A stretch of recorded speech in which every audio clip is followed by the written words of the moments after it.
the sake of the joy of somebody's, Hmm. the value offer to you in terms of their own positivity, energy, something that they will bring to your life, and you will realize that somewhere or the other it'll help. Right. Two questions. Is one is today youngsters want everything in a jiffy, like everything cannot be made as 2 minute Maggie noodles. But they all are, while you rightly said, they're tech savvy, they're smart, they're intelligent, they know what they want to achieve, but they want it in a very short time. Second is, how do you deal with pressure? What is the advice that you would give for youngsters to deal with pressure? These are my I would request you to answer.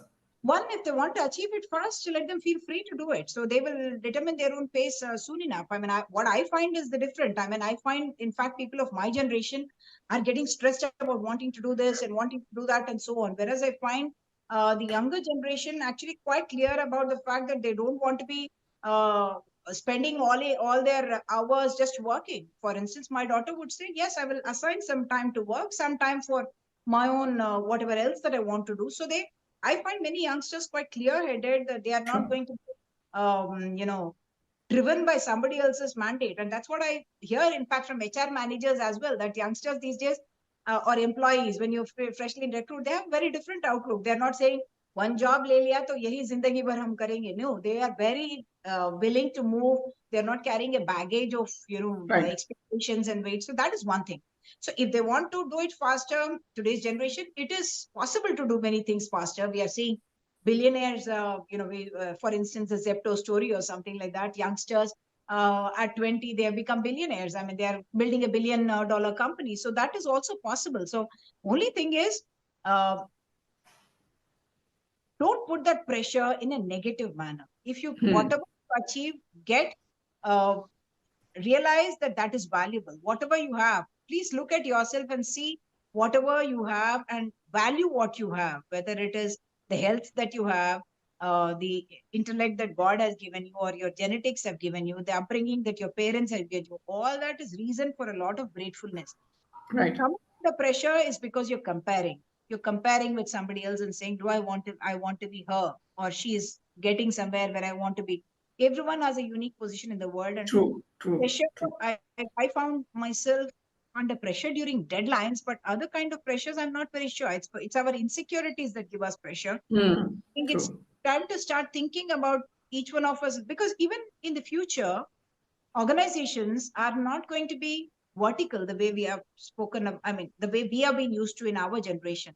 They are going to be, I think, Lateral. organizations Yeah. uh, they're rather rather horizontal. I mean, people will have their own unique areas of specialization, and they do their work professionally and do it well, and that's what will earn them reward. So pressure comes when you have a boss who you don't like and who's making you do stuff that you don't like, etc., isn't it? So I think increasingly youngsters are demanding that space and getting it as well. So work from Right. home is, I am my own boss, and I do my things at my pace, but I deliver for you what you need me Hmm. to. So Hmm. I think that equation, youngsters are now setting those kind of demands. COVID may have helped that process.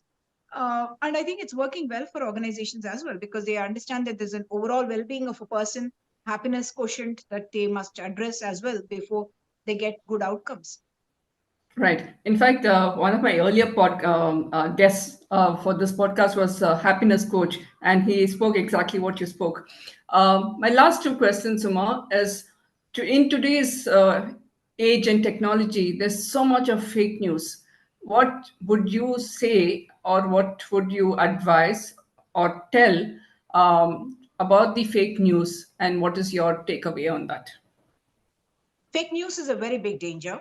Uh, a lot of it is malified, a lot of it is mischievous, deliberate, and it's not going to go down, because technology is only helping it get simpler, easier, and more rampant, and the ramifications are immense for the world, are immense, and I don't think we are even beginning to understand where we are getting there.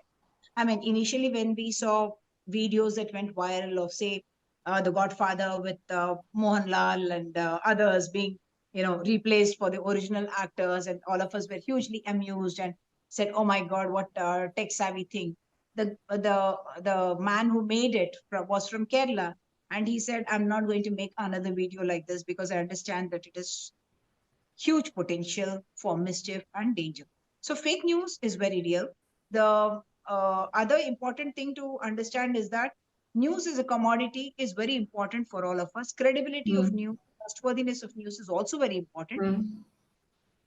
It's also a fact that more number of people now rely on social media platforms, YouTube and others, for news rather than what are the professional news organizations. Youngsters, in fact, will not pay. There is a research that shows that they do not pay for subscribing for news from any kind of a platform that may be considered as a professional news platform. They would rather get whatever they're getting free on different platforms, whether it is uh, whether it is YouTube or it is Google, Instagram, or any other, or any of those platforms from which they would prefer to get the news.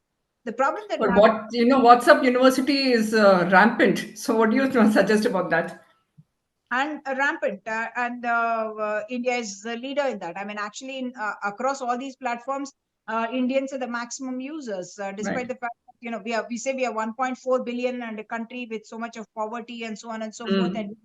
we have 700 the half the population, more than half the population has smartphones, and Absolutely. we consume, we are all on digital dopamine, and that includes the people in rural India as well, and they consume news much more actually than urban India. Rural India consumes more news than urban India. True. So the dangers are big. What I'm saying is that you need credibility in news, otherwise you're going to be a very confused world at the end of it, and you will not know where to turn to for reliable news. So that's why I think it's important for people to understand that they perhaps need to look out for either individuals who are personal brands of trustworthiness, or they look to organizations that are brands of trustworthiness, and also look to that. Uh, One of the advantages that India always had was that we had plurality in the kind of media Mm. we had. Mm. In one sense, you can say that that plurality, though we have numbers, that plurality may be waning, maybe on the wane for sure. But the fact that we have multiple platforms, social media platforms as well now, those are reasons for hope to say that. And also, technology is being used as an answer to take out fake news as well. There is research to show that fake news travels, I think there is a calculation, I forget, 15 times or 20 times faster than real news. So it True. will, because people share it. Obviously, fake news is much more something that is exciting, something that's spicy or gossipy. And obviously, people tend to share it much more intentionally otherwise. So everyone needs to be, there's something called digital education to understand Mhm. when you can identify fake news and not to share that kind of content, because it's like in the case of antibiotics, when we say don't abuse antibiotics, because at the end of it you're going to have germs which are all resistant to antibiotics, and you will end up with multi drug resistant antibiotics, and you will not know what to do. We are going Right. to that kind of a health scenario, and similarly it looks like that kind of a news scenario as well. But technology is providing certain answers, some algorithms which are helping you to identify fake news. And I'm hoping that that's where I actually hope that youngsters will work on platforms like that, because they are savvy about technology. So they should be able to give us answers as well to how to identify fake news, how to stop it from spreading. There are going to be always people, vested interests, whether it's politicians or corporates or even individuals who are going to be using this industry and technology. But I think we also need answers from youngsters who are tech savvy to be able to work on these kind of critical areas. Right. As a journalist and as a person, what are the changes that you made to yourself when you got into digital media and digital journalism? So I've started in journalism at a time when we earliest of technologies, we used to call it hot metal, and then there was this papers that we had to stick and make newspapers, and then computers came, and then the internet, and then of course now the digital thing. So I've grown from print to digital to TV, television. When it first started in India, Sudhir was there with the when private television started with NDTV, he was part of the NDTV team, and when 24/7 television started, I was part of the television team for NDTV. And then digital. Um, we grew along with the growth of the digital network, I think. But for the last 2 decades or so, we have been predicting, and we have been speaking in newsrooms or in college classrooms to say that it is going to be this which is going to be the end user, and not your newspapers and so on, which are physical newspapers, because newsprint is expensive, it takes away trees and so on. So technology is also gone that way. So uh, one of the things we perhaps need, many of us as senior journalists, is also some kind of reverse mentoring from these youngsters. So while we may mentor youngsters to be journalists, we can perhaps learn technology from them. That's what happened in my, like it happens in every household, I guess. So our daughter teaches us some technology as well. Right. So I think that we have not grown up. They were born with this internet and tech True, tools. true, We were not, didn't exist when we were born, and we didn't true. grow up with them. And therefore, there's a, uh, there's a completely different mindset that they come with, and their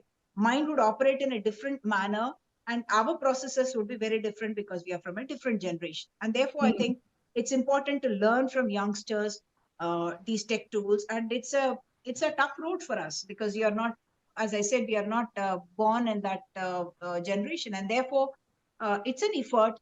But if you're not going to learn, you're going to be a fossil. Right. My last question. You have covered various spheres of journalism. What is it which really excites you? Is it cultural? Is it political? Is it disaster journalism? What does it excite you? Or what is your liking towards? Okay, so I've done obviously politics and elections. I've done You have gender, covered my sister's programs as well. women issues. I've done sports. I've done business. I've done children's issues hugely, education.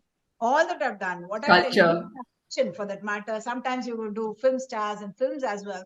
Uh, but what is exciting about journalism is that you get a um, experience of everything. And I think that is what has made it that medley, that kind of a kaleidoscope of things that you get into. I think that's what is most exciting. If you were only to do one kind of work, it would get boring. If I were only to do business journalism, I think I'd get bored after a while. Only politics, you'll get cynical after a while. So the fact that you get to do so many different kinds of things, and you can even choose what all you want to do at a Hmm. particular time, or sometimes you cannot choose during elections, but at other times you can make these choices. Okay, I'm bored with it, I'd like to do something like this. And I think that makes it, and there's something, I mean, it is challenging, but it is at the same time exciting, that every day you really don't know what you're going to be doing that. Hmm. Sometimes you may plan ahead that I'm going to shoot this documentary, I'll be going there for a special story, I'll be meeting these people for an interview, etc. But there's an unpredictability to it, and I think that's a lot of adrenaline. So it is this that makes it most exciting. Wonderful talking to you, Umar. Thank you so much for being our guest today. We leadership series, leadership talk series, and on behalf of My Startup TV, we thank you for your time. Thank you so much, it was my pleasure. To stay informed about the startup ecosystem, subscribe to My Startup TV. I came here as a mentor and as a speaker to give the session on AI, a game changer for the startup ecosystem. So when it comes to the AI or the generative AI, we are allowing in a different models to use by the students in the different levels. So it is part of the curriculum. They can take it like a no AI to full AI. So based on that, we have different scaling vectors. So based on that, we will give you the marks to the students.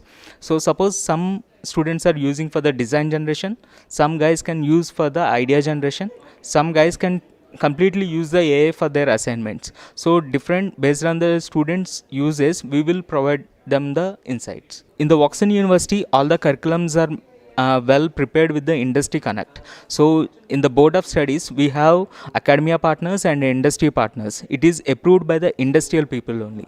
So when you see the MBA business analytics subjects, most of the subjects are covered by the industrial applications, and then half of the syllabus will be taken care by the industrial people. Whether it is a in-house or maybe the outside the world, it will give the much insights to the younger people. So who wants to start the startups, we are coming up with the experience, and then we are giving the insights to them, which will make them into the unique path. To stay informed about the startup ecosystem, subscribe to My Startup TV. I attended today's event on AI for startups. Essentially, how startups can leverage AI to transform their AI journey. Startup journey from impact to vision. And my experience has been really good. I saw a handful of startups from different sectors. It was overall a very good event.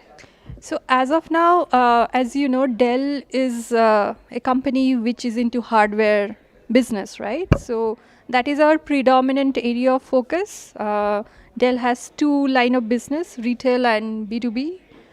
In the B2B space, the end consumers are large enterprises who needs to basically buy hardware, storage, data centers, AI servers. So currently, as of right now, the focus is more on the B2B space, building AI-based servers, data centers, and all of that for our end customers. To answer your question directly, at this point in time, Dell is not building anything for startup ecosystem. Dell is very proactively, into the AI journey. For last, I would say, couple of quarters, we are seeing more and more changes in the strategy, so that there are more focus on AI to improve operational efficiencies, build more seamless customer experience using AI, but a fine balance between for any experiences. Dell is always, at the same time proactive, at the same time very cautious. So there are a lot of focuses on ensuring safe AI solutions for our end customers. So there is a very strong focus, but at the same time, Dell takes a very phased approach so that the solutions are safe and it's not fully AI solution. There is a handover between AI and human. So I have a YouTube channel where I post videos on product management, innovation, and product design. I have this channel for some time, and I post at least once a month on these topics. To stay informed about the startup ecosystem, subscribe to my Startup TV. It's pretty cool that we had a very good experience. I mean, there is a great uh, talks by Sanjay Jasrani sir. So, and it's been incredible journey. Like Sanjay, especially Sanjay sir's PowerPoint. It took almost from A to Z of the whole entrepreneurial journey. That's really great actually. And mostly he covered almost every problem of the startup. Actually, this event seems to be for tech companies, like software tech companies. But we are from the manufacturing background, so we are just we'll also enter into softwares, like we do have the BMS solutions and all. But yeah, so apart from that, I don't to be honest, the most importantly, the things I took from this event are the startup problems and the solutions that Sanjay sir has came up with and his experiences. That's what my main takeaway. To stay informed about the startup ecosystem, subscribe to my Startup TV.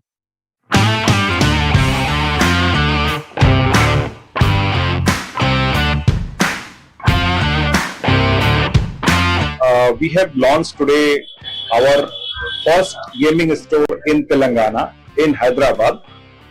This gaming experience zone will have a product range starting from 45,000 rupees and it goes up to 3 lakh rupees. This Predator store will have a capacity of 6 gaming experience workstations where anybody can come and experience the gaming products, the gaming range which we have. Acer is a top leading brand in gaming worldwide. We are number one in few segments and we are number 2 in few segments. Acer, apart from the gaming, we have multiple non-gaming products also available in this store, which can be experienced and purchased by the customer. Acer is expanding the retail across India.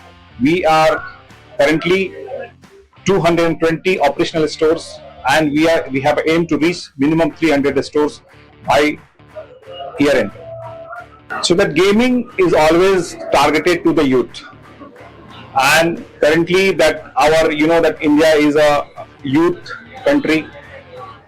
The age bracket which we cater here is 18 to 35. So that all people currently who are using that mobile gaming or the laptop gaming, that's growth what we have currently in the gaming segment is immense. The product which I had mentioned earlier, that whatever we cater starting from 45,000 rupees to up to 3 lakh rupees, it caters to all segment, the pro gamers, the casual gamers, or the new gamers who wanted to try that. So we have all segment, all product range which caters to the all age groups. Currently our main hero SKU, the name also you have seen in this store, is the Predator. Predator is the pro gaming machines which is used by all pro gamers worldwide. I thank Acer for giving us opportunity to open this Acer Gaming Creator Store. This is a prestigious store and this is a happy moment for all of us, and adding this to our portfolio will add lots of value for us and our customers also. The world is getting into gaming, the world is getting into AI, getting into lots of solutions, and Acer is one such brand who can offer all these solutions. Acer is also closely working with Intel, AMD and Nvidia. They are the powerhouse behind all those things. From technology of a person who needs a product from a basic requirement to the most higher end, Acer is able to give solution, and we take this privilege to take this store and make sure that we reach to the maximum possible customers through this store. Here we'll be doing lots of gaming events also. Gaming events will always be conducted free, and mostly every quarter we'll have 1 or 2 events over here. We welcome all the guests and customers of Hyderabad, Andhra, Telangana, come here, visit this store as soon as possible. They will really feel nice and seeing the kind of collections what Acer has. Today we are having first event from 1:30 onwards. We have an event with meet and greet with a creator, and she will have lots of events and giveaways. Lots of things will be going on today also. So, hi, this is Bhavya. So, we got to know about this stove. Some of my friends. Actually, this is a gift for my sister. That she is pursuing her MBA honors in VFX. So, we have gifted this laptop for her. Few of our senior team members have suggested the Acer Predictor for gaming laptop. It's the best laptop for them. So that's why we choose Acer for this. Maybe or may not be, we don't know exactly. But we came to know that Acer is good for gaming purpose, so that's why we choose Acer. Yeah, we are looking forward to grow this company along, and also we are happy to be the part of this inauguration as well. And also we are happy to be the part of inauguration as well. And apart from us, my sister is very happy. Actually, we first visit near Parade Grounds Vishal Mart, right? So we visit over there, and they suggested us to visit here, Amitpet. To stay informed about the startup ecosystem, subscribe to my Startup TV.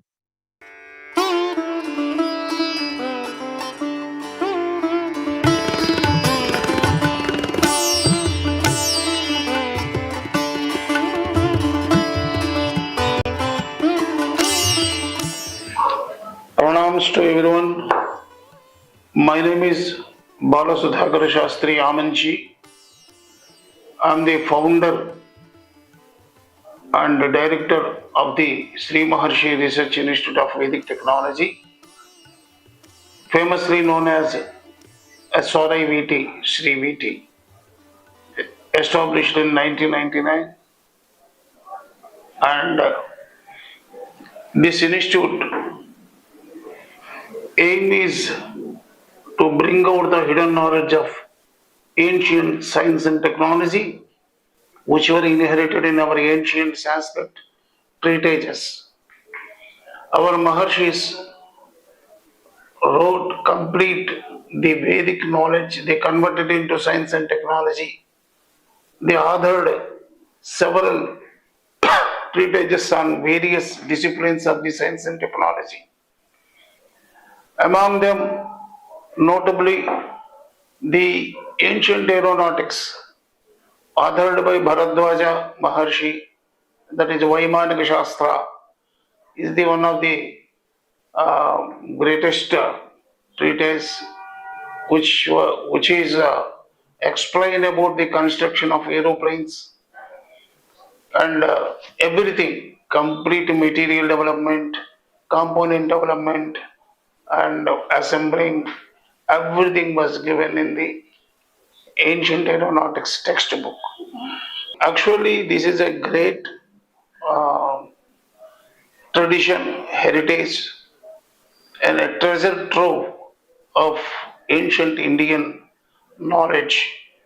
What today generations and today education system, today R&D system, which are neglecting a lot of information, knowledge, which can be converted into science and technology.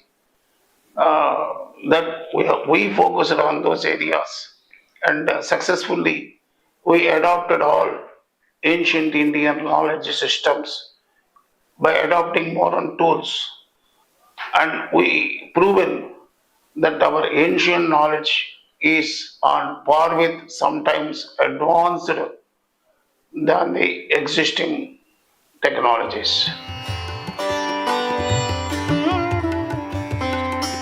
Young minds, young generation, we would like to motivate them because these technologies, everyone is now talking about the green technology and sustainable technologies.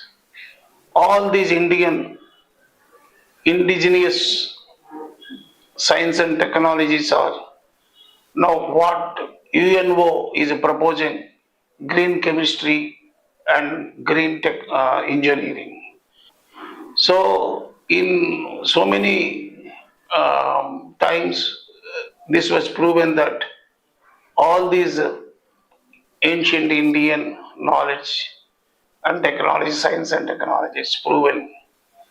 It is completely successfully or tallying with EPA 12 principles.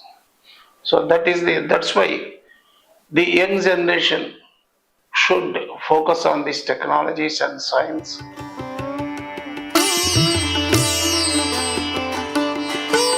The R&D, academia, and industry. These three streams are independently working now. What Sriviti is dreaming that all these three streams come into single dais. Then only entrepreneurship will develop. Then only the India will become again Vishwaguru. So CVT is aiming to motivate because in this Icon Bharat we planned several sessions, and what we planned is science, bridging gap between science and modern science and ancient science. We are ready to guide the young generations where they are stuck or where they need some advice or guidance or whatever it is. We are ready to extend our support to the young generation to reach certain level. The need of the day is the bridging gap between these two mainstreams of the science and technology. That is Sanatana and modern. That is ancient and modern. So for this, we are inviting representatives from academia, R&D, and industry. So all these three sectors will discuss and they will come to a conclusion and they will form a resolution that will be presented to the government of India in the valedictory session. So in this occasion, so many eminent scholars, eminent scientists, not only that, our the chief patron, Dr. G. Satish Reddy, is supporting this uh, conference 100% wholeheartedly. And Professor Ram Gopal Rao, Vice Chancellor, BITS, Institute of group of institutions is also our pattern.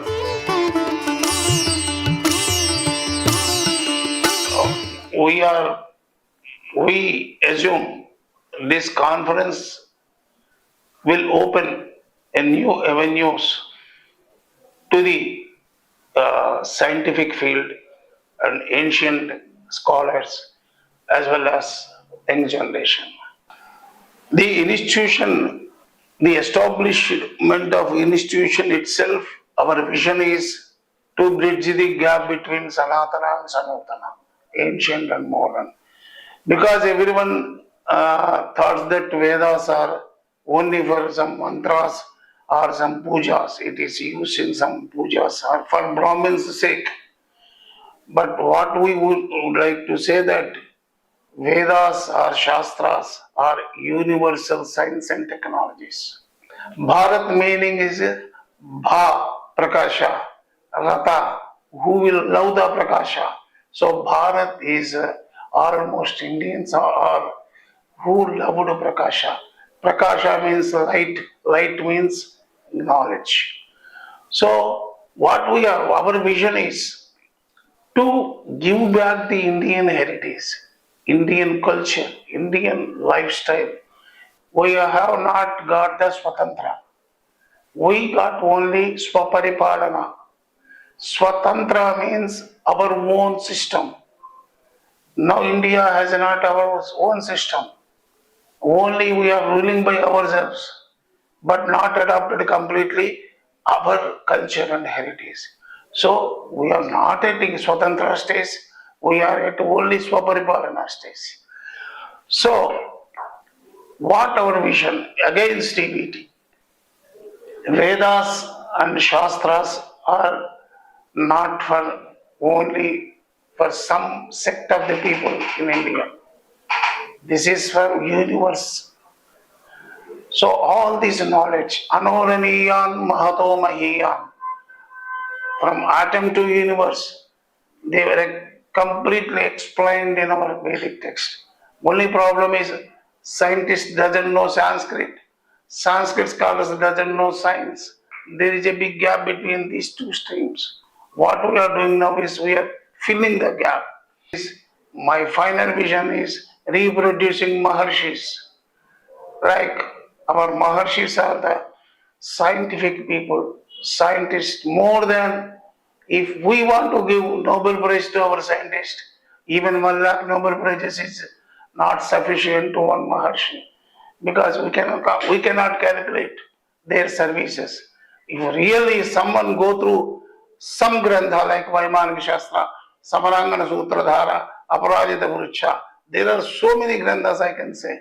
I have collected 400 technological series. So every grantha is one university can work for 100 years. So that much knowledge is there. A real scientist doesn't have any boundaries. A real scientist.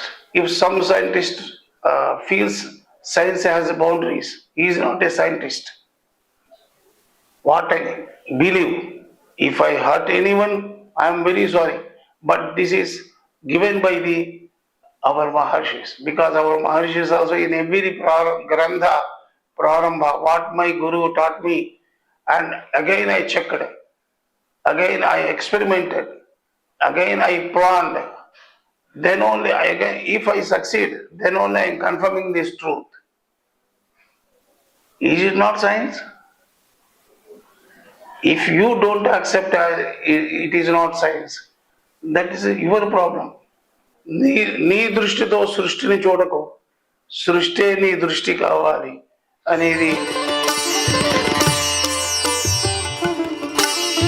Now, last 25 years back, whatever I faced the resistance and negativity from the scientific community, now it is not there. A lot of change has come. Now all scientists are inviting and they are also very keenly observing. Really they have to support our own Indian knowledge. Now I am very happy because so many senior scientists and so many associates and so many collaborators because this institute succeed because of so many senior scientist support and collaborators support. It's not happened in 1 year or 2 years. It has taken 25 years of time. And with this is about our vision, we assume that our vision will take a real shape within a short time.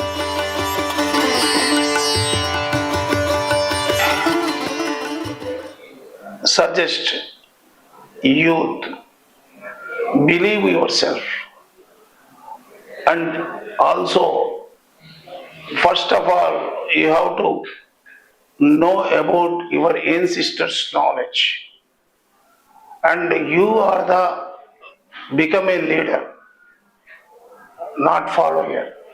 You always be leader,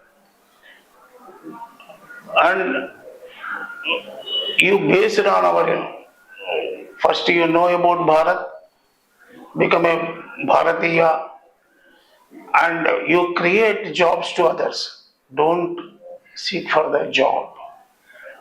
Become a Maharshi. Every student, every young one should become a Maharshi because a Maharshi is the real entrepreneur. A Maharshi, entrepreneur means Atmajnani, who can really see his capabilities, inner capabilities. He is the Drashta. Drashta means Maharshi. So everyone, first of all, forget about the ranking, forget about the what you are doing. Because my background is Veda. What I am doing is science and technology. So my education is not at all concerned to the what I am doing. My passion led me to here. So prajna is common. If you focus somewhere, you will master it. So focus somewhere and passionate mentality. What do 100%. Do 100% with a responsibility. Love your parents, love your society, love your country. To stay informed about the startup ecosystem, subscribe to my Startup TV.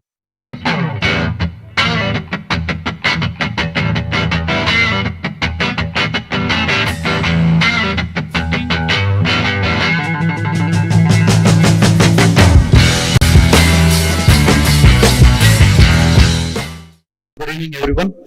Thank you for taking this time to attend this program and bless the girls tonight.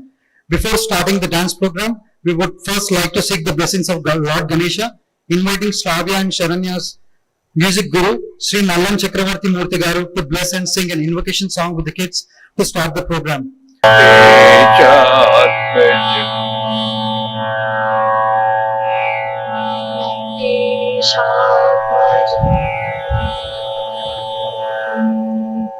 Nateshatmajam Nateshatmajam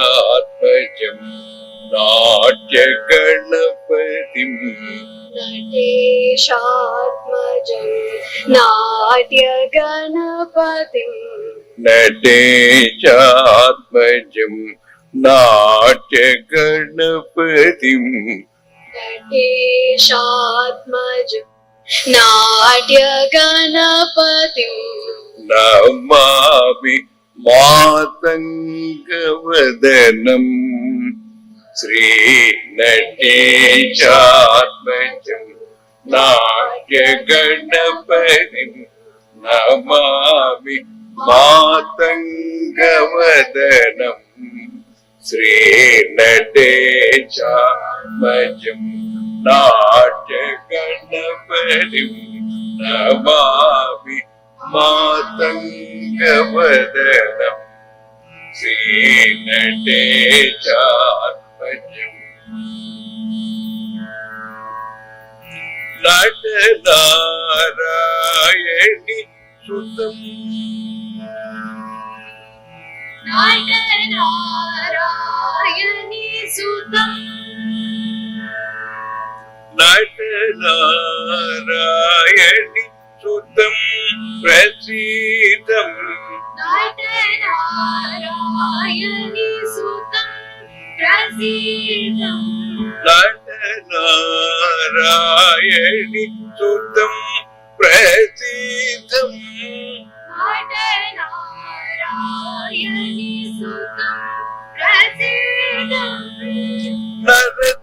नरसुरमुनिगण वन्द्यं प्रचतम् नरसुरमुनिगण वन्द्यं प्रशस्तम् नटनारायणि सुतं प्रसीदम् नरसुरमुनिगण वन्द्यं प्रचतम् नटेशा नाट्यगणपति नटेशापति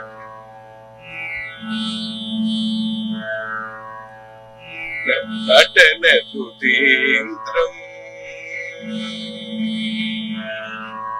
नटन सुधीन्द्रम् चटुल चटुभारम् चटुल चटु नटन सुधीन्द्रम् चटुल चटुभारम् नटन सुधीन्द्रम् चटुल चटु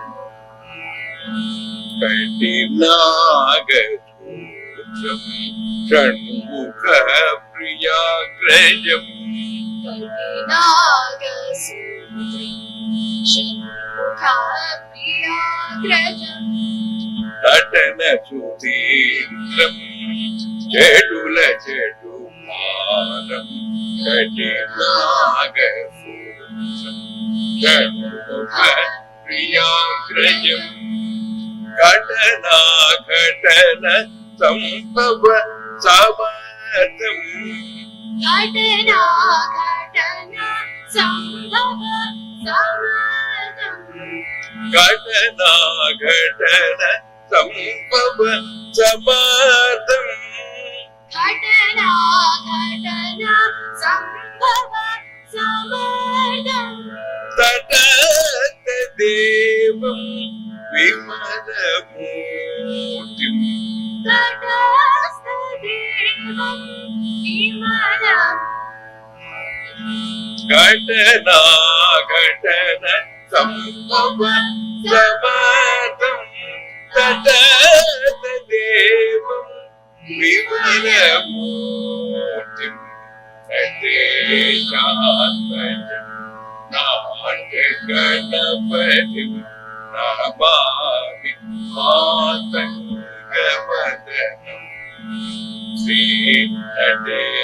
श्रीनटेशात्मजम् नटेशात्मजम् नटेशात्मजम्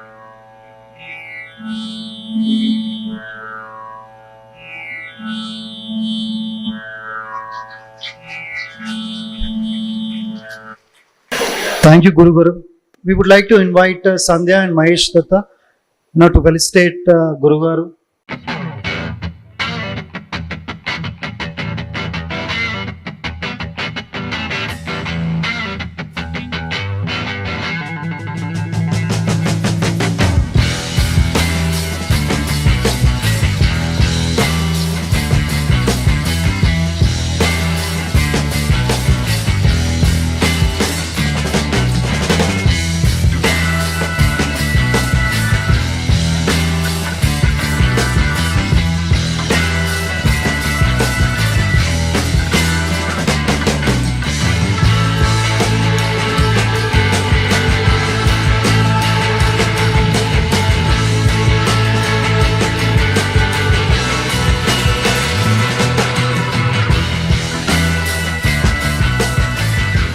Brief introduction about Sri Nalan Chakramurti Garu. He is one of the most illustrious Vagakaryas of the Carnatic music of this century. He is a disciple of Padma Bhushan Dr. Nukala Chinna Satyanarayana Garu in Carnatic music.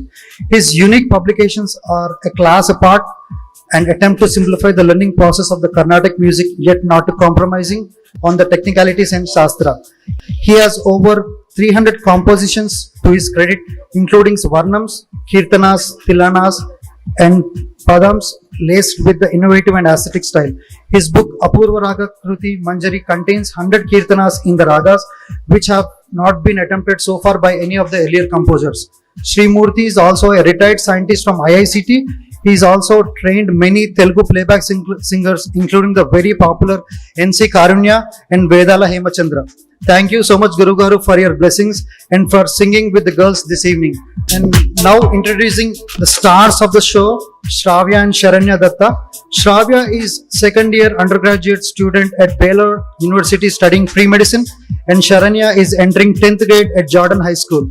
They live in Houston, Texas, and despite of growing up in the US, they have learned to appreciate and embrace the Indian culture and tradition and heritage thanks to their parents, Sandhya and Mahesh Datta, who are both engineers and Amani Engineering.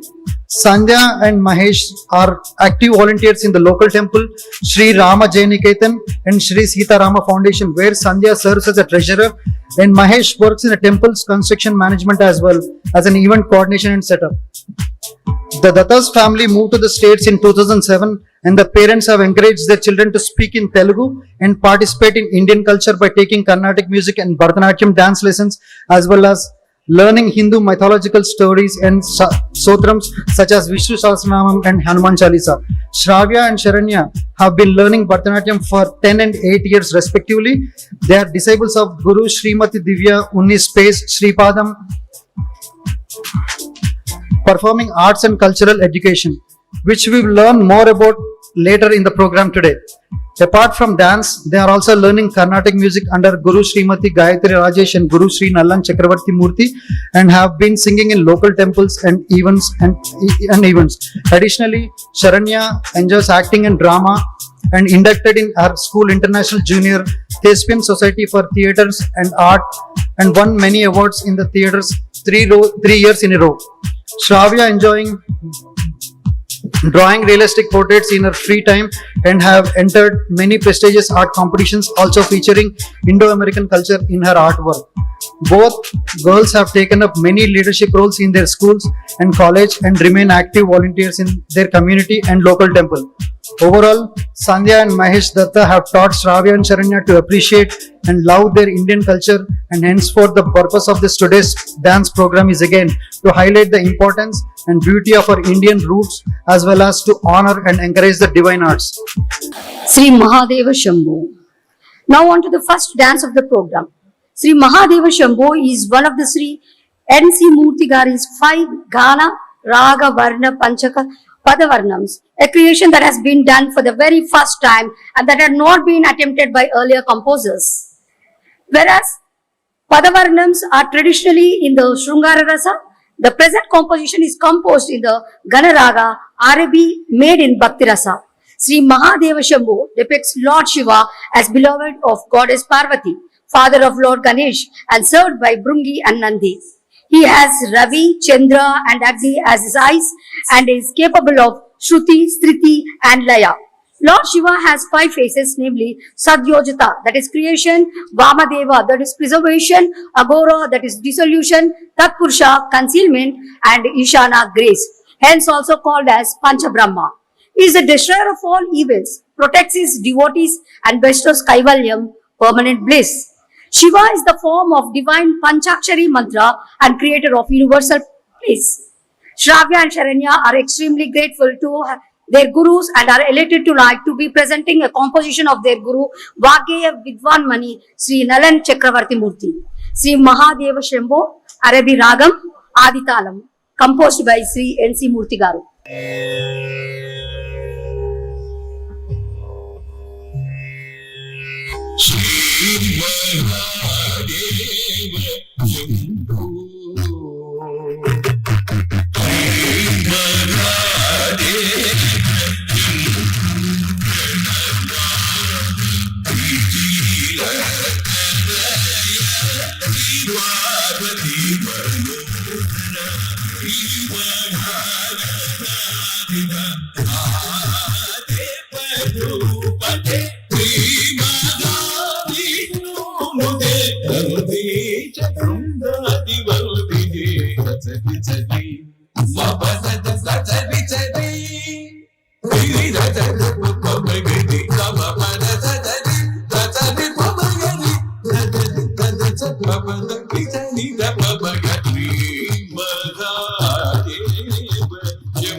కలిగల్మషాపగం ఆశ్రిత కల్పగీరుగం కలిగల్మషాపగం మాయికాది నివృత్తేన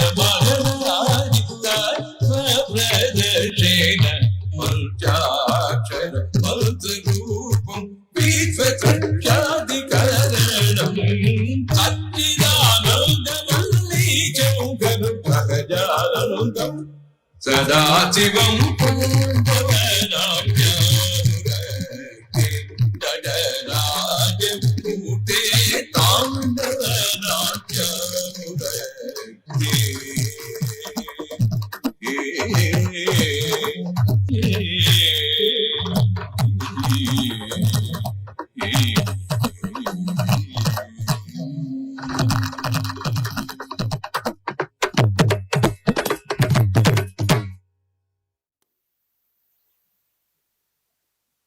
Children, a very good performance is very good, and very thankful for sir Vagay Vidwan Sri Nalan Chakravarti garu.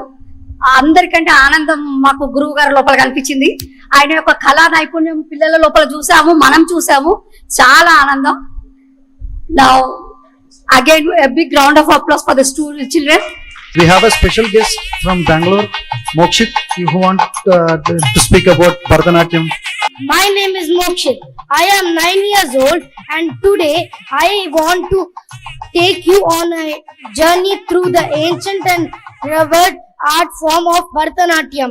This classical dance form originating from the temples of South India is a testament to the cultural heritage of our country. Bharatanatyam is a combination of music, dance and theatre. It's a poetic expression of emotions telling stories of love, devotion and spirituality. Bharatanatyam is not just a dance form, it's a way of life. It embodies the hard work, dedication and devotion. It's a connection to our roots, tradition and history.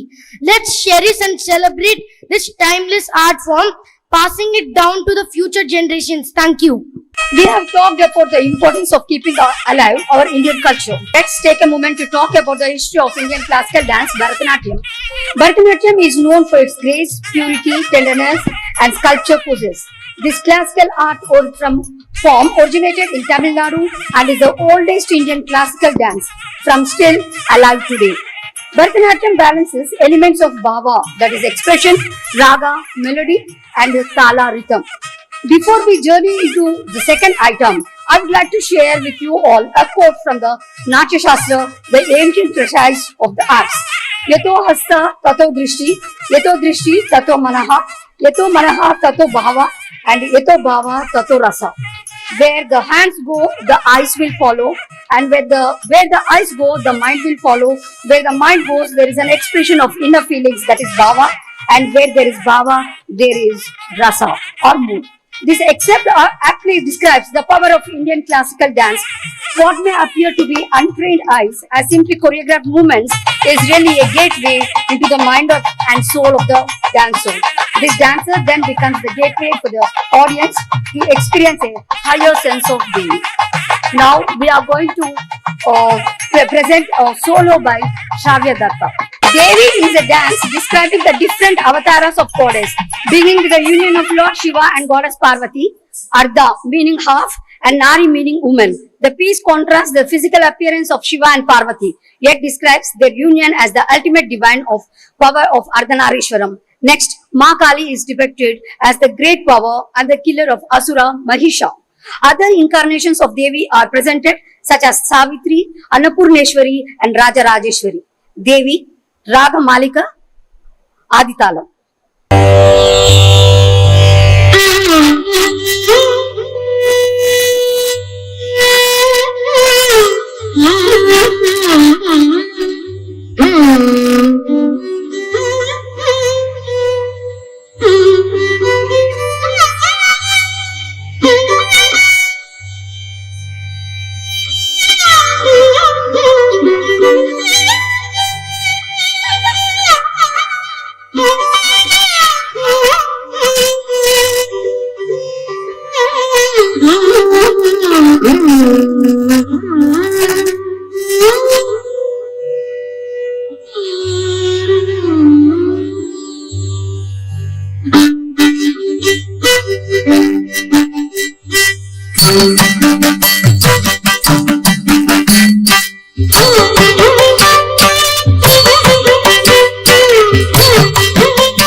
Shambhavi चन्द्रमौलिरबलाभरणा Uma Parvati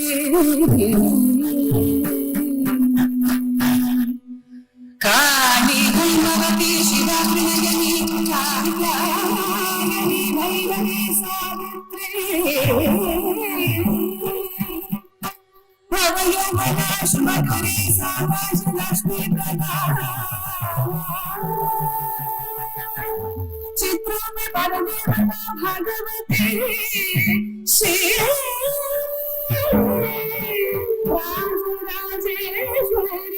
Rajeshwari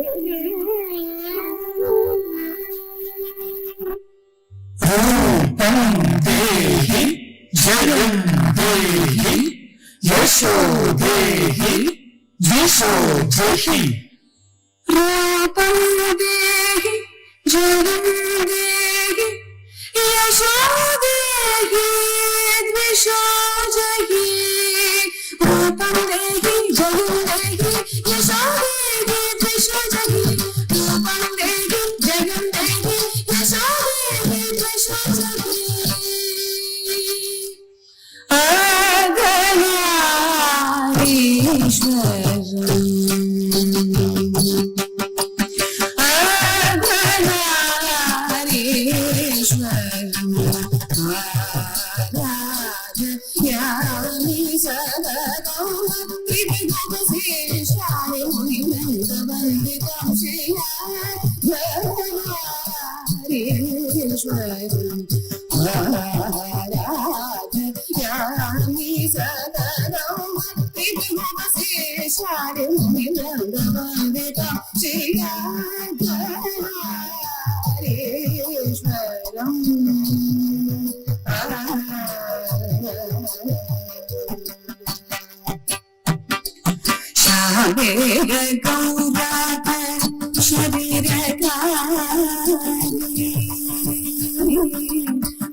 नित्यानंदकरी पराभयकरी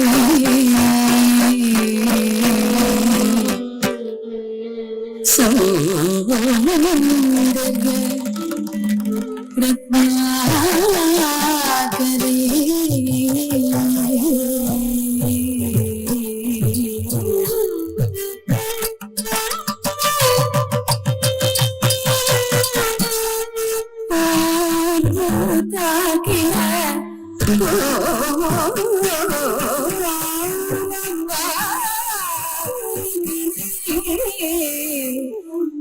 We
have seen the elder one, Shravya, express her Raudram and dance in her solo Devi. Now let us watch the younger one, Sharanya, perform her solo dance, that is Namo Namo Lakshmi Narasimha. Namo Namo Lakshmi Narasimha is a kirtanam elaborating how Lakshmi Narasimha saves young Prahalada each time from his evil father Hiranyakashipu attempts to punish him for praising Lord Vishnu by taking the avatars of Narasimha. Nara meaning man and Simha meaning lion, to kill Hiranyakashipu. He saved from a snake, a wild elephant and holy cow. Enraged, Hiranya demands Prahalada to call his Vishnu. Prahalada innocently exclaims that Lord Vishnu is everywhere, in the dirt, in the air and including in the palace's pillar. Out of the pillar comes Lord Vishnu in the form of Narasimha, tearing his stomach open using his long, sharp claws. Infuriated Narasimha calms only after hearing the prayers of his devotee and Prahalada. Namo Namo Lakshmi Narasimha, Ragam Purna Chandrika Aditalam, composed by Annamacharya.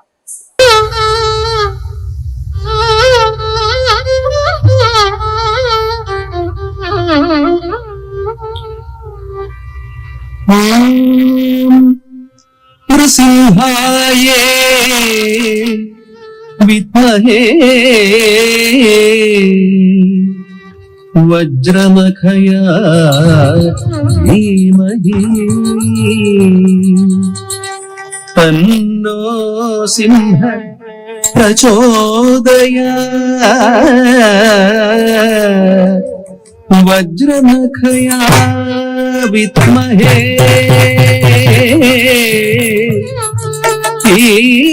तीक्ष्ण दंष्ट्राय धीमहि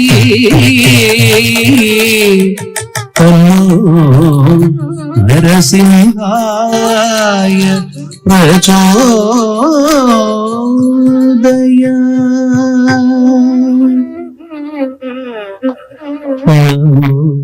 नमो लक्ष्मी नरसिंह नमो नमो सुग्रीव नरसिंह नमो नमो लक्ष्मी नरसिंह नमो नमो सुग्रीव नरसिंह नमो नमो लक्ष्मी नरसिंह नमो नमो సుగ్రీవ నరసింహ నమో నమో లక్ష్మీ నరసింహ నమో నమో సుగ్రీవ నరసింహ నమో నమో లక్ష్మీ నరసింహ నమో నమో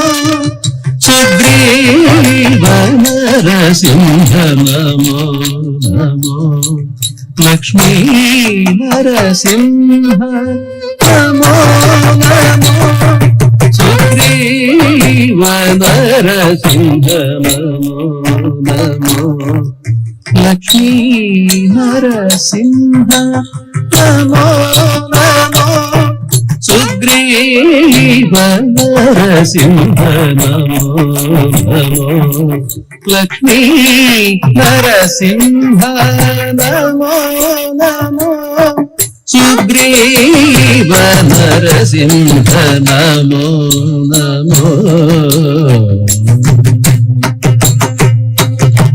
భయహర ప్రహ్లాద పాలన నరసింహ నయన త్రయారవింద నరసింహ భయహర ప్రహ్లాద పాలన నరసింహ నయన త్రయారవింద నరసింహ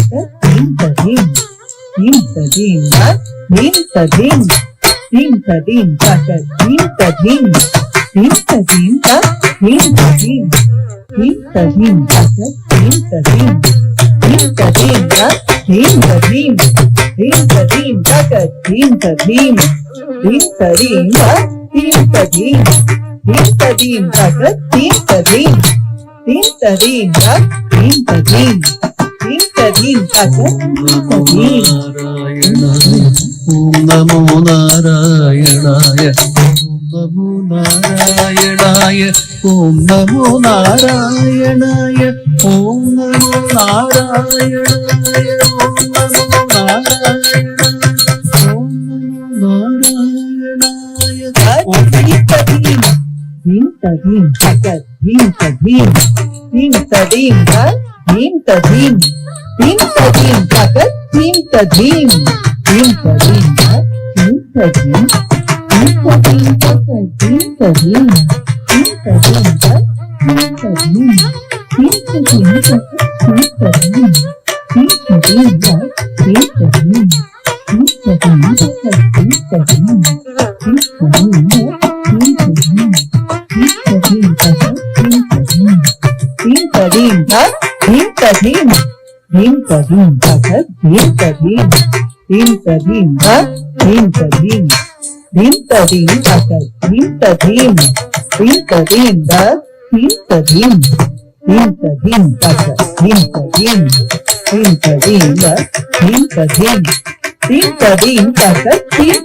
హర ప్రసాద పాలన నరసింహ ప్రయారవింద నరసింహ భయహర ప్రసాద పాలన నరసింహ ప్రయారవింద నరసింహ జయ జయ సురముని సంస్కృత నరసింహ క్రియాకలాప సుగ్రీవ నరసింహ జయ జయ సురముని సంస్కృత నరసింహ క్రియాకలాప సుగ్రీవ నరసింహ లక్ష్మీ నరసింహ నమో నమో సుగ్రీవ నరసింహ నమో నమో లక్ష్మీ నరసింహ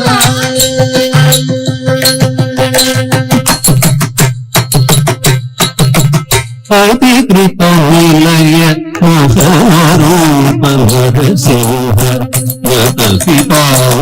ముఖ్య నరసింహ అభికృపనిలయ రూప నరసింహ ముఖ్య నరసింహ సతత శ్రీ వెంకటేశ్వర విద్య నరసింహ కృపవైరి చందన సుగ్రీవ నరసింహ సద శ్రీ వెంకటేశ్వర విద్య నరసింహ కృపవైరి చందన సుగ్రీవ నరసింహ లక్ష్మీ నరసింహ నమో నమో సుగ్రీవ నరసింహ నమో లక్ష్మీ నరసింహ నమో నమో సుగ్రీవ నరసింహ లక్ష్మీ నరసింహ నమో నమో సుగ్రీవ నరసింహ నమో నమో లక్ష్మీ నరసింహ నమో నమో సుగ్రీవ నరసింహ నమో నమో Lakshmi Narasimha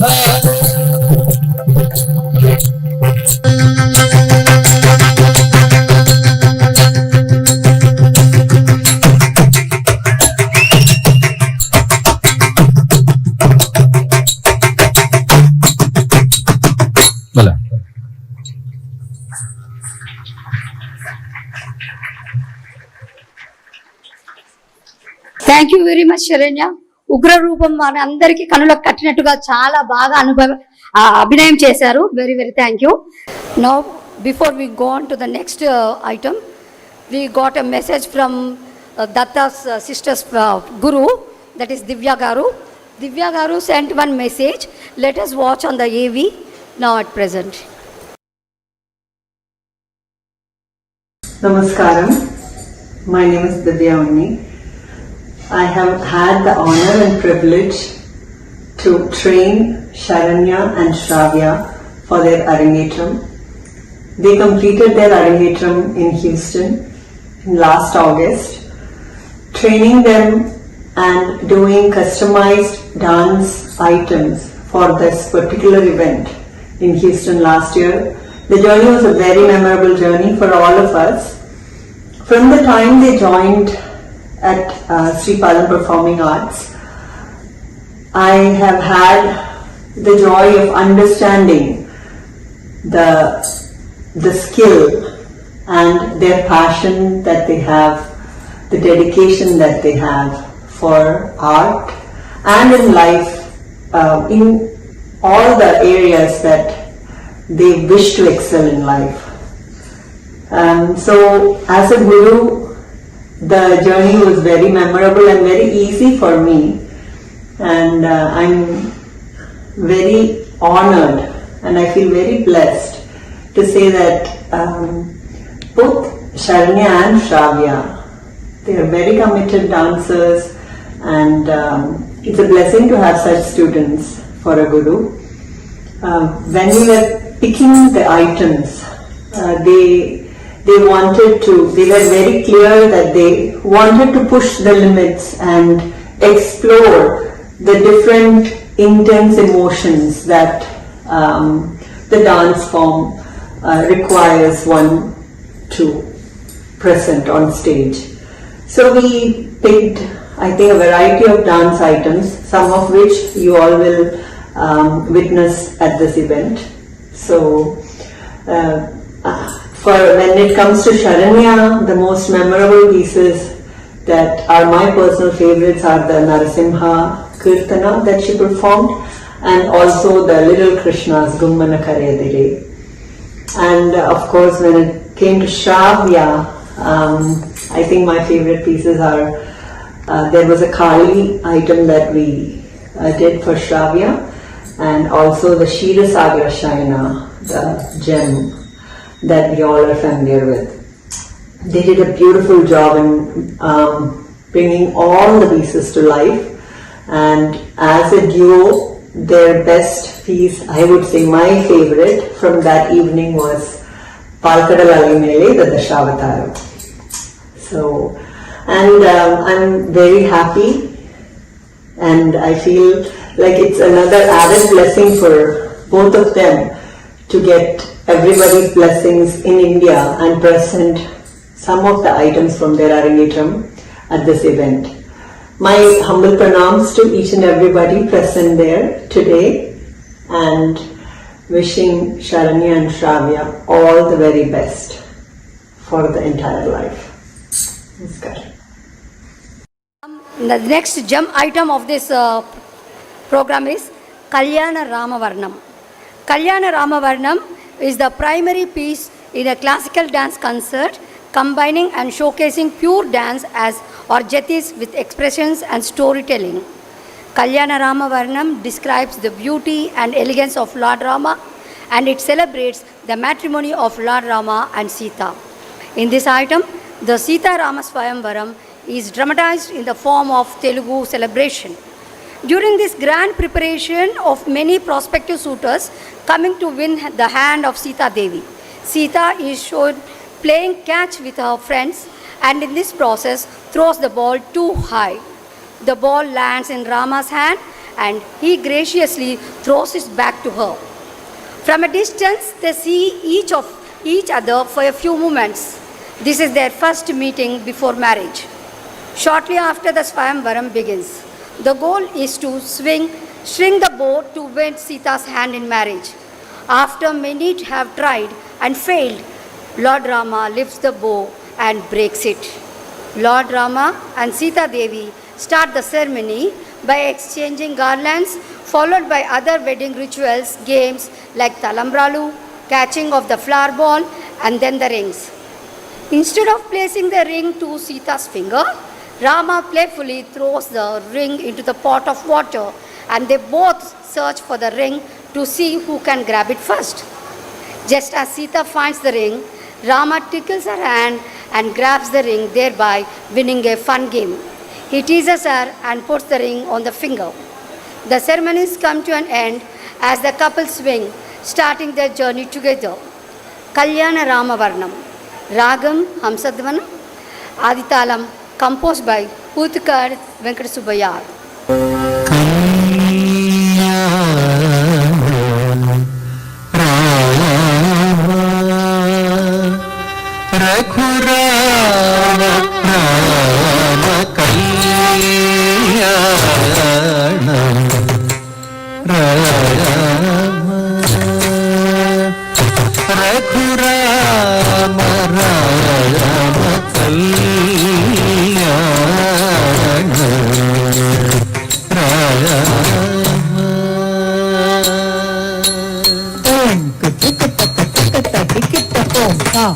Jam tari da, tati muka kita tum tari kita jam tari dai. Tati muka kita tum tari kita jam tari da. Tati muka kita jam tari dai. Tati muka kita jam tari da. Jam tari dai. Jam tari jam tari da. Jam tari. Tajam tajam tajam tajam tajam tajam tajam tajam tajam tajam tajam jinna tajam jinna tajam jinna tajam tajam tajam tajam tajam tajam tajam jinna tajam jinna tajam jinna tajam tajam tajam tajam tajam tajam tajam jinna tajam jinna tajam jinna tajam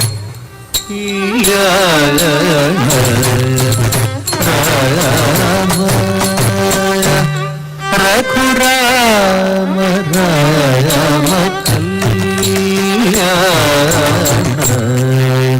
Rama Raghuram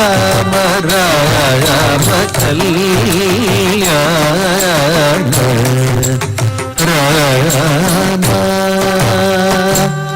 Raghuram Rama Kanakamakura Maratakamaniyona Ara Dasharatha Pala Sita Kalyana Rama Raghurama Rama Kalyana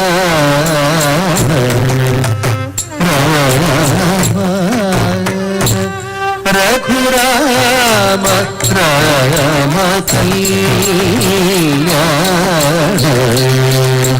Rama Raghurama Rama Kalyana Rama Raghurama Rama Kalyana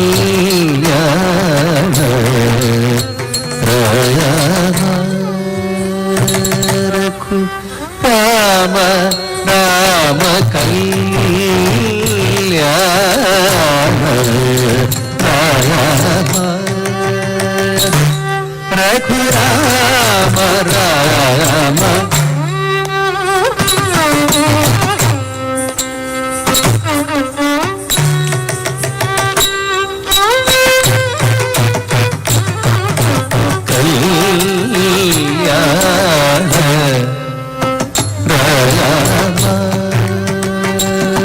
Raghurama Rama Kalyana Rama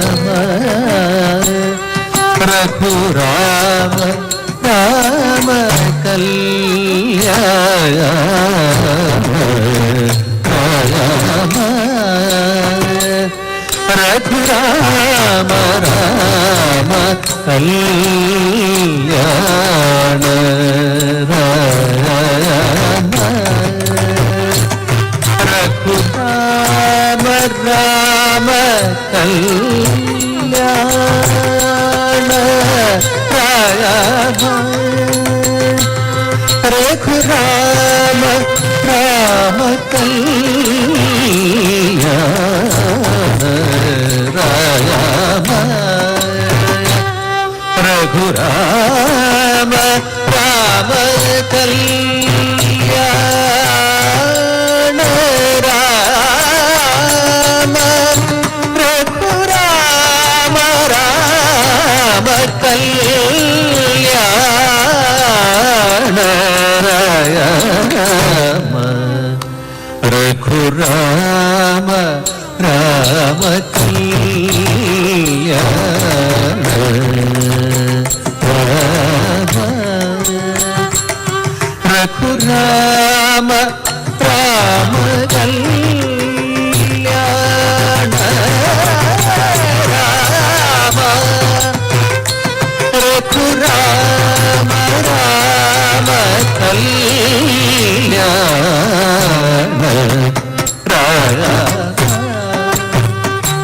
Raghurama Rama కళ్యాణ రామ రఘురామ రామ రఘురామ రామ కళ్యాణ రఘురామ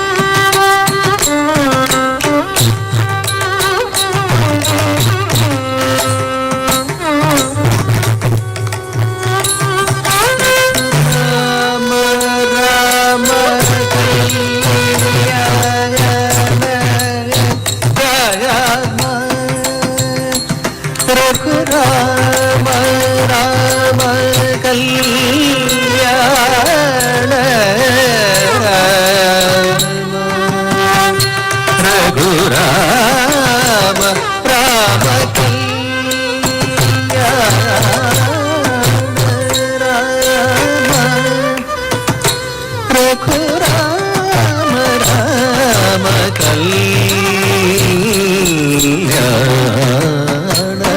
రామ రఘురామ రామ కళ్యాణ రామ రఘురామ రామ కళ్యాణ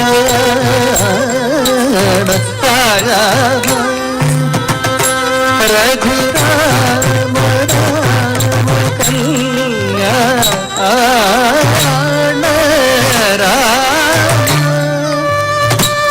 రఘురామ రామ కళ్యాణ రామ రఘురామ రామ కళ్యాణ రామ రఘురామ రామ కళ్యాణ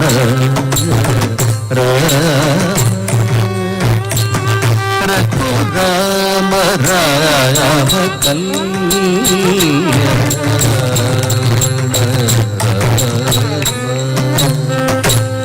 రఘురామ రామ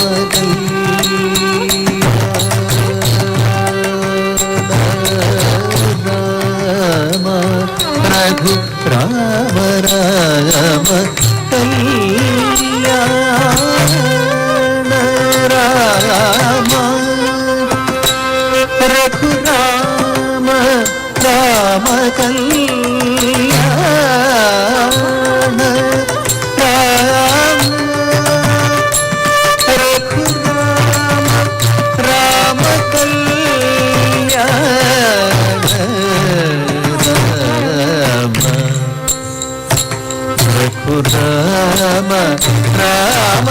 കല്യാണ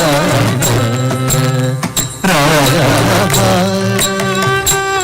രഘുരാമ രാമ കല്യാണ രാമ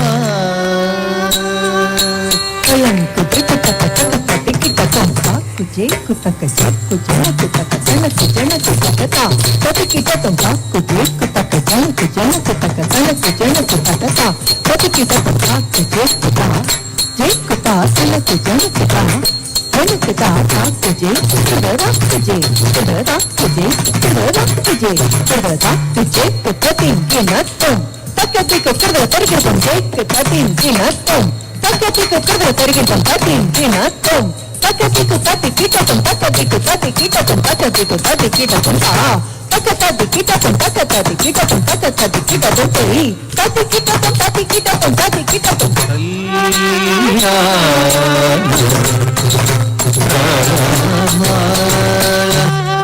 രഘുരാമ രാമ കല്യാണ രാമ രഘുരാമ രാമ കനകമകുട മരതകമണിലോല ആര ദശരഥ പാല സീത പാമരേ സനി സതി മപനി മപനി മിസനി മവനി സനി സതീരി സരി സരി പനി മരെ മരെ സരെ മപനി മല്ലികാദി സുഗന്ധമയ ഗുരുമാലികാദി ശോഭിത ഗണേന മല്ലികാദി സുഗന്ധമയ ഗുരുമാലികാദി ശോഭിത ഗണേന മല്ലികാദി സുഗന്ധമയ ഗുരുമാലികാദി ശോഭിത ഗണേന മല്ലികാദി സുഗന്ധമയ ഗുരുമാലികാദി ശോഭിത ഗണേന ഉല്ലാസ പരിശീലന ചാമര ഉഭയ പാർശ്വേന കുണ്ടല കേളന ഉല്ലാസ പരിശീലന ചാമര ഉഭയ പാർശ്വേന കുണ്ടല കേളന കല്യാണ രാമ രഘുരാമ രാമ കല്യാണ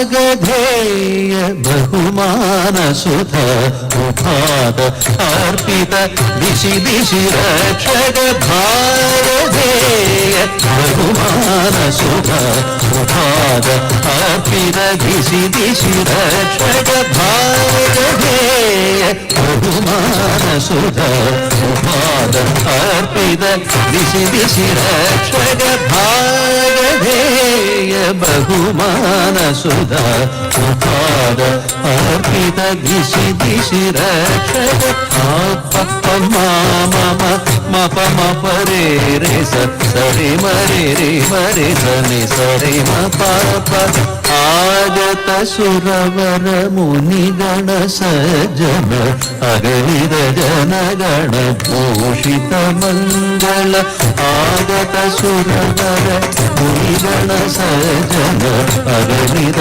ജനഗണ ഭൂഷിത മംഗള നിധനി സരി ഹരി സരി സരി നിസാജനേ നിസാസ രാഘവ രാമ രഘുരാമ രാമ രാമ രാമ രാമ നിരനി ശരീരി ത്രിഹരീരി സരി സരി സാജ സാജ രാഘവ രാമ രഘുരാമ രാമ രാമ രാമ രാമ രാമ രാഘവ നിരനി ശരീരി సని పమ పమ సరి మరి సరి మని రాఘవ రామ రఘురామ రామ జనక రమణ మనోహర సీతా రాఘవ రామ రఘురామ రామ జనక రమణ మనోహర సీతా రాఘవ రామ రఘురామ రామ జనక రమణ మనోహర సీతా భాగతే బహుమాన సుధ ఉపాద అర్పిత దిశి దిశి రక్షక భాగధేయ బహుమాన సుధ ఉపాద అర్పిత దిశి దిశి రక్షక ధేయ బహుమాన సుధ ఉపాద అర్పిత దిశి దిశి రక్షక Rama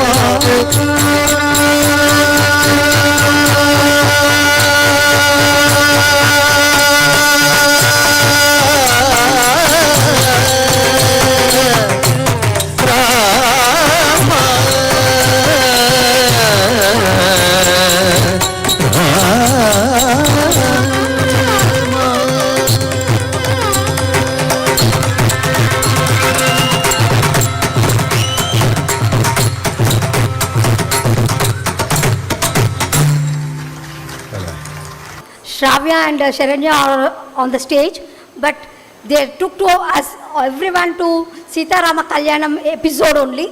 We forgot these children. We saw Rama and Sita live on the stage. There is no pot, but they showed the pot. There is no ring, and we could imagine. We could imagine the swing also. Very, very neatly performed, and they took us, every one of us, to the imagination zone. Very, very thank you, children, for performing, giving us a good performance on the stage. Thank you. So before we move on to the final piece of the evening, we would like to talk about Shravya and Sharanya's dance guru Srimati Divya Unni, who has been teaching and nurturing them, guiding them in successful completion of their Arangaretram on July 22nd, 2023, and encouraging them to engage in many dance workshops and performances in Houston. She truly is an igniter of the fire, and we would like to thank her for filling the children's heart with passion and love for the arts and dance. Let's go for the last, that is the penultimate piece of the program, Palakadal Alaimile. Palakadal Alaimile is a dance about the Dashavatam, or the 10 incarnations of Mahavishnu, who lies on Adishesha in the Milky Ocean. This piece was adapted from the Tamil movie song into a classical dance. Each avatar will be set to a different raga, showing the uniqueness of each form and portraying the evolution of consciousness in life on earth. Palakadal Alai Mele, Ragamalika, Aditalam.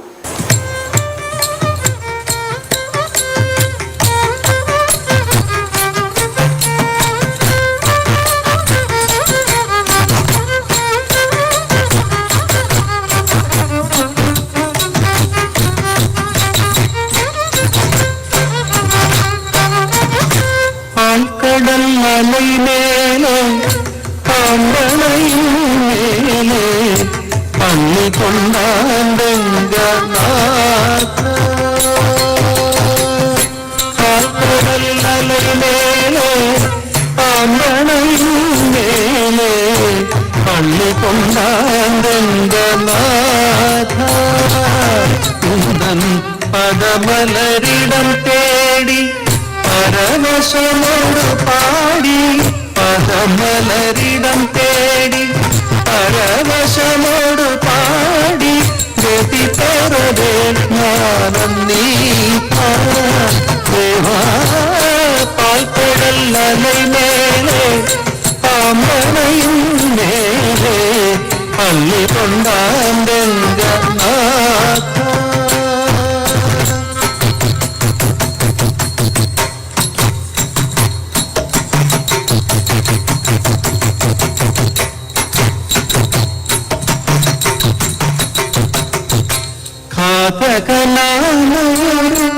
சோமுகம் கை கொண்டு கடலிடையே ஒளித்து மறைந்தாலும் காதகனானவர்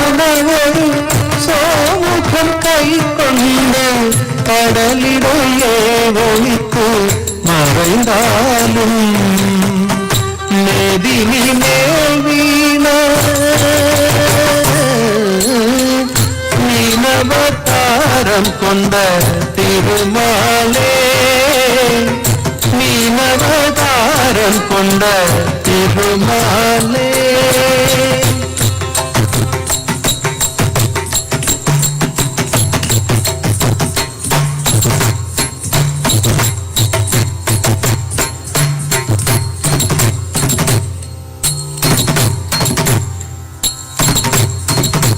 வானவரும் தானவரும் ஆழியாமுதம் கடவுளே மல்பரகிரி தன்னை தாங்கிடவே வானவரும் தானவரும் ஆழியாமுதம் கடவுளே மல்பரகிரி தன்னை தாங்கிடவே ஒரு குருடைய mode கொண்ட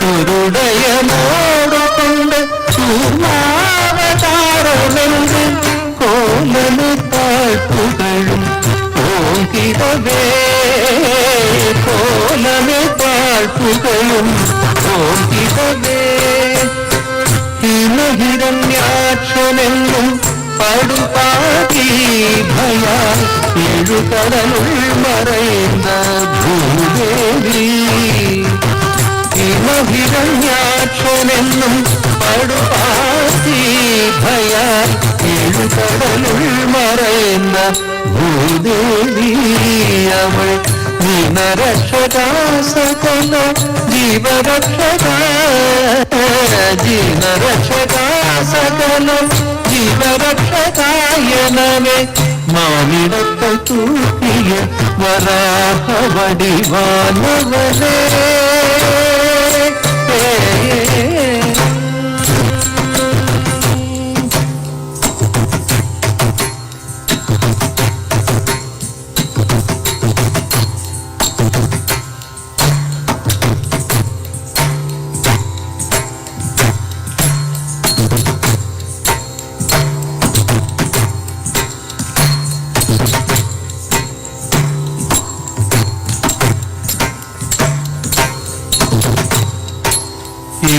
எங்கிருக்கிறான் ஹரி எங்கிருக்கிறான் அவன் எங்கிருக்கிறான் சொல்லடா எங்கிருக்கிறான் என்று திறன் சொல்றேன் இடைமறைத்து அவன் இல்லை ஹரி எங்குமிருப்பான் துணி இங்குமிருப்பான் எங்குமிருப்பான் துணி இங்கு விரிப்பான் என்று திறந்தான் என்று சொல்லை நீங்கவும் ஒன்று சிலவன் பழகு முகவுடலும் உயிர் சிந்தையோடும் பொந்தியோடும் மணிக்குமரூரு தீரம் சிந்தவே மதம் கொண்டு தீர நரசிம்மமான அவதாரமே சக்கரதாரமே உபகாரமே அவதாரமே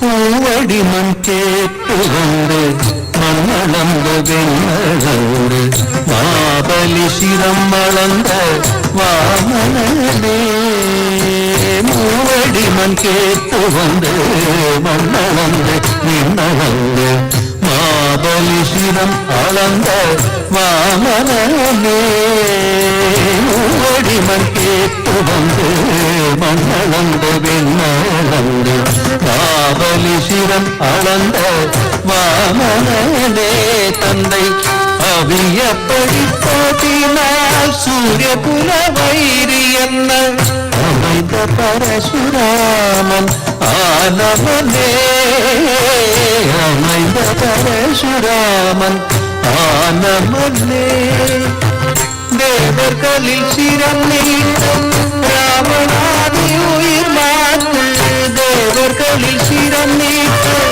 ராவணாதி உயிர் மாற்று தசரத ஸ்ரீராமன் அவதாரமே தசரத ஸ்ரீராம அவதார ഭൂവുലകിലെ ഉഴവോർ ഉഴവും കലപ്പൈ തന്നി ഭൂവുലകിലെ ഉഴവോർ ഉഴവും കലപ്പൈ തന്നി ഭുജം തന്നിൽ താങ്ങി ബലരാമനേ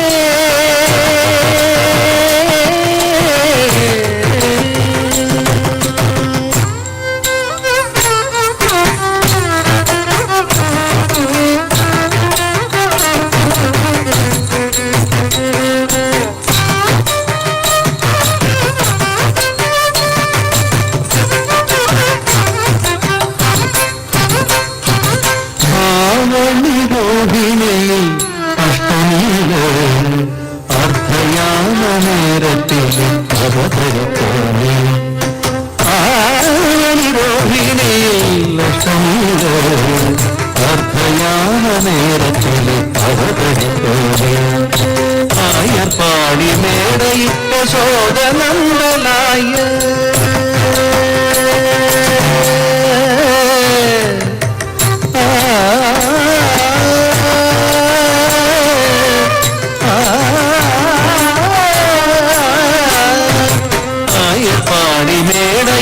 യശോദനന്ദലായ 10,000 ഗോപിക പരമാനന്ദലോല 10,000 ഗോപിക പരമാനന്ദലോല ഭൂഭാരം തീർത്ഥ ഭാരത പോർമുടിത്ത ശീല ഭൂഭാരം തീർത്ഥ ഭാരത പോർമുടിത്ത ശീല ഗോപാലകൃഷ്ണനാനലാദി മൂല പരിപാല ആവണിരോഹിണി അഷ്ടമിയിലെ അർദ്ധയാമ നേരത്തിൽ അവതരിത്തോണി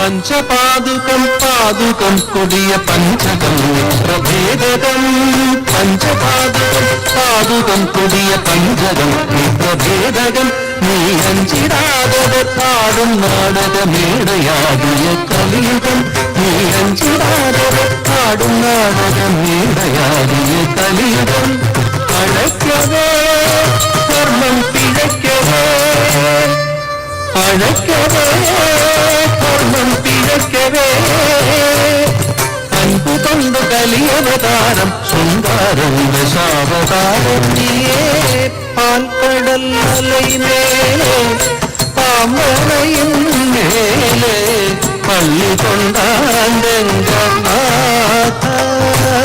കുന്തം പദമലരിടം തേടി പരവശമോട് പാടി പദമലരിടം തേടി പരവശമോട് പാടി ഗോപിപരവേ ജ്ഞാനം നീ ദേവാ പാൽക്കടൽ അലൈമേലെ പാമ്പണയിൻ മേലെ പള്ളി കൊണ്ടാൻ രംഗനാഥ രംഗനാഥ രംഗനാഥ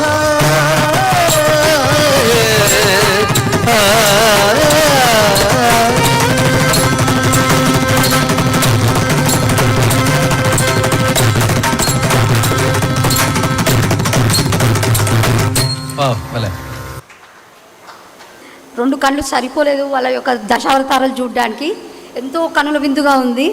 మనం ఏదో దేవస్థానంలలో చూస్తాము దశావతారాలు, కానీ ఈ స్టేజ్ పైన మనందరికీ వాళ్ళు దశావతారాలు ఎంతో కనులకు గట్టినందుగా చూపించినందుకు మరి ఒకసారి థ్యాంక్స్ వాళ్ళకి పిల్లలకి.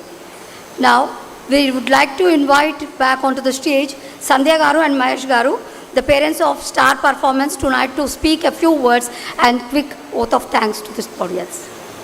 Thanks for giving me the opportunity. It's an enthralling performance by Shravya and Saranya, the Datta sisters. Their performance was excellent, and the coordination between them is also excellent. I request all of you to give a standing ovation to the Datta sisters. I request both the sisters come over here. Let us receive our standing ovation.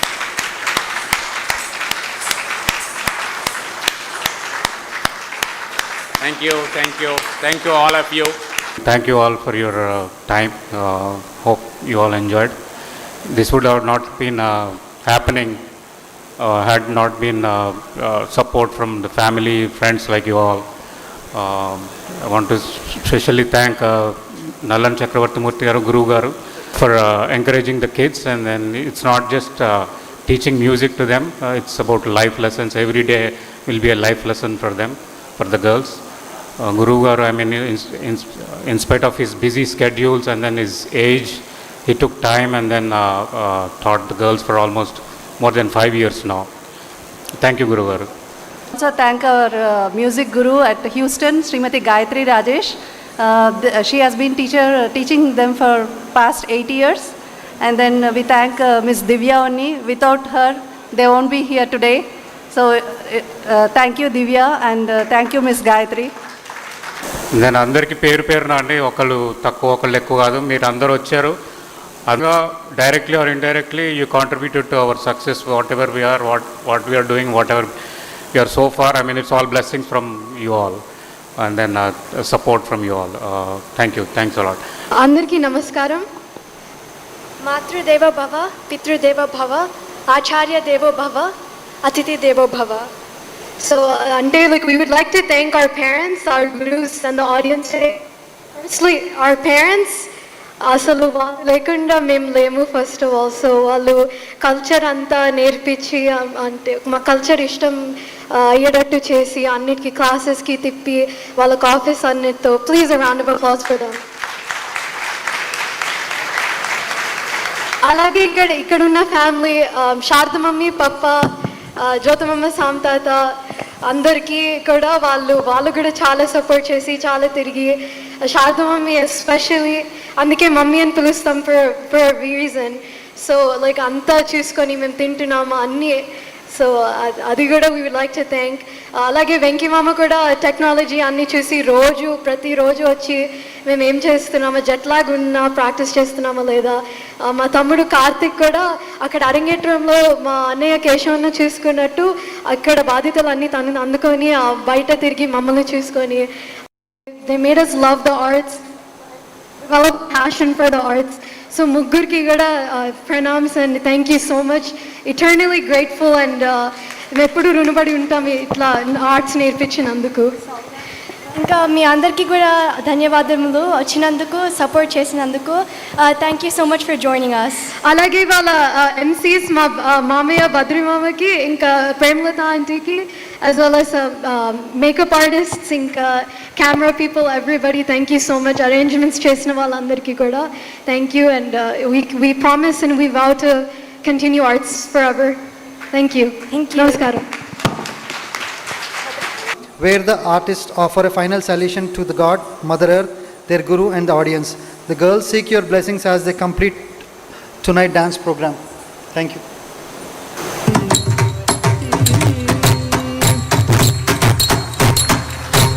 పవమాన సుతడు బొట్టు పాదార నిందములగు నీనామ రూపములగు మంగళం. పవమాన సుతడు బొట్టు పాదార నిందములగు నీనామ రూపములగు మంగళం. రాజీవనయన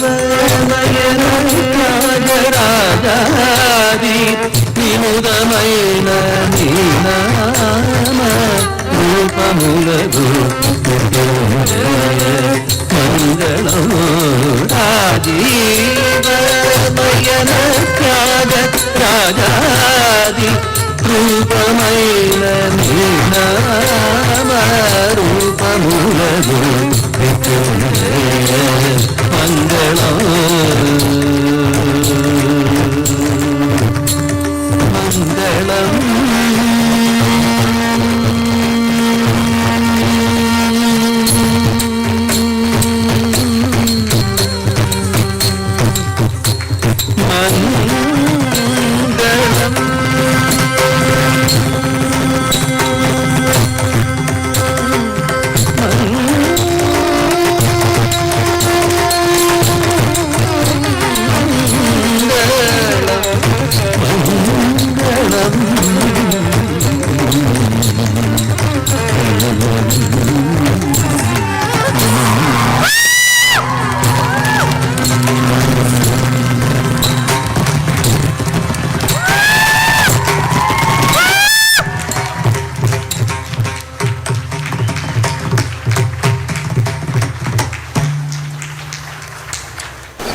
so Kalyan Subrahmanya గారి గురించి చెప్పాలంటే like basically he's a founder of the Veterans Cricket Association of Telangana, and he created a platform for a different age group. Those who have passion towards cricket, they can still come and showcase the talent in the cricket. So he's a founder and secretary for our WCAT. So want him and his wife to bless the Shravya and Charanyas.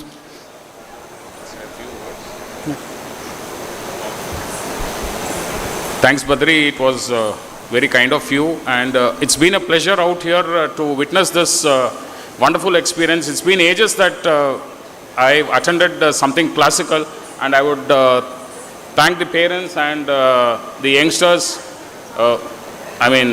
It was really enthralling performance. Thank you.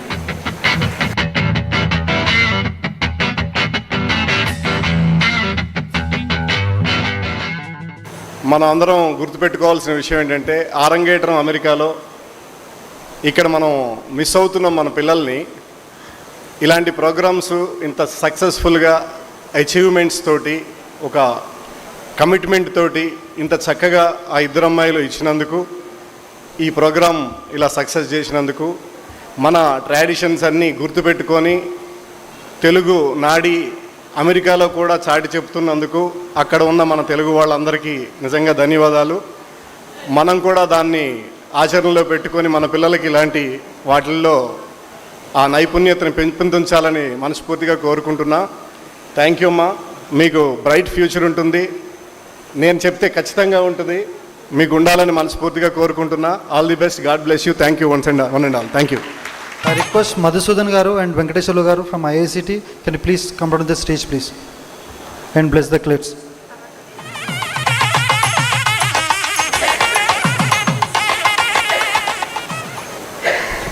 ఇవాల్టి ఈ మొత్తం కార్యక్రమంలో నాకు చాలా నచ్చింది సీతారామ కళ్యాణం. కోమలైన సీతను చూసాం, తర్వాత మళ్ళీ దాన్ని ఫాలో అయిన నెక్స్ట్ ఐటమ్ ఏదైతే దశావతారాలు ఉందో, చాలా ఆచారభావుడు అయిన, చాలా అందగాడైన, ఆయనకంటే అందగాడు లేడంటారు కదా, అలాంటి రాముడిని చూసాం. ఈ సీతే రాముడు అయిపోయింది, అక్కయ్యని పక్కన నెట్టేసి. సో నిజంగా మిమ్మల్ని నేను అంటే హ్యూస్టన్లో కూడా చూస్తాను వాళ్ళని నేను. కాకపోతే చాలా great performance, really enthralling and really rejuvenating ఇదనమాట. ఇప్పుడు క్లాసికల్స్ కావాలంటే కనపడవు, మనం వెళ్ళి వెతుక్కుని చూడాలి. అలాంటి సిచ్యువేషన్లో మాకు ఛాన్స్ వచ్చినందుకు, మీరు ఇచ్చినందుకు చాలా ఆనందంగా ఉంది. So I really congratulate you and your parents and also Sandhya, because Sandhya కాదు శారద. ఎందుకంటే సంధ్యకి మీ ఇద్దరికి కూడా చాలా సపోర్టివ్గా తను ఉందని నాకు తెలుసు. ఎందుకంటే ఇక్కడ ఇవన్నీ అరేంజ్మెంట్స్ అవన్నీ జరగాలి, తర్వాత మీ డ్రెస్సుల దగ్గర నుంచి అన్నీ తనే చూస్తుందని కూడా నాకు తెలుసు. She is such a nice lady. I just wanted to say that one. And then all the best you for all your future endeavours. Okay, and మీరు చాలా పైకి వస్తారు డెఫినెట్లీ. ఆయన ఎవరో ఏసీపీ గారు చెప్పినట్టు. Right, thank you. I'm very thankful for being a part of this programme. ఇలాంటి ఆణిముత్యాలు, మన దేశ ఆణిముత్యాలు, మన రాష్ట్ర ఆణిముత్యాలు మన దేశంకే, మన రాష్ట్రంకే పరిమితం కాకుండా దేశాలు వీళ్ళు మనకు పేరు తెచ్చిన వాళ్ళు అవుతున్నారు. వీళ్ళని చూసి మనం కూడా ఒకటి నేర్చుకోవాలి. ఏంటంటే పిల్లల టాలెంట్ని కనుక్కొని వాళ్ళకి సపోర్ట్ ఇస్తే వాళ్ళు ఎంతో దూరం ఎదుగుతారు. Thank you for very much. నిజంగా ఆణిముత్యాలాగా ఉన్నారు ఈ కాస్ట్యూమ్స్లో. Thank you very much children. To stay informed about the startup ecosystem, subscribe to my Startup TV.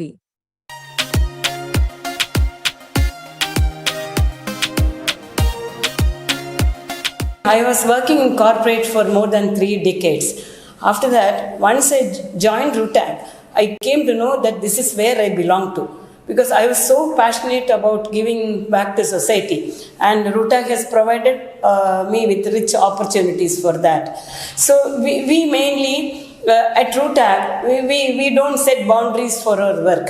We just extend our boundaries. We are team members who cross borders without borders. So we get into everything. We interact with grassroots level people to know their issues, and then we interact with fabricators, then our engineers. So this is a very, very inclusive job. So I found very much pleasure and happiness in doing this job. Actually, I'm interested in like handlooms and weaving technologies. Like as a mechanical engineer, I'm more interested in mechanical designs. So as being a part of that, I will be doing some interventions and I'll be assisting with professors who are getting some designs. And I think like mostly like, it will be giving it to the society. So I think it will be great impact for me. In the project stage is I have completed my design work, sir. After that, we have converted it into the fabrication drawing, and then we have make it to the we have look out for some fabricators and make it as a machine, sir. Rootag is the best option for me, so I get into this, and we've been working in different area like from textiles, agricultural, and even potteries. These are the unique area we've been working in, and apart from that, in agriculture, as you know, there are subcategories and diversity area we have to cover. So that's why I took into Rootag. My name is Zeenath BV. For the last 300 years and over 7 generations, our family has been in this occupation. My father received the National Award from Shri APJ Abdul Kalam. My mother received the Swilvpura Award. I have gone twice to Delhi. I received the Golden Shawl and cash prize of 5,000 rupees from former Delhi Chief Minister Sheila Dikshit. We have no manager to monitor the machines, and I do all that work. It takes about 2 to 3 hours to sit and weave a mat. I cannot sit at a stretch and do, as I have other work. Earlier, we used to weave only special quality mats made from korai threads. From the Thamirabrani river, we source korai threads and weave saris that all women in Tamil Nadu would have worn in those days. In my time, actually, you work for government, you go to DRDO or ISRO, or you work for TCS, the digital divide. Today, we see an increasing number of young people participating in the startup journey for the joy of it, because several of these innovation teams later formed startups. For example, the team that was working on electric vehicles later created Ather, India's first electric bike company. The people who were working on Hyperloop went on to create Agnikul Cosmos, the rocket company, the E-plane company, which is trying to develop personal mobility through aerial route and so on. They go and create these. So today we also have a pre-incubator, which I am in charge of, where we are encouraging these students to go and try entrepreneurship in a very non-risk settings. We're creating a sandbox environment for them. All of this is contributing to entrepreneurship being in the buzz, and almost every bachelor student at least, and significant number of masters and PhD students now who want to sample out entrepreneurship during their time here. The office is sustained with funding from Office of PSA. I should also say that it's not just sustenance funding. The PSA office also gives us additional grants for initiating prototype development for problems and technological requirements that we identify. And when state agencies come, or when problems are identified which is of relevance to state agencies, they also co-fund. So there is some money that comes from PSA's office, some money that comes from state agencies, and sometimes private players are also interested. And very recently, the CSR opportunities also open for projects like this. So it's a combination of these three things that keeps the projects going. Yeah. So this space is, I would say, this is the latest attraction at IIT Madras, because of its architecture. You have seen the beautiful dome structure here. So all said and done, so this space, the main purpose of this space is to bring all the activities that would that is towards innovation and startup. All activities should come under one roof. So that was the intention. So it was mainly offered for the Center for Innovation first, because this was the building for Center for Innovation previously. So it has its own history. So the CFI itself was formed in the year 2007. So they got a very small piece of space, a small space from the central workshop. So this building was part of the central workshop before.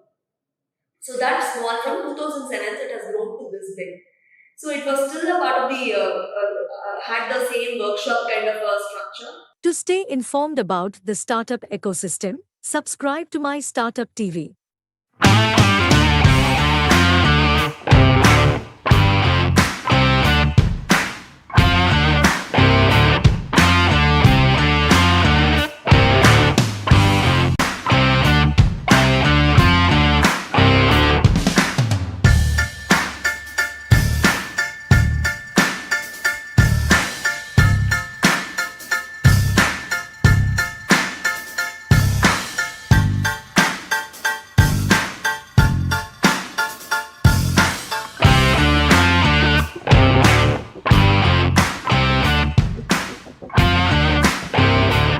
To start this event, we have a day filled with insightful discussions and valuable information.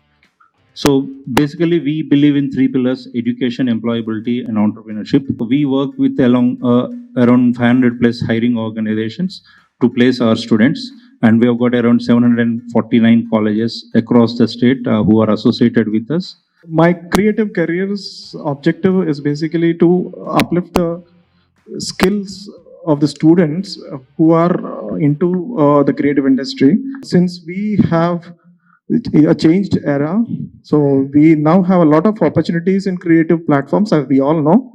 So we've got more than 1.5 million jobs in visual effects, 1 million jobs in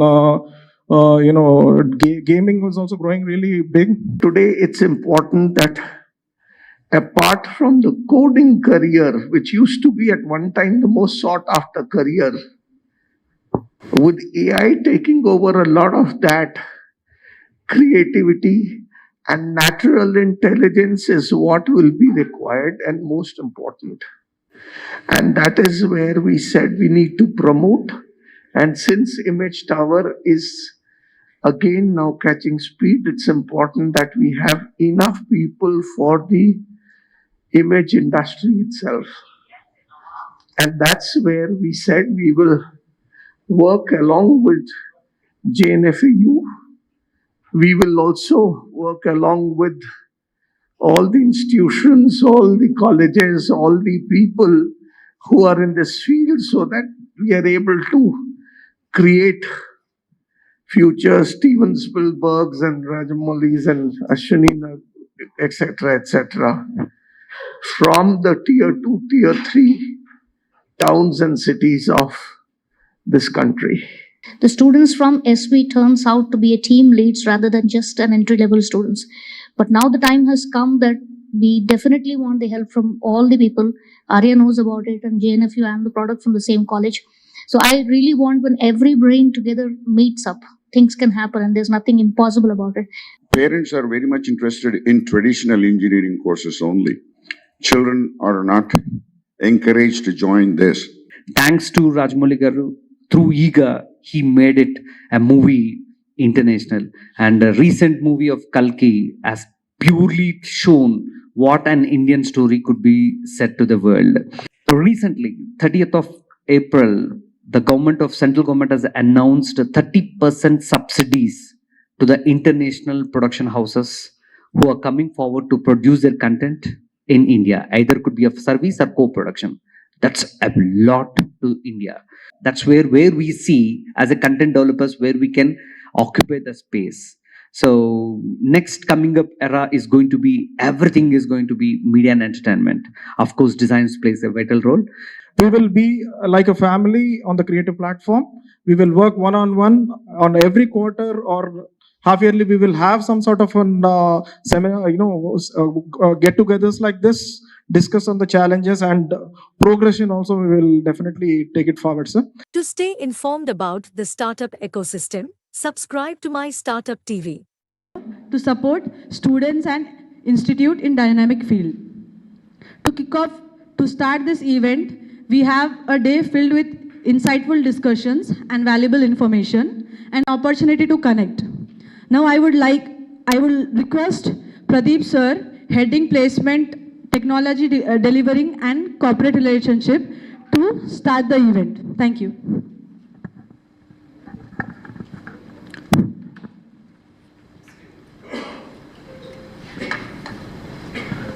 morning, everyone. So, to cut short the introduction and everything, I'm Pradeep. Today I'm here in place of my CEO because he's not well. So he's down with viral fever. That's the reason I have to be here in front of you. So basically I'm heading placements, technology delivery and corporate relations from TASK, and this is my 16th year in TASK. So TASK, as you're seeing, we are established in year 2004. It's 20 years, almost 2 decades. And post the bifurcation of the state, we got renamed as TASK. Earlier it was under a society, AP Society for Knowledge Networks. It was created in 2004 actually. So basically we believe in 3 pillars: education, employability and entrepreneurship. As you see on the slide, education is we don't give any education to students. We sit above the curriculum and we skill the students. Along the curriculum, we skill the students and as per the industry requirements. So employability, we work with around 500 plus hiring organizations to place our students, and we have got around 749 colleges across the state who are associated with us, and close to 3.5 lakhs youth registered with us, and they are active at the moment. And till date, we have skilled around 9.5 lakhs, and faculty around 17,500. And placements, on an average, every year we do 5 to 10,000 placements, through our own team. We have got internal placement team where we hire the students for these organizations. And what is the value proposition by TASK? For youth, we give industry access to in skilling module, or whatever technologies, personal skills and organization skills. We have our own internal trainers, around 35 trainers who go to the colleges physically, and they train the students in all these organization, basic soft skills, technical skills and interpersonal skills. And we give them internship opportunities, placements, and we do have entrepreneurship also for these students. And for the colleges, we are partnered with 80 plus corporate partners, and all these partners are also partnered with these colleges. And we help them in NAC accreditation also. And for organizations, we give them entry-level requirement students. Whenever there is a requirement for them, we will give them skilled, proper skilled students. And these are the corporate partners with whom we are working. And these are few, we have all big players like Salesforce, Google, Microsoft, Cisco, Oracle, and all these partners are working with us. And we have got around, as I've mentioned, 80 plus partners. And these are our hiring organizations. Whenever there is a requirement from any organization, we publish it on our task portal itself. And the student will go through the JD and they'll apply it on the portal, and they'll take the assessment on the portal itself. And once the student clears the assessment, he'll be given the next round opportunity. These are the few partners. We have got more than 500 plus organizations with whom we are working, and we are sector agnostic. We work with in every sector like IT, pharma, manufacturing, servicing. Every sector we have got our partners. And these are the few recognitions. We got Scotch Gold Award for our I40S, which is innovation for Telangana students. It's like an entrepreneurship mindset program. We have impacted around close to 25,000 in last 2 years. We have got Scotch Award for our placement approach as well. These are the few awards regularly we get from other states as well. We believe in communicating effectively with our colleges as well as students. I mean, this is in short. Actually, it's a big presentation. I just wanted to cut it short. That's the reason I didn't put much slides, because Shrikant sir wanted to meet you all personally, and he wanted to discuss more about creative career industries and all. So The purpose of this meeting is to introduce our one of our key partner, who is from Creative Careers itself, Mr. Arya, who is CEO of Creative Careers. And with this collaboration, we wanted to enhance the skills of these students, and we wanted to make them get into creative industries, because like these days everyone, whenever we go to the colleges or whenever we speak to principals and other HODs, only thing they say is IT. Other than IT, they won't say anything. And even though if the student is from civil or mechanical engineering or any other core engineering, once they're done with their graduation, they'll go to IT itself. And as you all know that we have got Amirpet, so once the student is done with his mechanical or civil, whatever engineering, they'll go and they'll do a short-term course, and they'll end up with the IT career. We wanted to change that from our end, and with the support of Creative Careers. So we have initiated discussions with Intermediate Board of Education as well to catch them in and to train them in creative careers. We have got our institutes also here. Thank you so much for that. And as I mentioned, like 80 plus corporate partners, whenever we work with corporates, they train our students and faculty, and majority of them train for free, but few organizations, they train the students on a highly subsidized prices. So I request all the institutes to consider our students, because we give large volume students. So whenever a student comes through task, we request you all to support the initiative, and I don't know like what possible discount you can offer. I mean that will be discussed between Arya and Task. So we request all your support to make this a big success, because we are aiming almost like entire Telangana. We wanted to penetrate with this creative careers industry. Thank you so much for this opportunity, and over to Arya.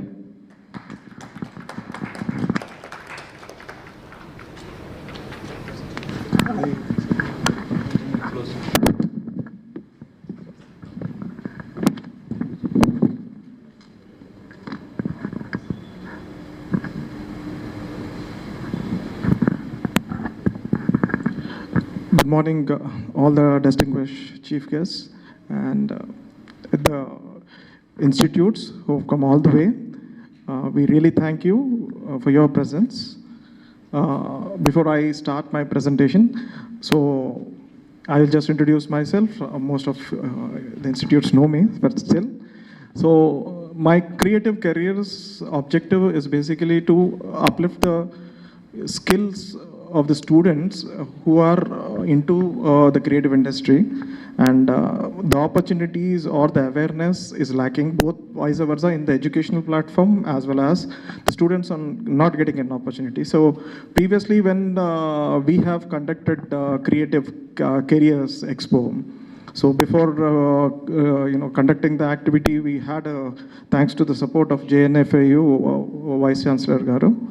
So she has given a very good input, and she also asked me a lot of challenges which have to be addressed. So that made me to start this initiative, Creative Careers, and after approaching Task, I've got a really very good support from Task, thanks to Task organization, Srikant Senha Garu, as well as Pradeep Garu, and all the team who is really working hard to make this possible. We've already been associated with the Board of Intermediate, because now let's talk about creative careers awareness. So these are my key objectives which I've gone to discuss. So these are all the, now my agenda here to speak to the institutes is basically with the biggest challenge every institute is facing is admissions. So most of the, as Pradeep sir has already discussed about why students are reluctant to join creative platforms, is basically it is right from the schooling part, where the student is actually encouraged with his skills of painting, skill, drawing, dance, and all this activity, extracurricular activities, what we say. But if you get into the next part of the career orientation, the parents are reluctant to, let the students who are skilled also, they're again diverted into the traditional, academic methodology of engineering or becoming, into medicine or any other activity. So now, since we have a changed era, so we now have a lot of opportunities in creative platforms, as we all know. But how much awareness is going, how much branding is going about the creative platforms is one of the biggest challenge what every one of us are facing here.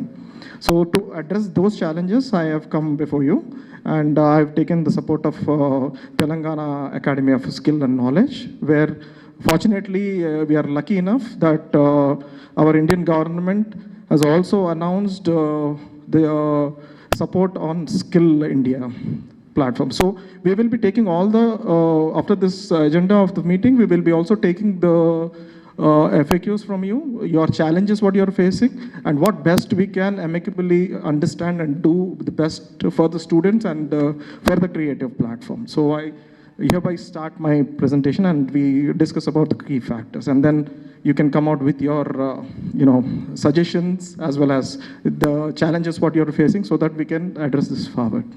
Thank you. So these are we have done a lot of analysis about the market strategies today, how creative industry is building day by day, and now as AI also has come into role. So there are so many different challenges as well as we have opportunities for the students to get into the market in different platforms. So we've got more than 1.5 million jobs in visual effects, 1 million jobs in gaming was also growing really big. So we have done a lot of research, and there is a possibility, but there is again challenge when we were speaking with Task and we were speaking with few corporates. There is one of the biggest challenge what we are facing. Even JNFU VC madam was also speaking about the same thing, is how the training methodology and the faculty, that is one of the biggest challenge what every institution is facing today, because we need admissions.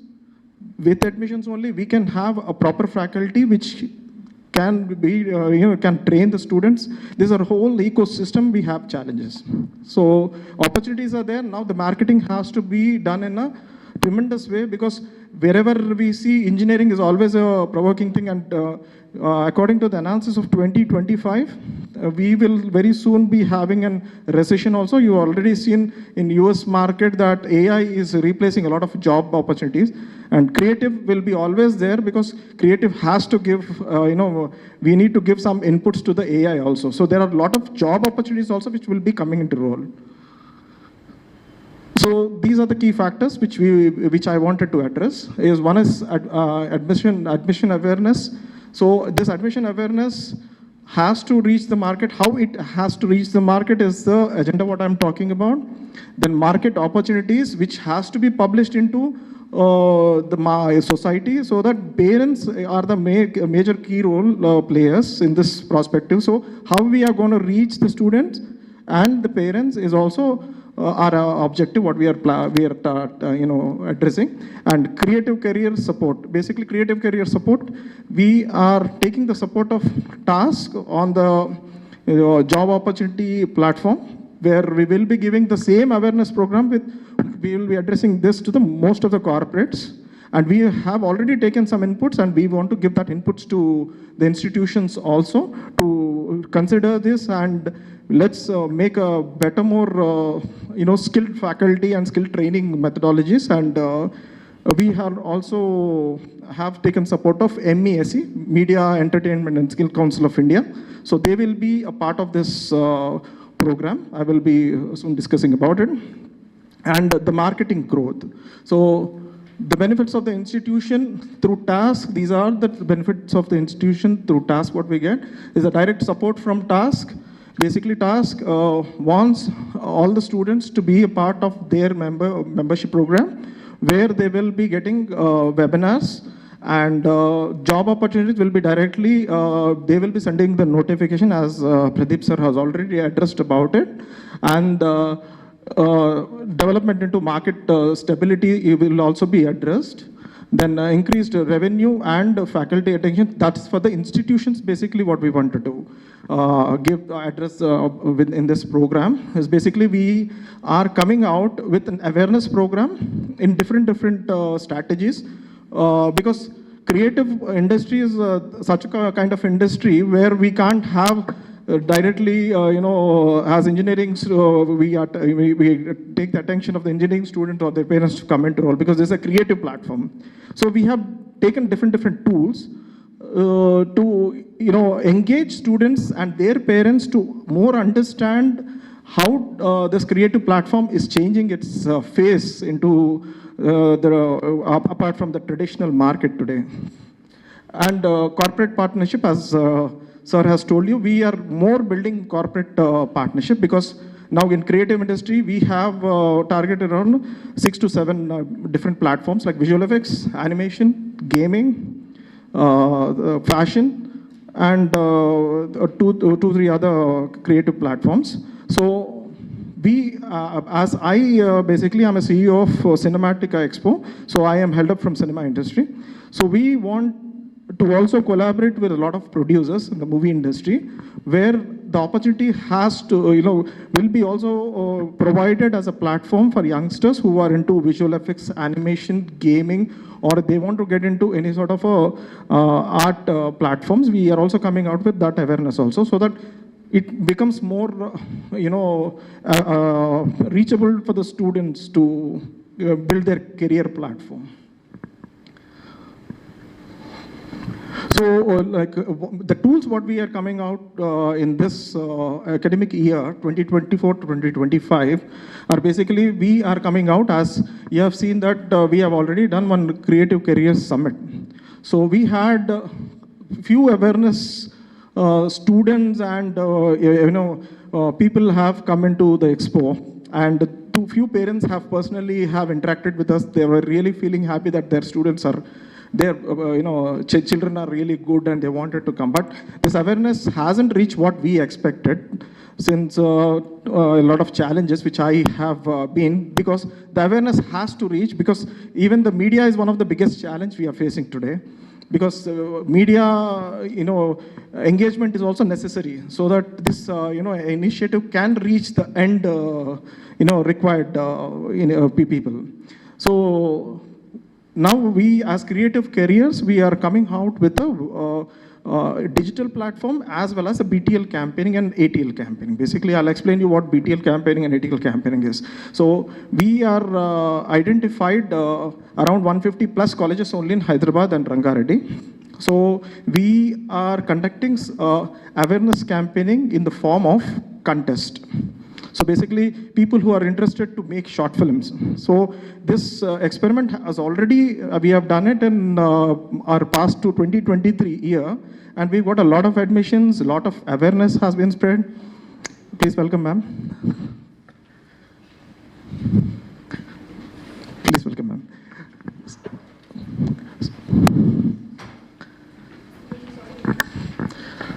Thanks for coming, ma'am.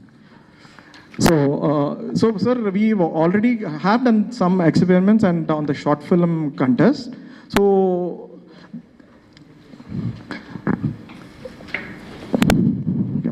the awareness was really good, because when we actually have done this sort of a contest, students are really interested to come out, and most of every college has social communities like which are on cultural clubs.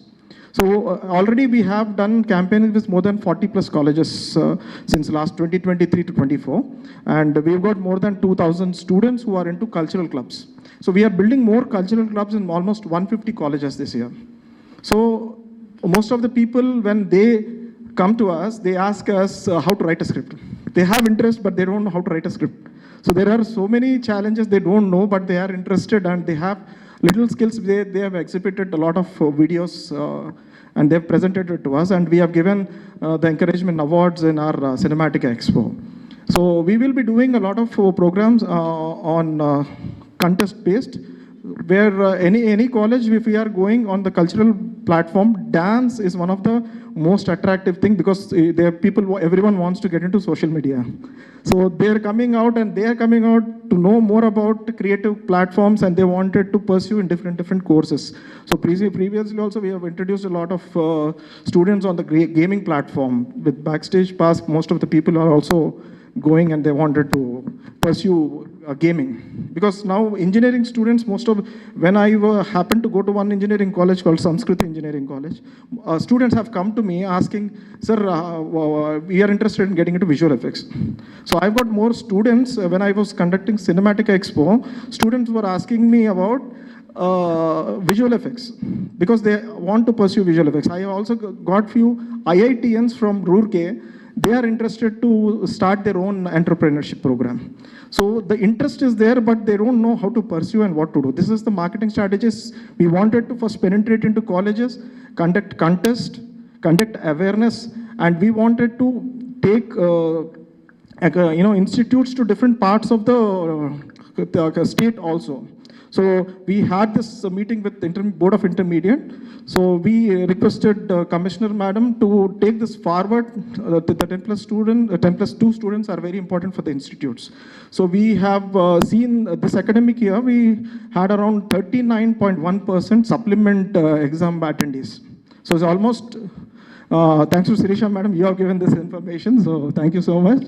So I've seen that these 39% of students can have other alternative opportunities through creative platform. So because creative platform and the education are travel on the different verticals altogether, but if he is really skillful, it is not necessary that he needs to be an engineer or a doctor. So everywhere we have UI, UX, every challenges are going on. This awareness has to spread. So that is why we are also planning to penetrate into Warangal, penetrate into Karimnagar. There are so many students who are really skilled. Last time, thanks to Kamal Rai sir, that students from JNF have come from tribal areas, giving out their beautiful skills, and they're still there in Karimnagar waiting for opportunities to happen. So thanks to TASK once again that they are coming forward to take this to the global level. And conversions of the students, that is one of the biggest agenda why I've welcomed all the institutes to be a part, is basically when we are conducting these sort of contests and these sort of expos in the market. So we want institutes to be also a part, and we want government to support to the institutes also, because TASK is always speaking to, we are speaking to Education Department, Burra Venkatesham sir also, and next coming we will be taking the whole FAQs and the challenges what the institute is facing today. And we want to take the skill, this challenge into Skill India, and we want to present this, and we wanted to show the, addressing of unemployment through creative careers. So we are also tied up with MESC, most of your people might have heard. That is the Media and Entertainment Skill Council of India.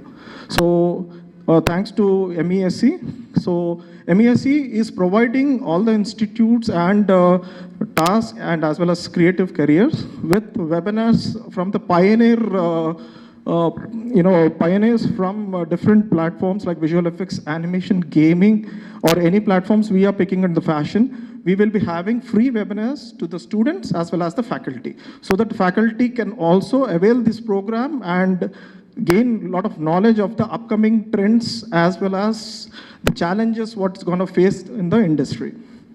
And we wanted to even target 10th and the students of right from 15 years or 16 years who are actually skilled, but they don't, the skill is being unidentified and unnoticed, because when a kid is dancing really good or doing some sort of painting or drawing, parents are really happy in their childhood. but they completely divert them into engineering or other subjects. But the skill is being unidentified, and now even I see a lot of software professionals who are converting themselves into visual effects. They want to try things into creative platforms. So there is a diversity, but the awareness is not spreading. So we have taken the support of MeCAT. Basically, I'll just tell you what MeCAT is. MeCAT is a part of MESC program. So what MeCAT does is it is an aptitude test which will give 99% of result if a student is facing that exam and answering 90 questions in 90 minutes. So if the student answers this 90 questions, the result is it's almost 99%. That which skill of the student is really good in, where a parent can take a judgment to, if he's really interested in any of the skill platform, they can actually be pursuing those platforms. And we, as our creative platform, we wanted to introduce institutes directly to the parents and the students. So MeCAT will be also helping us to get that sort of a penetration into the market. Now, we got, last time also we had a word with a lot of institutes saying that we are interested into central syllabus to college schools. Basically, central schools are, students are more into creative platform. They want to venture into different things. But again, there is a challenge that the reachability and awareness is not up to the mark. When we happened to speak to Kendriya Vidyalaya and Army schools, last time I've been to Kendriya Vidyalaya and Army schools and Bharati Vidya Bhavan. So MeCAT will also help us to identify students with the skill abilities and to how to pursue and which are the institutes which we can pursue is all the program all about. Then the networking and learning opportunities, identifying student and showcasing their talent. Now we have also come out with an application which is something similar to LinkedIn, so that we understand which student is interested in which platform. Basically, it is something similar to LinkedIn. They can portray their own talent in the website, and we will be conducting regular contests in the society. Now, even the colleges can also be a part of that, and they can also announce their own contest, where we will be getting the direct targeted students database where you can directly access with them. So our talent workshops and talent hunts will be there in all the 750 plus 800 colleges, what the task is helping us. And we want to spread these wings into Andhra also, because recently Andhra government is also interested to develop skill programs. And I'm giving a presentation to government of Andhra Pradesh also very soon. So there we have APITA. That's a similar alternate program like TASK, which is doing in Andhra Pradesh. So as I can see, most of the people coming here into skill platform, they are pursuing a lot of this creative industry courses from Andhra also, if I'm not wrong. So I've heard about 30-40% of Andhra students coming here and learning. So we want to enhance that also.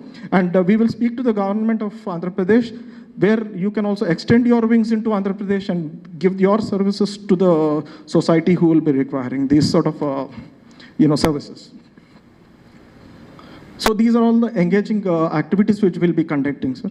And we are also, we are also into the film industry. We are also involving a lot of producers, film artists to be a part of the awareness campaigning, which will give more awareness, and the awards and reward. This is what today in the trend students are really interested in, and the interactions will be also done by that.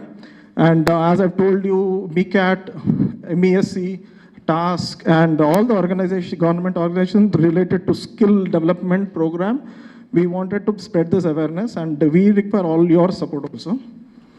And finally, this is my presentation, what I have given you.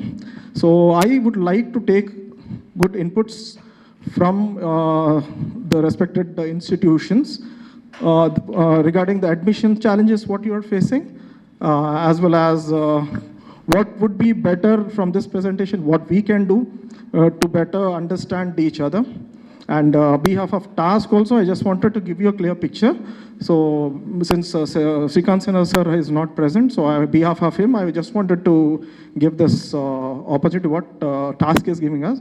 Every student in your institution, or we introducing students to your institution, are requested to pay a fee of 500 rupees, nominal fee, to task directly. So task will be providing soft skill training, as sir has already intimated you. Though that faculty can also utilize that sort of a skill training from all the 80 corporates what previously sir has shown you. So we will be having a lot of webinars. Every month we will be having some sort of a webinar where the skill can be enhanced.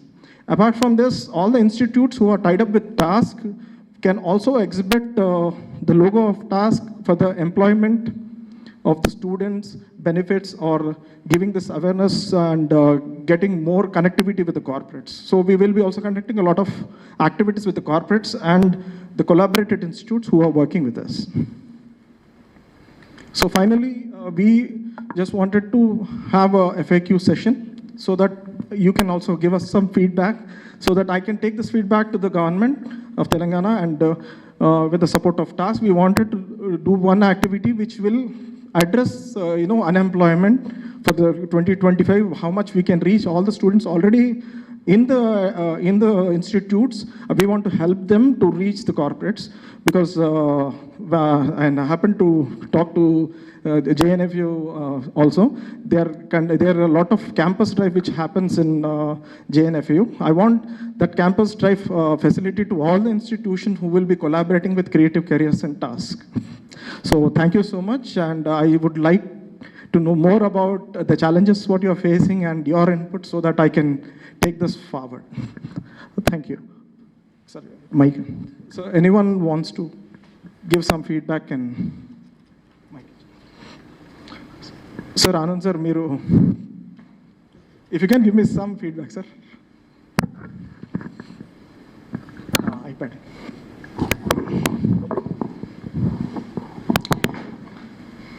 Congratulations, Arya Garu. Thank you so much, for sir. giving nice presentation. Actually, I represent the University of Hyderabad, Sir.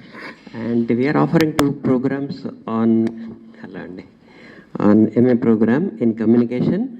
One program specialized in media studies, and the another program, MA communication, which is specialized in media practice. And the media practice program is involved in making the students capable of directly entering into the industry.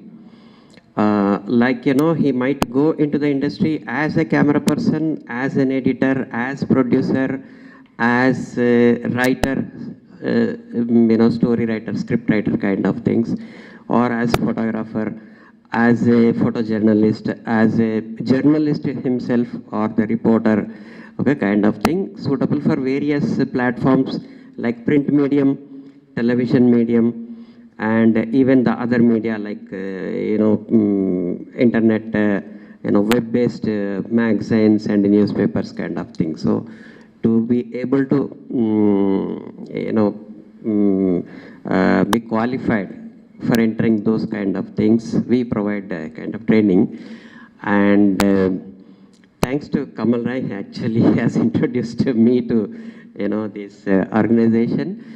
I would like to see how this platform, one is Creative Careers and also Task, how it is useful to my students, University of Hyderabad students, okay, in getting their employment or the business ventures, okay, kind of thing.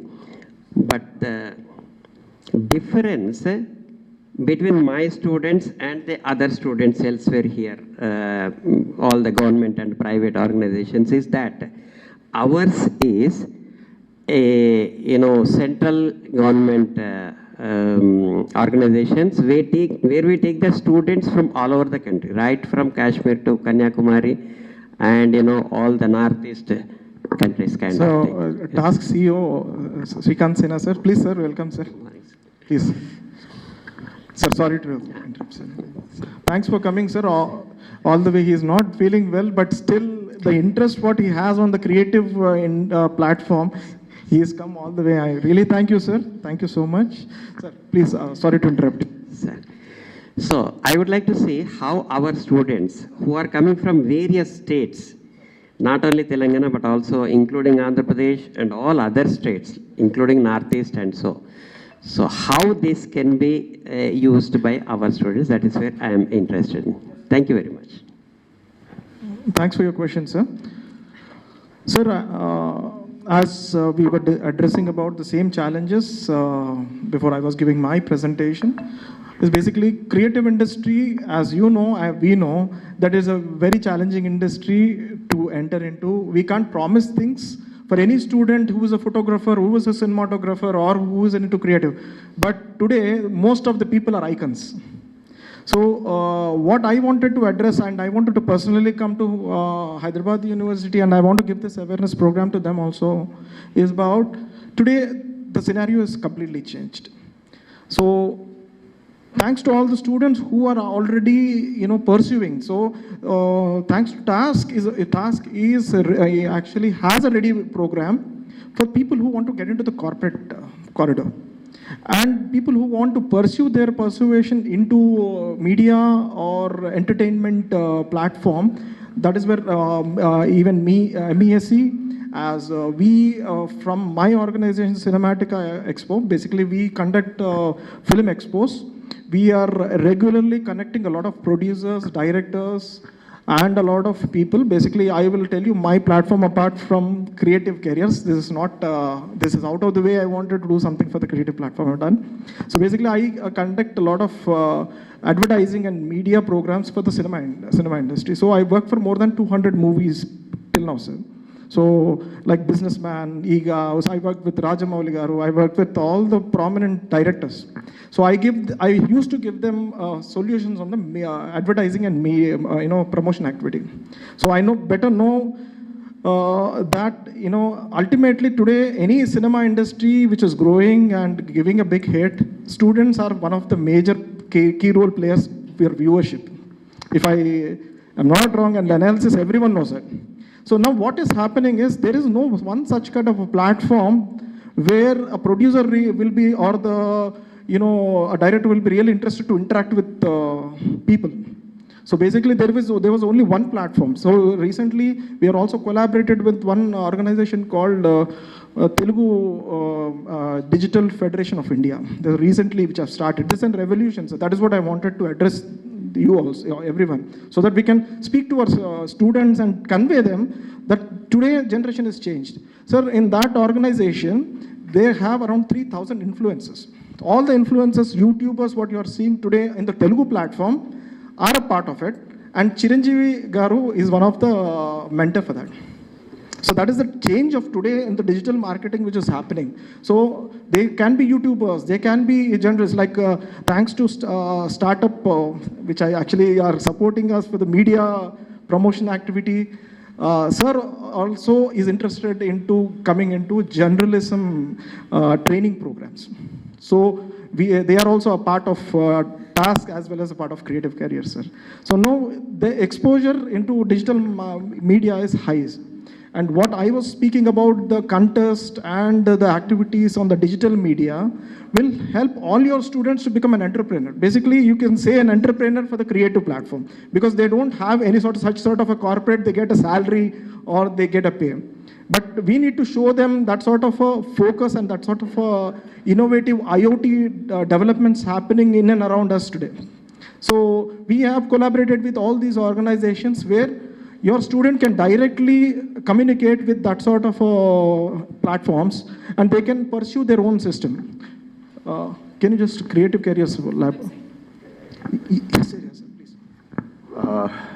Sorry, just to add to one point that he was mentioning, this entire thing is being video recorded right now. And whatever sessions are recorded by Task are put on the Task YouTube channel, and anyone across the country can access it. So your students across India can access this content that is being spoken today. Plus, whenever we do such a similar kind of a webinar, things will be broadcasted. I would just like to thank everyone for being present over here today and being part of this. I definitely do believe, and Task believes, when I say I am talking about Task, that today it's important that apart from the coding career, which used to be at one time the most sought after career, with AI taking over a lot of that, creativity and natural intelligence is what will be required and most important. And that is where we said we need to promote. And since Image Tower is again now catching speed, it's important that we have enough people for the image industry itself. And that's where we said we will work along with JNFAU. We will also work along with all the institutions, all the colleges, all the people who are in this field, so that we are able to create future Steven Spielbergs and Rajamoulis and Ashwini, etc., from the tier 2, tier 3 towns and cities of this country. And that is what we want to do. Definitely, the focus would be towards Telangana, because Task is Telangana. But there is no reason why anyone else across the country cannot benefit from our programs. Hope that answers your question, sir. Thank you. Thank you very much, sir. And I'm also looking forward to see how the University of Hyderabad can collaborate in this endeavor of, taking the students to the market and industry. Thank you very much. Thank you so much, sir. Sir, any one of you?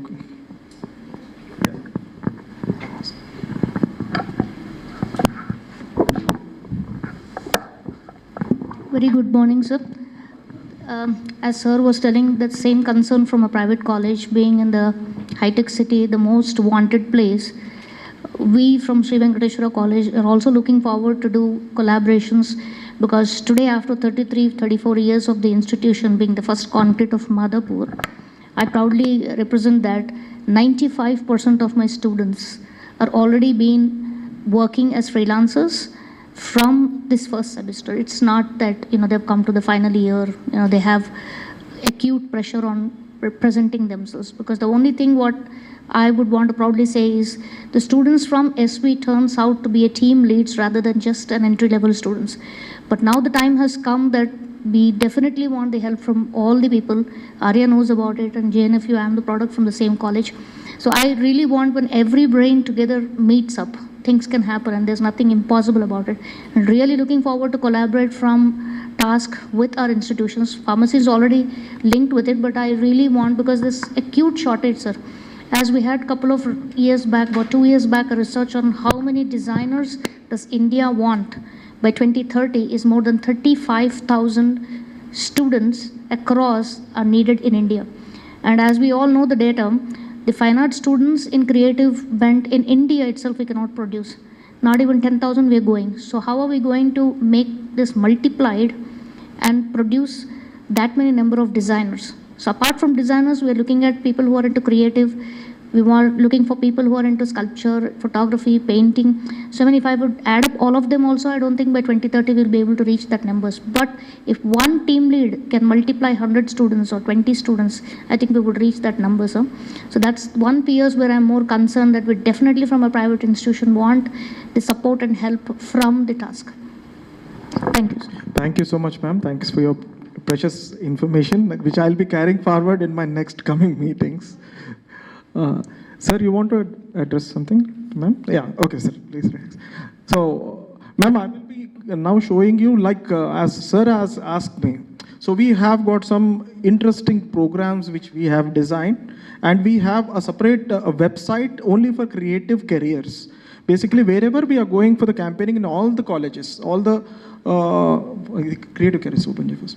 So all the colleges, wherever we are going, We will be carrying this website with them to go pursue, know more about what are the creative career platforms and then institutions here who will be rendering their academic services, where students can register here, and this database will be followed up with this subscription program what we are coming out with, so that that information reach to the academy directly. Now, I was also speaking about the digital platform, what every institute or the colleges or any marketing strategists are applying today is going to the digital market and promoting their institution. So this is not, this is not completely happening because the awareness is not spreading, though interested people are coming. So it is only 20 or 30% of the targeted audience, we call in the language of digital marketing, we are getting that conversions. Like previously when I was traveling with Roots,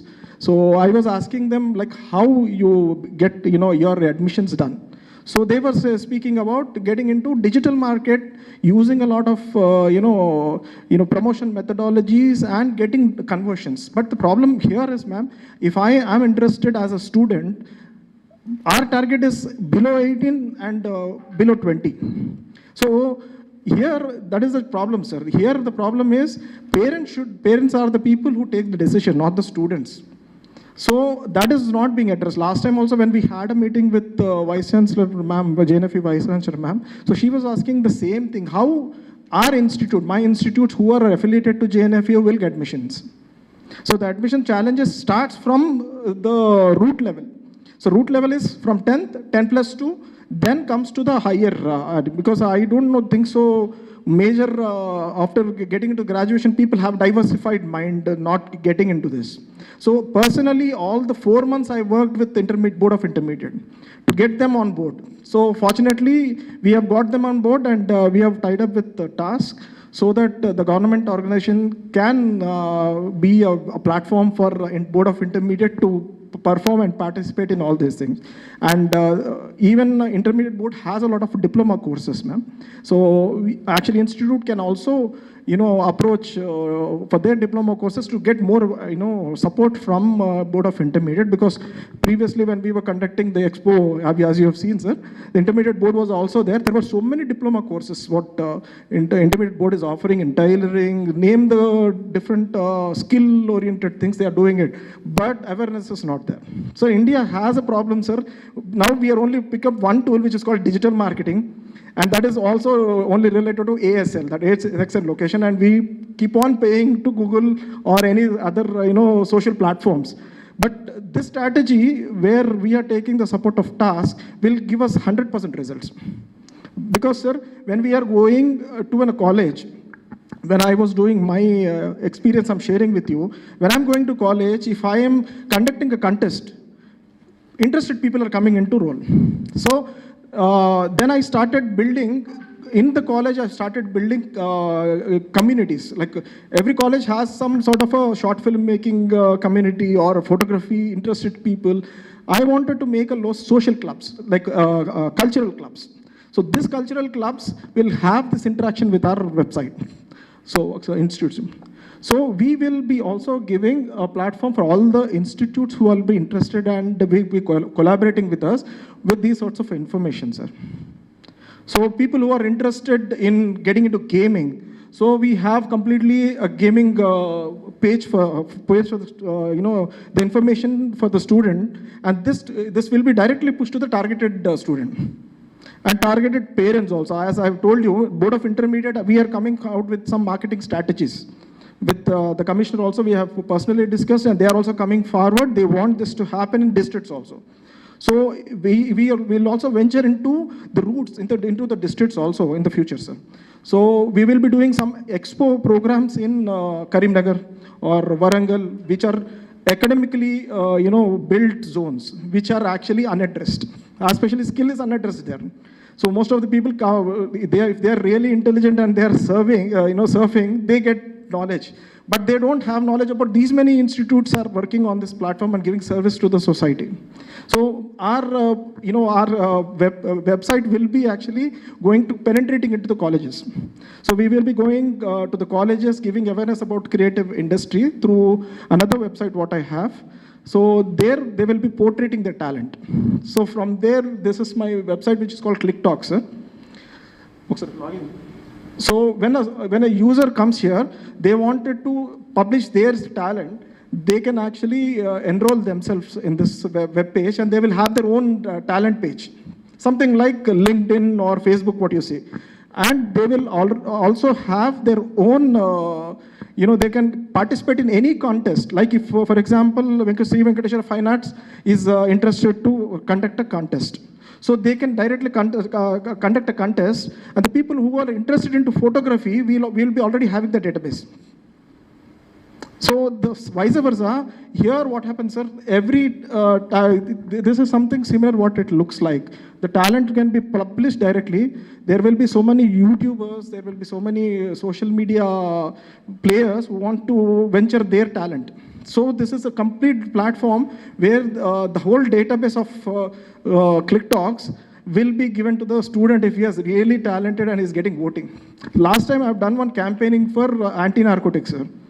With police department and with SHE teams and labor department.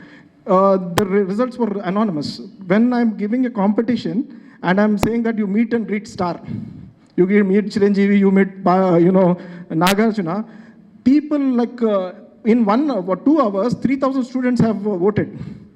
That is the that is the idea of what I'm telling you, like how to penetrate into one. If we are targeting one college, we have 10,000. Now I go to Mallareddy, we have 10,000, 15,000 students in one college, where we have 500 to 600 cultural club members there, but unaddressed. That's what I'm telling you, sir. Now this is like my previous campaigning which I've done, sir, and there were around 2,000, 3,000 students in the Coxel. 3,000 students in 1 hour they have done, because I was announced my Cinematica Expo where Nagarjuna was coming, and the winner will get an opportunity to get an award from him. So students here need encouragement, ma'am. Need encouragement, need publicity. And as you're telling me, sir, if I'm coming to Hyderabad University, we will be taking this platform into consideration, where all the students can also participate and learn and network a lot of things from different institutions, different technologies, and they can upgrade themselves here. So everything is free over here for the student to participate, to enroll, and all the workshops, whatever we are conducting, is free for the students. So this is something what I just wanted to share it with you, sir. This is how we are penetrating. That's what I'm telling you. Even the academy, we will be becoming the marketing hand of every academy who will be there with us, because we will be penetrating inside. So we will be becoming a digital support for all the institutions on the creative platform, so that we penetrate and give the targeted audience. So this is what we are coming out with, sir. And as I've told you, MeCat and these sort of things will really make India more empowered, because I personally have seen the tools what MESC is using. So it was astonishing. So thank you, sir. Anything else you wanted to ask? Anyone wanted to know about, please? Sir, any questions you wanted to shoot, and any suggestions I'd love to take from feedback from you. Sirisha ma'am, meeremana cheppanukunnaru. How did you feel, if you can just express your feeling? DG Quest, sir, principal for DG. Sir, as a college, we are facing difficulty in admission process. In animation and VFX, gaming, all the industries low, right now we have so many opportunities. Skill India and promotion jarugutundi kanni, as a colleges maku admission vision lo chala problem face chestunnam memu.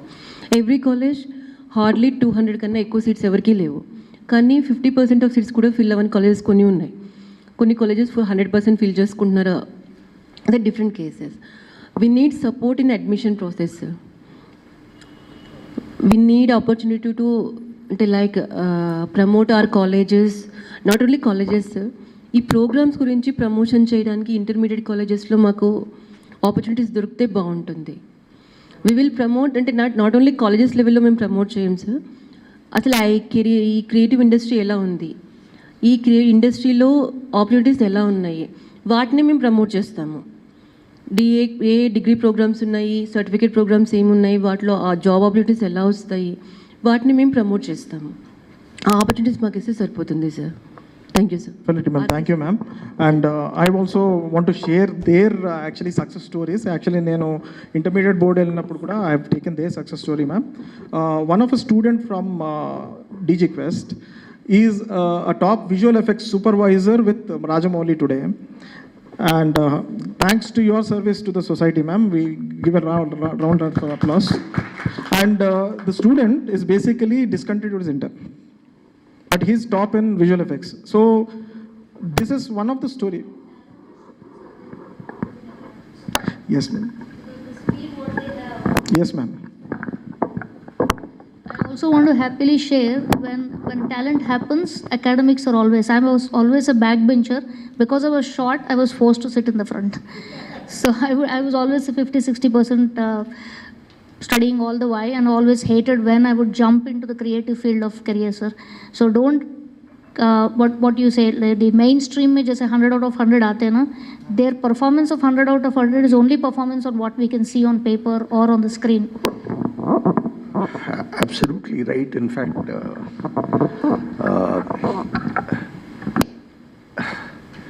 I am also part of the AVGC Skills Task Force at a national level.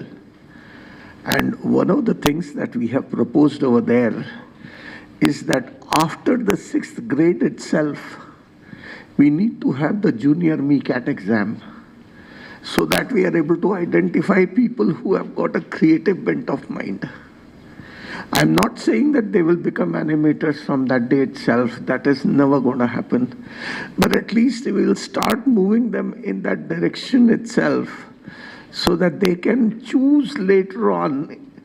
Today what is happening is people finish 4 years of engineering only to decide that their passion is gaming. Now that we want to completely avoid.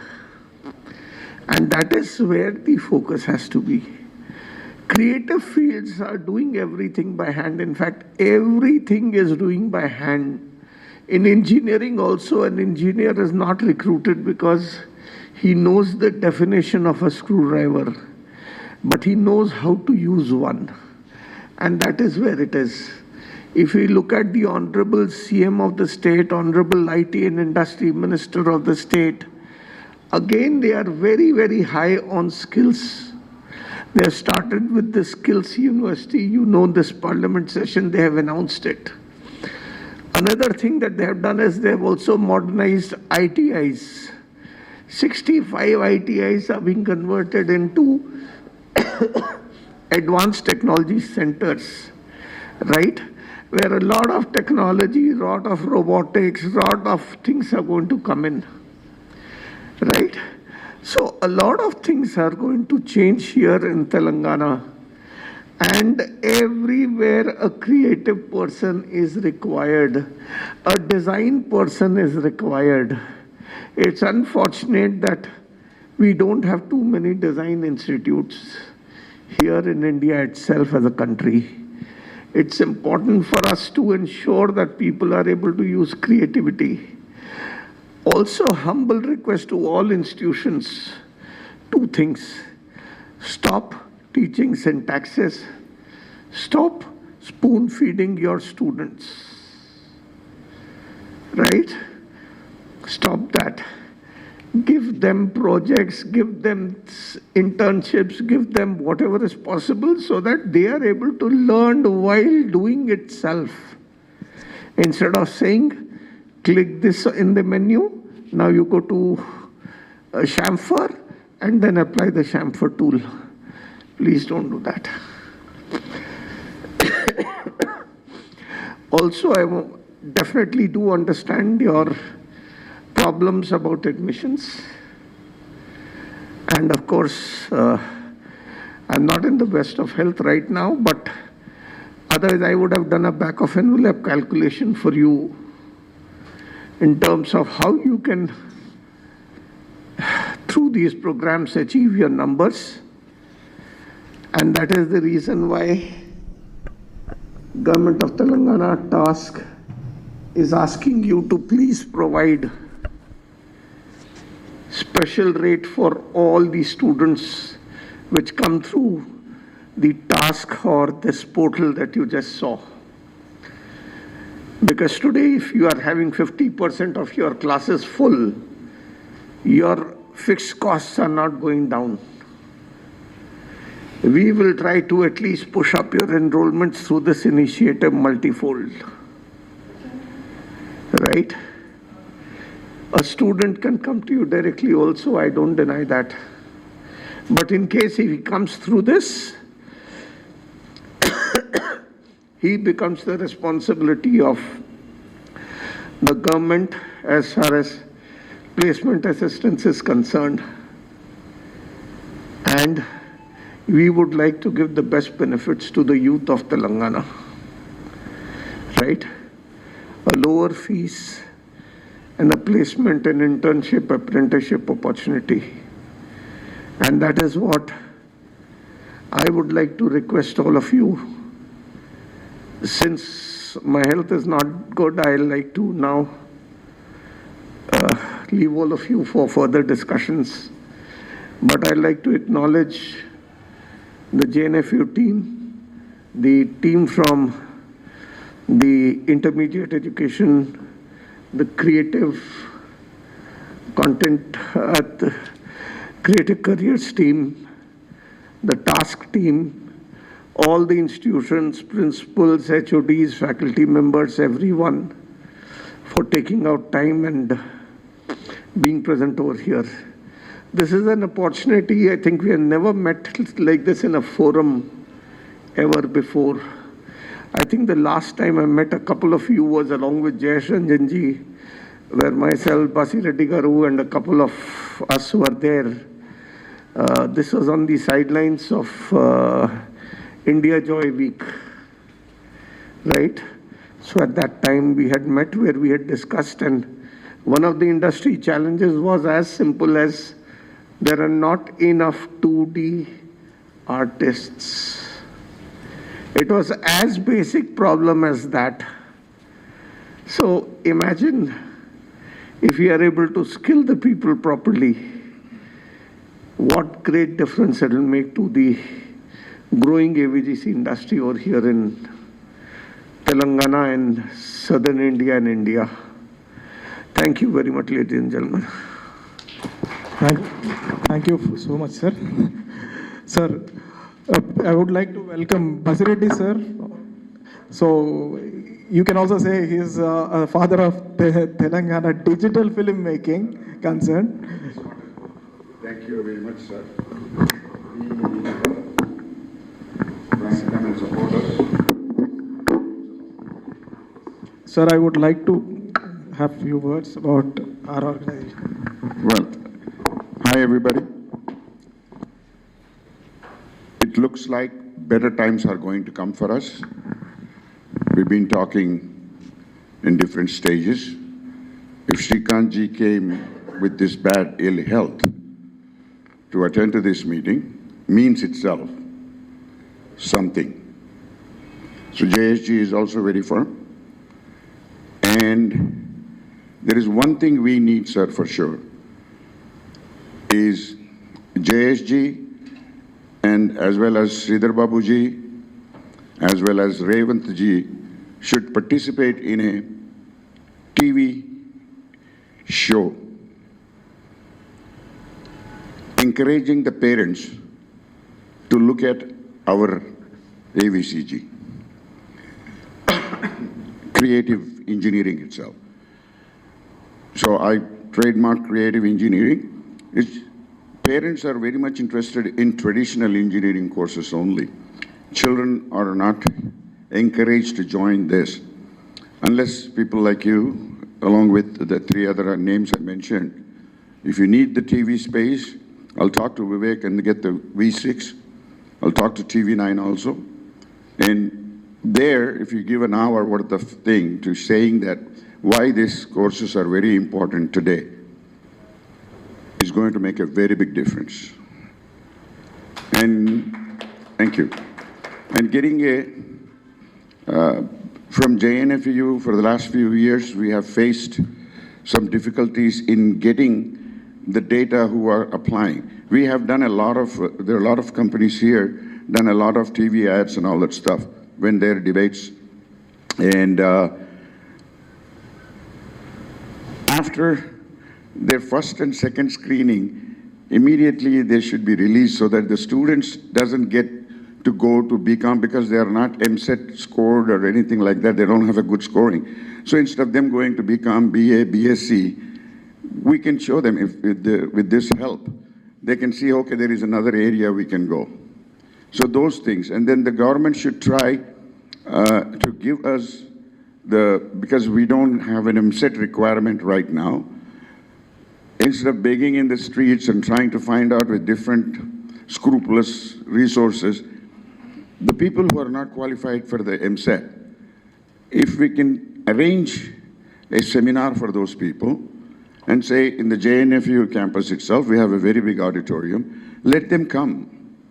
Because JNFU is a very good university, and all the staffs are very much interested. On the fine arts side, they are very much interested to help.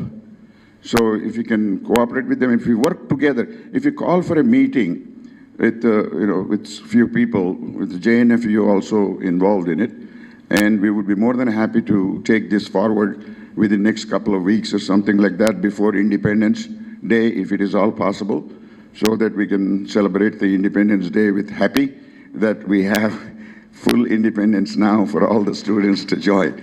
So please help us, and thank you very much.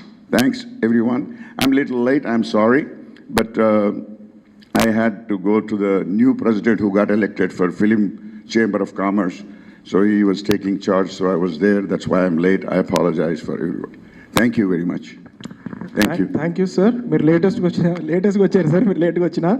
But the input what you have given us is really great, sir. As you have asked us, definitely we will. Stas sir will take care of that. And Basireddy sir has have told me we have already had a word with the Board of Intermediate, sir. For your information, I just wanted to share with you. We were supposed to have a seminar for all the supplements who have written supplements, and they have, as I said, 39% of students are attending supplements this year. So on the third week of August, we are actually addressing the same with the Intermediate Board Commissioner. They have already approved us the facility to communicate with all the supplement students and the students who are left out. So we are doing that program also very soon, sir, next month. And regarding the the interview and the information from the government of Telangana, definitely, sir, will be definitely pursuing it. It's a very good idea, sir. We will definitely consider that and will take it forward. Thanks for coming, sir, all the way. Thank you so much, sir.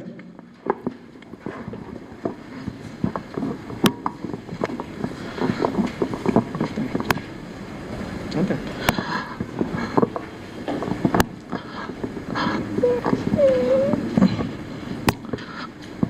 So any other inputs or anything will be definitely taken forward, and we will also submit our subscription and the process how we are doing with our circular also, sir. So that everyone can be a part of this program, and everywhere we go together, we speak together, and we make creative platform to the next level for the coming future. And we are taking this to the Skill India. We are taking this to the Skill India program platform also, because recently Modi ji has already announced about 1 crore opportunities on the skill platform. So this whole objective is to reach the best from Telangana.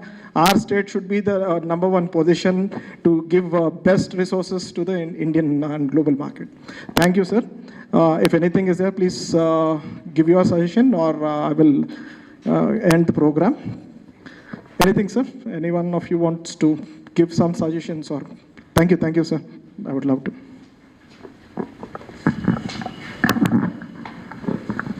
Thank you, Basireddy garu. especially Srikant Sena at this health stage, he's over here. We really appreciate. This is Ramakrishna. I'm the founder of IACG, International Academy of Computer Graphics.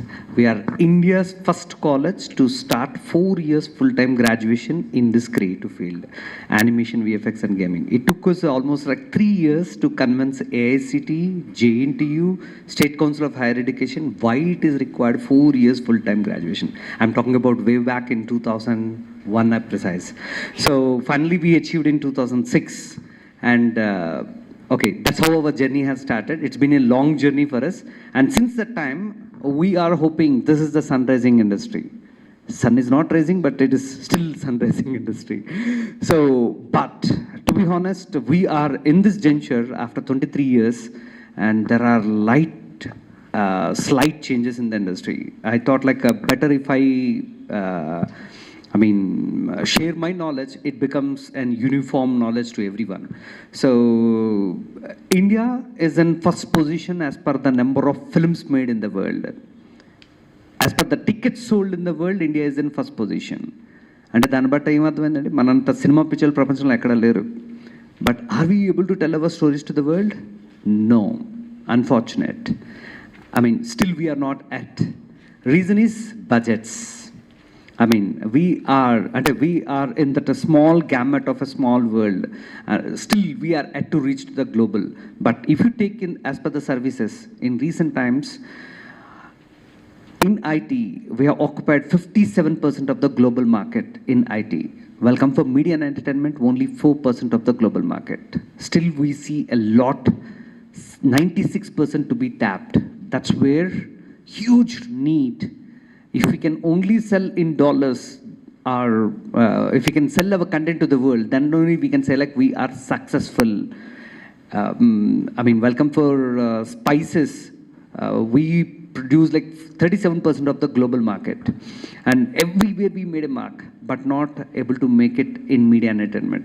Thanks to Rajamouli Garu, through EGA, he made it a movie international. And a recent movie of Kalki has purely shown what an Indian story could be said to the world. Okay, taking back,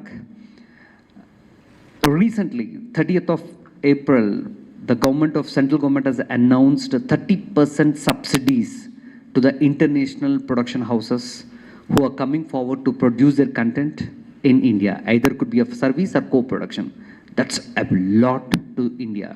For instance, in 2012, the countries like Canada, Australia, Singapore, many countries has come forward and they given subsidies and manpower holidays and tax holidays to the companies to encourage the industry. But India has not taken any step, unfortunate.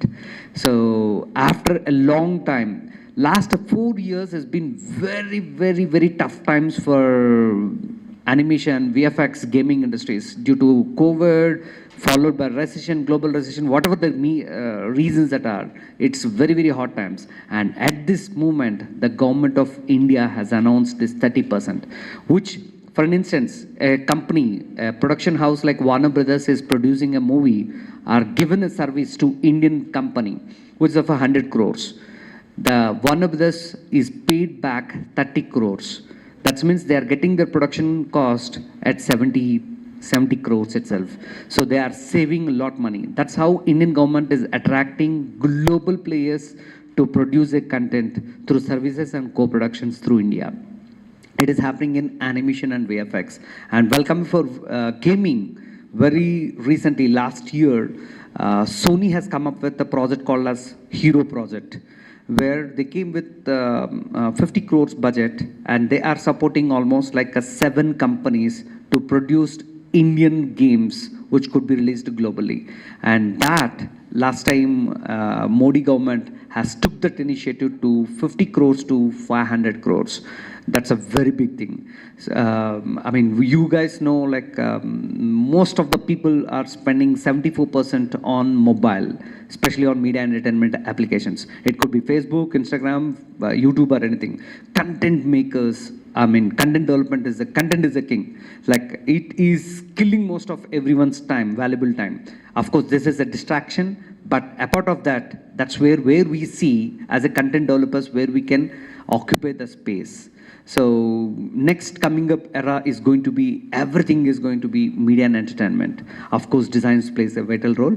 Over here, I think a lot of scope is available. If this could be taken forward to attract the youth from the diversions, how they can make it as a career. See, most of the people are addicted to games. How those games could be made as a career.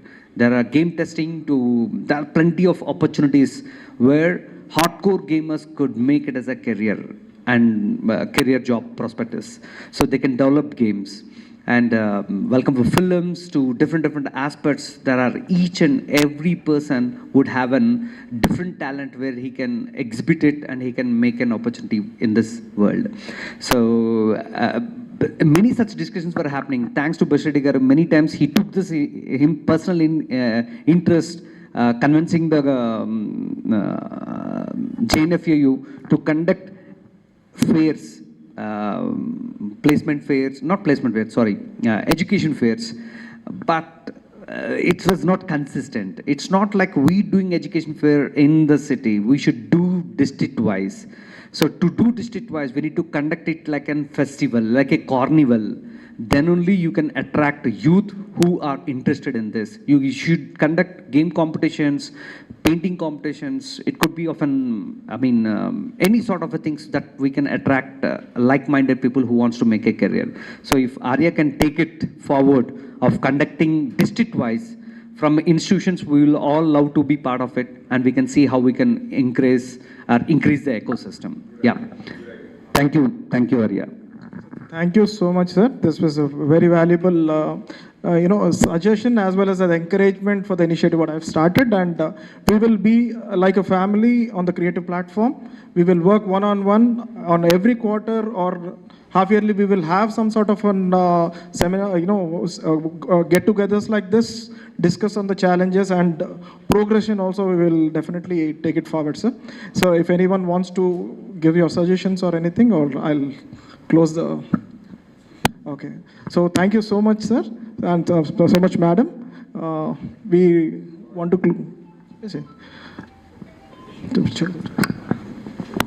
Excuse me, sir.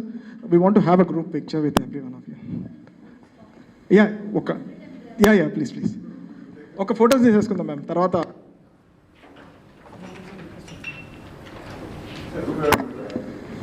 Thank you, everyone, being present here. Now we will wind up the seminar for today, and we will like to have the other seminar very soon. And we are expecting you to be a part of the same seminar again. Thank you, everyone.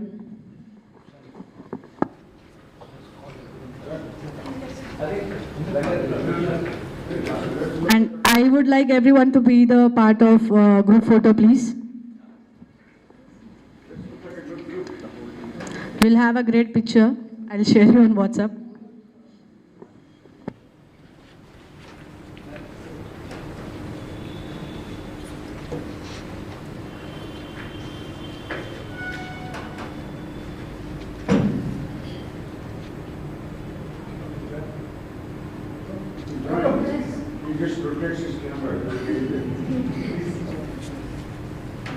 We need students, we have students.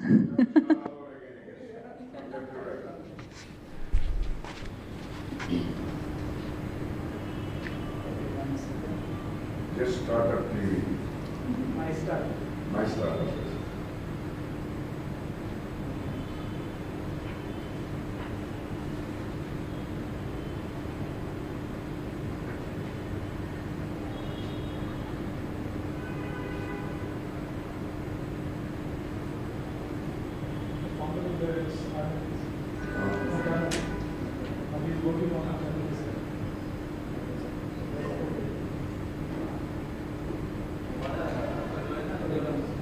Thank you. Thank you, everyone. Please have the snacks and go.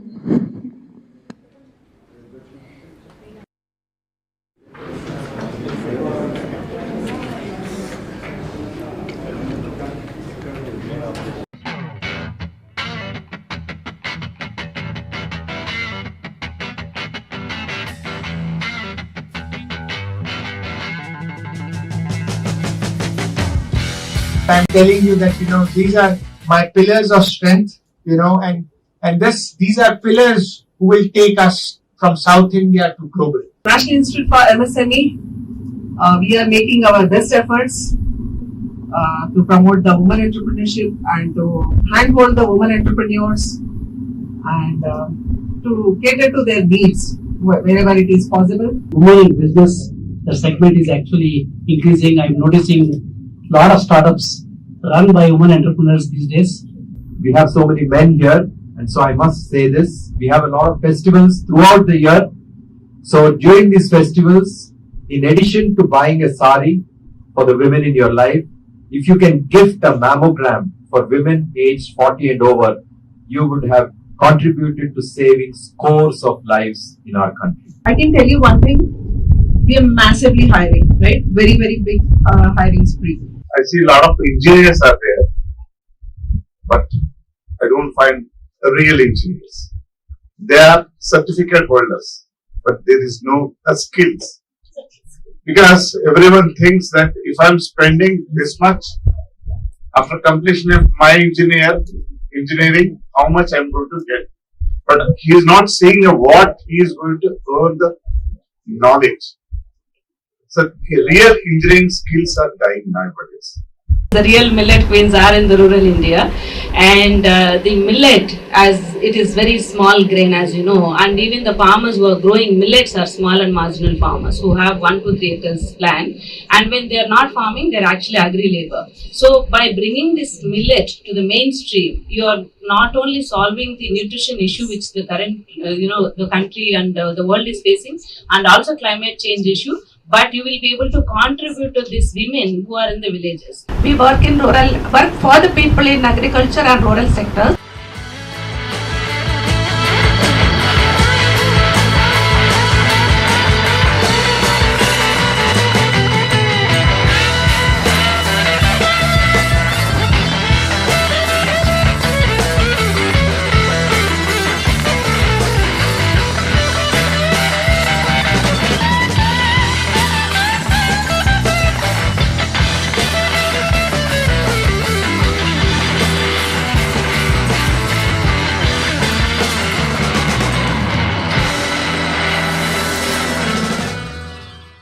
To stay informed about the startup ecosystem, subscribe to my Startup TV.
The curtain raiser of HICIA 31st edition of prestigious National Summit Award.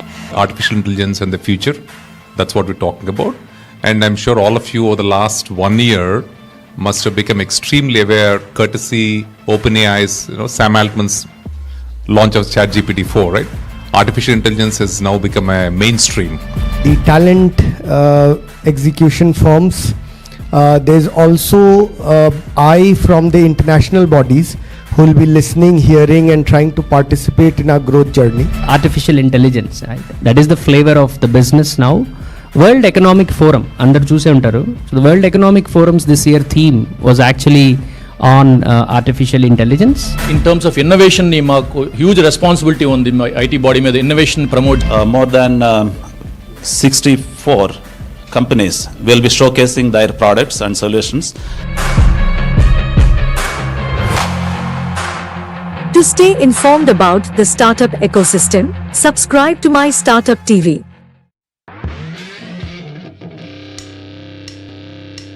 Why Cafe Mandala? All of you know that this is our flagship event. Knowledge sharing platform. So why can't we use this Cafe Mandala platform to bring all the startups? Genetic diseases create a huge burden, and actually a huge proportion of them are treatable if we are able to detect them early. So almost 80% of the adult population in the world is suffering from musculoskeletal pains. 1.5 billion people on this planet are suffering from neurological ailments like stroke, spinal cord injury. Portable instrument there, so it can be placed anywhere, and it will give the personalized medicine testing in just 5 steps. It will give the result in 90 minutes from sample collection to the result. What is the reason why we are not able to screen the NCDs at primary healthcare? The community are generally the lower economy people, and going to tertiary level healthcare involves time, cost and money. In this particular technology, contributing requirements of pharma companies and the cosmetic companies. So basically we will launch a device in first phase in India. India is having and 60% of these birth defects can be detected and managed prenatally with ultrasound. Doctors now can able to treat the more patients, the 59 out of them which are not taking the procedure. It's going to give them a long-term relief. The important aspect of this particular technology is that it's visual based. So the oligonucleotides or the probes and the primers is the secret sauce of our technology. Mostly our growth factors, we wanted to develop wound healing patches and ointments. And we do ourselves some of the innovations. We invested in bionic arms. We found some exciting things here.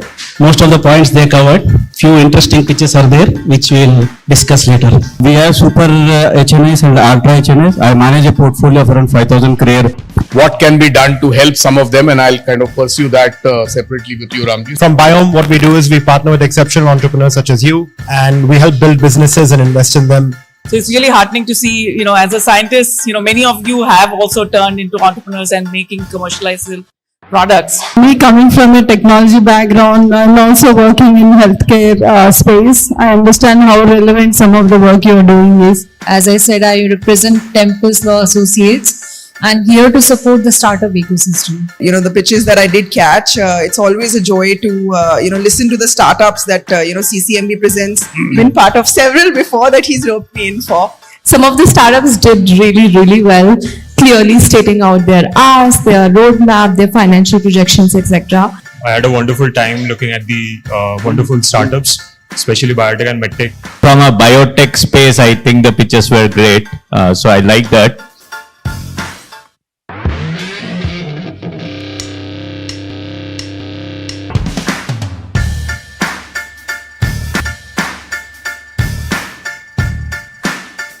To stay informed about the startup ecosystem, subscribe to My Startup TV.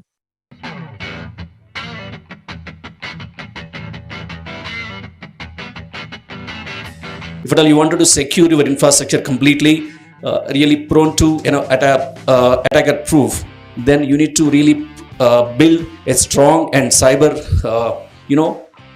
security system in place. Though you're putting your data in cloud, is if we drive it as a culture in our organization, we can build more business, we can build more trust. At the same time, we can help our global economy to survive the latest threats that we are seeing. Our technology will tell you it's a fraud call or if it is not a fraud call. Yeah? Only the machine can understand this. We counter AI with AI. And for the law enforcement agencies, if you see here, the technology goes so deep, it does voice to face profiling. That's the reason the government of India has come out with its own strategy paper, National Strategy in Cyber Security. And as a state government also, I think Telangana was the first state to come out with a policy framework on cyber security. It is now branded as the most significant threat to world order, with the ability to derail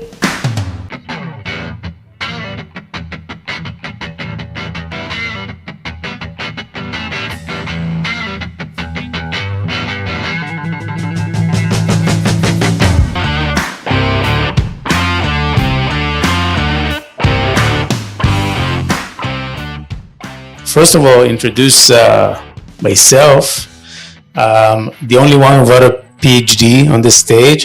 digital well-being. We talk in terms of more of how to manage your privacy, how to manage your consent, what people talk about digital addiction, parenting is there. So wide range of topics, and we talk about how to be safe from social engineering crimes. There is a huge skilling gap.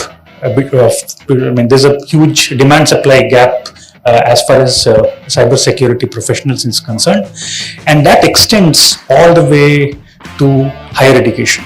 So, for instance, if you look at in computers in India, as is probably the case elsewhere in the world, which could serve to you and your mind as soup.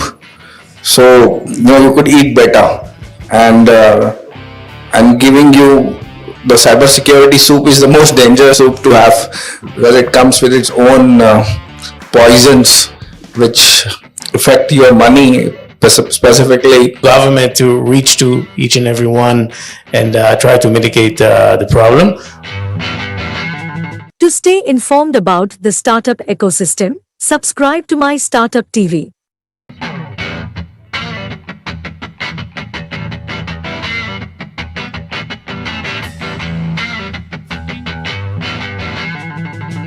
We are also recognizing several outstanding defense startups. We believe that this will be a very strong motivation for them in the time to come, followed by panel discussion. We will ensure that this vertical remains strong, and tomorrow through IDEX and Aditi and other programs, we are able to support more and more startups also. I feel this is just the beginning of what Collins is doing in India today. There is huge potential beyond just the workforce, the 5,000 plus Collins employees who are across Hyderabad and Bangalore. There is a whole ecosystem where we see potential for huge collaborative innovation, huge research, and obviously reaching from here to the world. Firstly, I would like to tell you about the initiatives taken by government in procurement reforms. Secondly, in the innovative ecosystem reforms. Thirdly, quality reforms. Lastly, I would conclude by expressing what Government of India expects from the innovative ecosystem in the country. Two constituents of that ecosystem, or the so-called the industrial base, are technology and the manufacturing competence. What we need to take a look is at the technology ecosystem. So my first question will probably go to you, sir. I think, like he said, there are almost 850 plus startups in the defense and aerospace innovation ecosystem today. How can the Indian government and established defense firms, they can help startups to integrate better into the defense innovation ecosystem? What do you think that the startups need to do from their side? And what do you think that the ecosystem, senior players in the ecosystem like the DPSUs or the corporates need to do to help them integrate better? The startups here, if they have to beat the world market and not just the Indian people, the product really has to be a technologically advanced or first of its kind product. Then you need to spend a lot, both funding wise and otherwise, a lot into the tip technology. This is one of the issues what they face. Gives an opportunity for the young innovators to get in touch with the end users. I can tell you my experience in the Air Force is because we always have to go through the ministry, through the DRDO. Ultimately, the user never really comes face to face with the actual innovator. And let's say you're a startup and you're looking at a VC, early stage, early growth is great. But if they don't have a B2B strategy, you may not get supported long term unless they have a very strong LP network. That's the way I kind of think about it. Our university decided to fund that program, and we ended up building this whole satellite. And during the process of building the satellite, I realized that, we are a country with 1 billion people, but, we've sent missions to moon.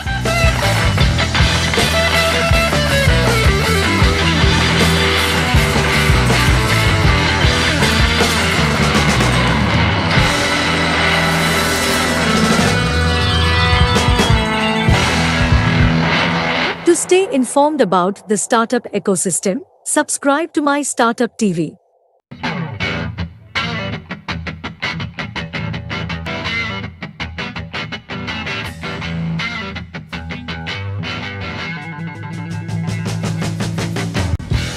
I'm telling you that, these are my pillars of strength, these are pillars who will take us from South India to global. National Institute for MSME, we are making our best efforts to promote the women entrepreneurship and to handhold the women entrepreneurs and to cater to their needs wherever it is possible.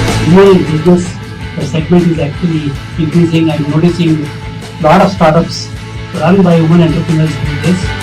We have so many men here, so I must say this. We have a lot of festivals throughout the year. So during these festivals, in addition to buying a sari for the women in your life, if you can gift a mammogram for women aged 40 and over, you would have contributed to saving scores of lives in our country. I can tell you one thing, we are massively hiring, right? Very, very big hiring speed. I see a lot of engineers are there, but I don't find real engineers. They are certificate holders, but there is no skills. Because everyone thinks that if I'm spending this much after completion of my engineering, how much I'm going to get. But he is not seeing what he is going to grow the knowledge.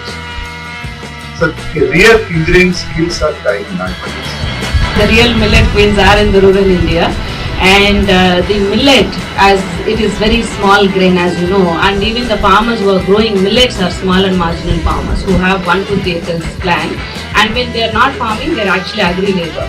So by bringing this millet to the mainstream, you are not only solving the nutrition issue which the current, the country and the world is facing, and also climate change issue, but you will be able to contribute to these women who are in the village. We work for the people in agriculture and rural sector.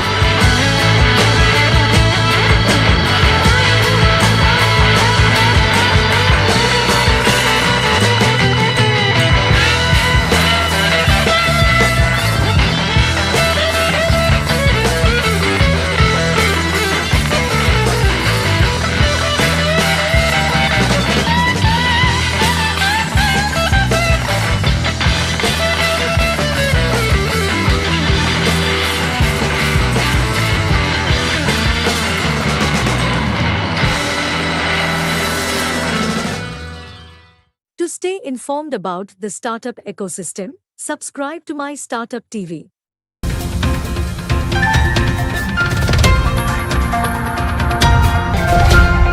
I welcome each one of you, that is the innovators, creators and solution finders, along with entrepreneurs, as well as the industry personnel, as well as the many associations who have been with us, to support us on the creative minds, innovative ideas and sustainable solutions shaping the future, which is the symposium for today.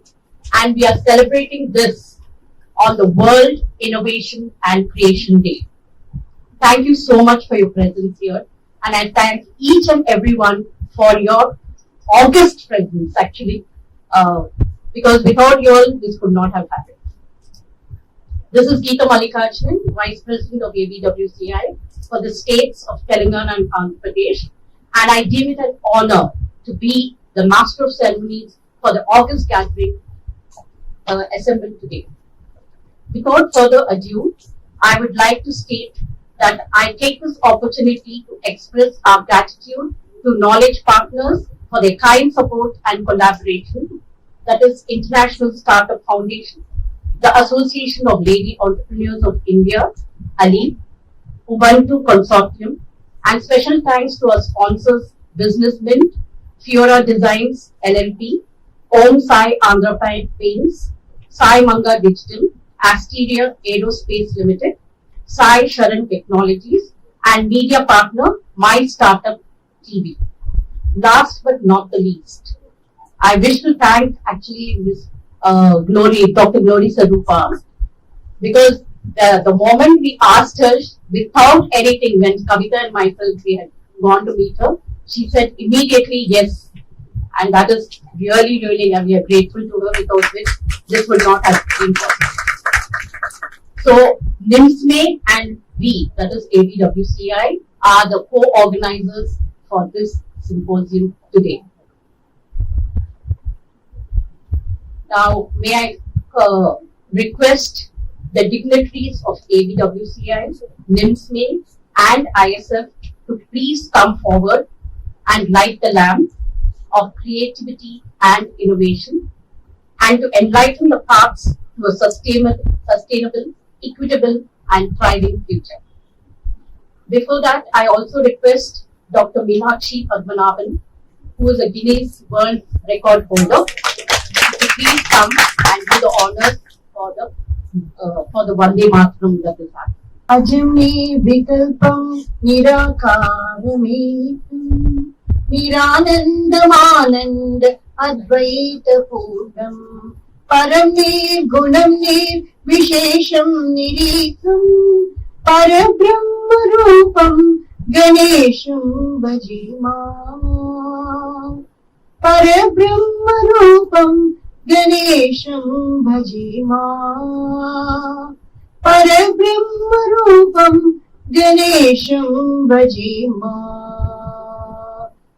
Sarasi janab sodari shankari pahi ma Sarasi janab sodari shankari pahi ma Sarasi janab sodari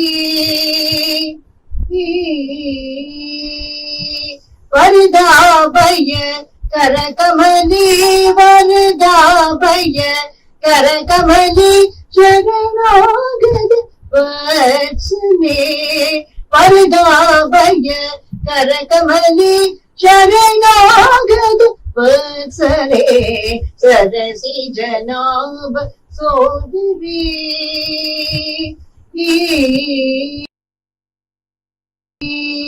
Parandama Praditite Pashupasha Vimochite Pannaga Varanayuti Naga Kanda Vipujita Abjapati Sadanandade Sampade Varaguru Guhajanani Madasamani Mahishasuramardani Mandagamani Mangala Varapradayini Sada Sijanava Sodari Shankari Pahima Sada Sijanava Sodari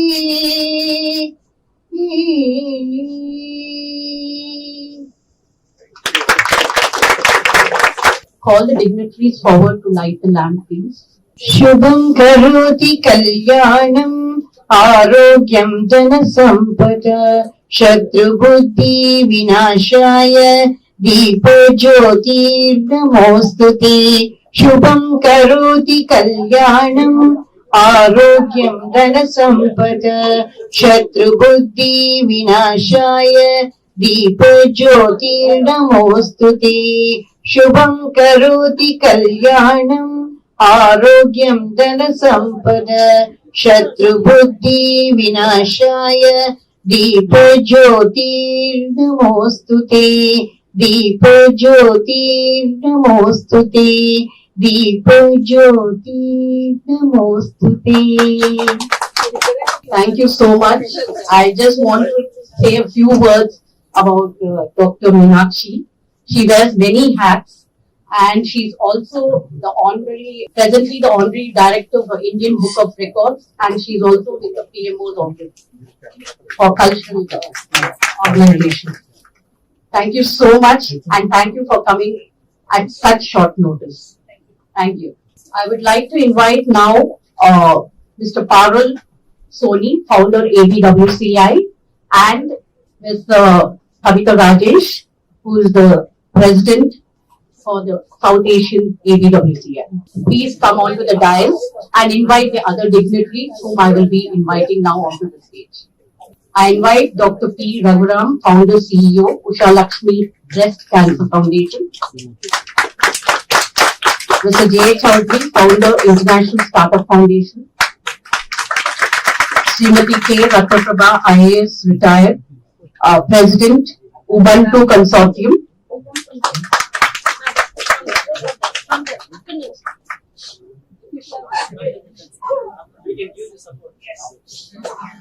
Dr. S. Glory Swarupa, Director General, Namaste.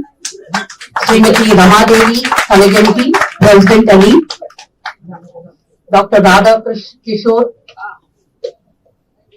FICCI, Telangana, Executive Committee Member and Director, HC Robotics Private Limited. And Dr. Ambika Sharma, Chief Executive Officer, ABWCI. Mr. Ajit Ranganekar, Director General, Research and Innovation Circle of Hyderabad.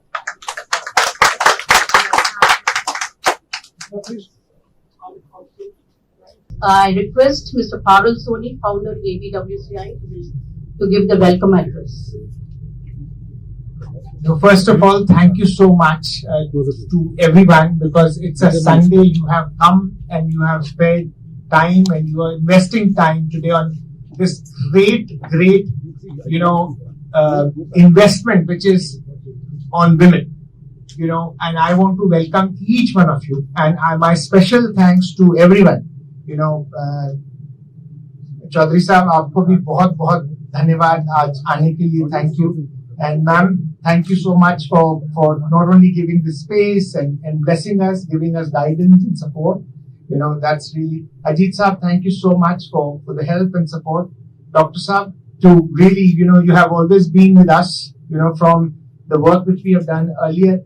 And ma'am, Ratna Prabha ma'am, the inspiration behind many things. We met in 2015, and, with all this work which is happening now worldwide, I can tell you that the contribution of ma'am has been great. So not only welcoming her today, but also thanking her for the whole, thought process, what we are. Ma'am, we have learned so much from you, how to create big networks. And, that's what the thing is. I attended the meeting with you in Vijayawada, and it was really good. Yes. And, special thanks, Kavita, to you, as we appointed her as the President of South Asia. And I can see the whole thinking of it, how it's going and spreading. So special thanks, really gratitude from me. And Ambika, thank you for doing all this great work. And Anandji, without you, nothing is possible, because you have been not only, helping us in spreading our wings, but also giving us inspiration to go forward. This was a short notice when we did all this. And I'm not doing this welcome speech or, anything in a way, it should be formally, but I'm telling you that, these are my pillars of strength, and these are pillars who will take us from South India to global. So that's what I've always said, ma'am, that, from grassroots to capital. And from capital, I mean both the capital of the world and capital as finance, as such. So that's it. And I'll tell you in few words, the journey of ABWCI. This journey has been that, in 2009, I was in US, attended some events and also met women entrepreneurs. From there, the whole inspiration came that we will one day create a global chamber of commerce for women, because different chambers are working and they are all led by men. This ABWCI is an inspiration that this is led by women, and all women of the world are basically bringing that kind of change. And we are world's largest network of women entrepreneurs globally. We are in 37 countries now, and each day we are adding new presidents and new countries as such. So bless us, help us, give us positive energy that one day we will be the biggest registry on this earth, and we will need your blessings, your support, all we will need, because what we are trying to do is with this positive energy, bringing that kind of thing. But South India is, I'm telling you, we started the whole journey also from Hyderabad, and ma'am, in your chairmanship, when you were the chief secretary, we did so much work in Karnataka. So with this inspiration, thank you. And really thank you from my core of my heart for coming today, because time, no money can buy. So thank you so much. I'm really, really, really blessed to have you all today. Thank you. So can we have the keynote address by Mr. J.A. Chowdhury, founder, International Startup Foundation? So thank you for inviting ISF for this very important conference, particularly women in business. The segment is actually increasing. I'm noticing a lot of startups run by women entrepreneurs these days. I think the wave is towards the business of women. As you rightly said, I think they have to get to the center stage at every level, in every sector of the industry. That's happening. One bad news or not a good news, yesterday when I was going through one business newspaper, it's a business standard, it's a big article has come. This article says, this year, 2024, 3 IT companies removed 64,000 employees. And in the same article, they talked about using the generative AI and other AI tools. In the next 2 years, we have about 7 million IT employees working in India. Out of 7 million, the report says minimum 1 million people will be out of jobs. And that trend is going to continue. It's a very bad news, particularly for IT metropolis like Hyderabad, Bangalore, Pune, Gurgaon, Chennai, where the whole economy is driven through the IT industry. I have seen myself, when I came in '89 to Hyderabad, in Jubilee Hills they were selling acres, not now centimeters or millimeters, at a throwaway price. There is no economic driver. Once the IT industry took off in Hyderabad, high-tech cities, Hyderabad, whatever you are seeing, real estate industry got benefited, the hospitality industry got benefited, healthcare industry, you name it, every sector got benefited because of the IT industry, because we are creating the employment. If this kind of driver, growth engine, is now a question mark in India, how long we can continue that growth engine? So that's a really worrying thing. The other worrying factor, the second worrying thing, recently I was in Apollo Chennai. I was taking treatment at Proton Cancer Center at Chennai. Almost 2.5 months I was there. Every day I used to see small children between ages from 2 years to 16 years. There's so many people who are coming with the brain cancer, so many cancer. I asked the doctors there, why suddenly so many youngsters? Because at that young age, they're getting the radiation. What life they will have? They may treat doctors like Raghuram, they may have some solutions in the hospital, but with that radiation, with that kind of thing, by the time they get 20 years or 25 years, I don't think you will have the same energy to continue. The doctors there, they were telling, Mr. Chowdhury, the root cause for this is all food adulteration. The water we drink, we think that we are taking mineral water, cool mineral water, but when these bottles are transported from one place to other place, particularly in the summer, they'll get literally boiled.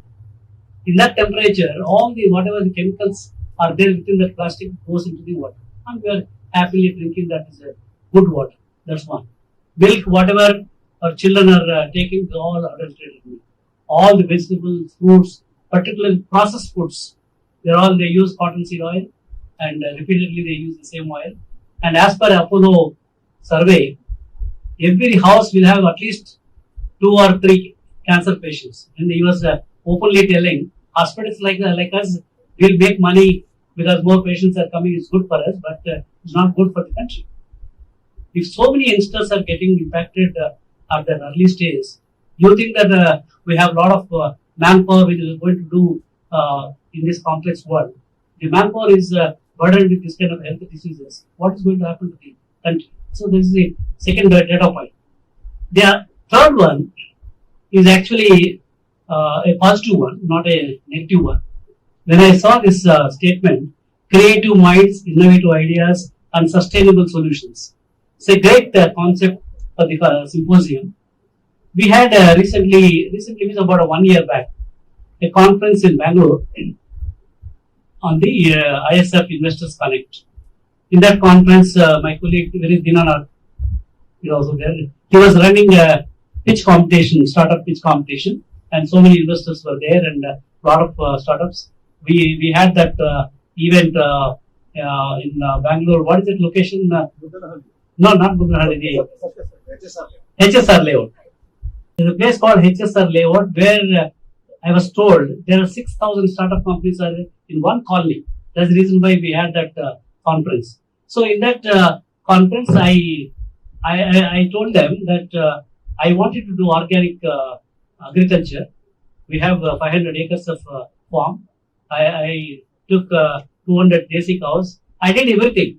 I did a lot of investment went in for creating the water bodies and all that. But finally, I could not do anything because there is no labor.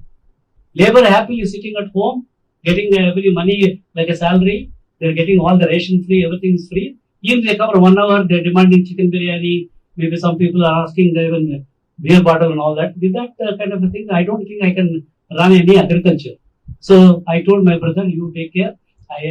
I don't have any interest. So I told this problem in that conference. One entrepreneur stood up, sir, you give me the complete details.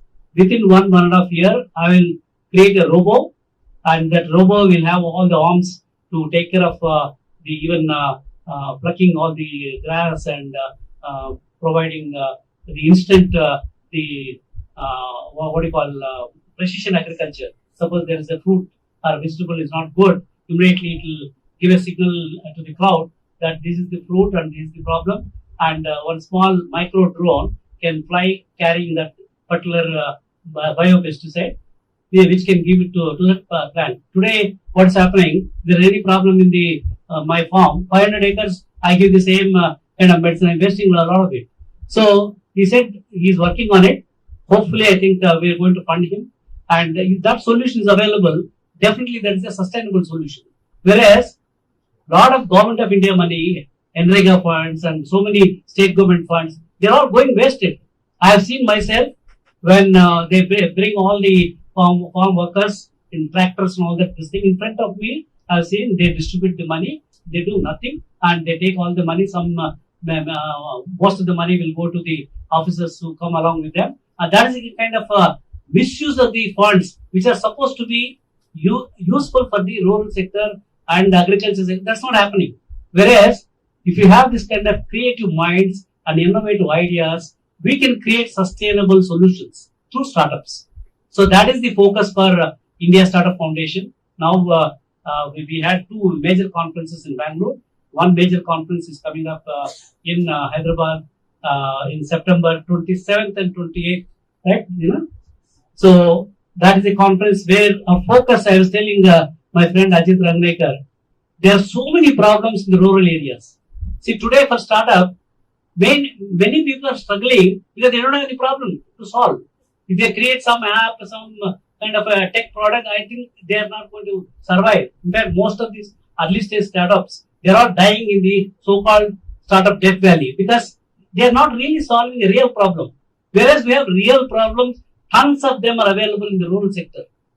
The one example, whatever I said, the Chennai Apollo Hospital, if only we can create sustainable products, food products, natural food products, which are at scale and at the same cost what the other food products are available, we are not only making money, we can supply the food all over the world, and also we can make sure that the ground, whatever the root cause for the cancer and all these diseases, that also can be solved. Through that, we can create employment generation, we can create wealth creation, and we are creating sustainable solutions for entire country. So that's where I request the organization to come with some kind of action items. How is that we can work together and create those sustainable solutions for the rural India so that India also will be benefited, more jobs can be created, more wealth can be created. So with this, I want to thank the organizers for giving me the opportunity to come and speak. Thank you. It is really, I'm sure all the startups over here must be looking forward to you and Veena, whom I know for a very long time. I think Vishalakshi and Veena were together for the cycling at LNG Metro when we had that. So it is my relationship with them goes a very long way. And also with you when I was in HME. That is when the first time I met you. And ISB. I'm sorry, in what do you call it? SIBM. That is right. Thank you so much. And I'm sure all the startups now over here, whoever are there, know where to go head to when they want any idea to fructify. With that, we start with a special address. It starts with Srimati K. Ratna Prabhagaru, who is the IAS retired President Ubuntu Consortium. K. Ratna Prabha is also our ABWCI Global Ambassador. So I forget, because the thing is, I feel I'm so close to her on everything that she is part of my founding team, not only ambassador of, because being global ambassador is a very big thing, but I feel more closely on those aspects, ma'am. Good morning, all the dignitaries on the dais and guests from Hyderabad. Being a true Hyderabadi, I know how difficult it would have been for all of you to get up early in the morning and come for this kind of thing. So I should thank all of you for being here today. Secondly, this is something sort of a homecoming for me being here. And it looks like a family reunion, because I will just speak 5 to 10 minutes, because I feel very much happy to be here. I remember that when I joined service in 1981, I was not given my home card because I had a lesser rank. Then I had to go to my neighboring state, that is Karnataka. It was good in those days, getting the second best state was, nowadays card allotment is so tough. So I was always looking for an opportunity to come to Hyderabad. I somehow never could forget Hyderabad. Though people who go to different cadres get settled there, but I would be looking for every opportunity to come to Hyderabad. And NIMSME, which was NISET in those days, was a good opportunity for me to come to Hyderabad. So whenever they used to advertise for a 1-week course or a 15 days course in NISET, I used to be the first person to apply and come here for the training. Though I would hardly learn anything from the training, I would just think it's an opportunity to be home. So Swarupa, I met her long time back when she was a faculty, and it's really wonderful to be here in this institution which has grown so big. I visited this institute after maybe 20-25 years. So it's really nice being here. Then secondly, what happened, as I said, I kept looking for opportunities to come to Hyderabad or Andhra Pradesh. So when there was this advertisement for a central deputation at the Visakhapatnam Export Processing Zone, which was VEPZ, now VSEZ, Special Economic Zone, everyone said you're wasting 5 years of your career in going to a place where there's no industrial growth. It's just a plain piece of land out there. And what the hell are you going to go there? If it was the chairman of the port or chairman of the steel plant, it would have been worth opting for this. What is this VSEZ, VEPZ? Nobody has heard of it. Nobody has heard of special economic zones, and why the hell are you going there? That was in 96. And I went there. It was a very small office with 2-3 staff, and it was thrown open. Now you develop. And I was out of the district. And in the districts, we are always anti-industry. You're supposed to be pro-poor and anti-industry. So all the industrialists told me, why are you going to the export processing zone? We don't see you doing anything for us.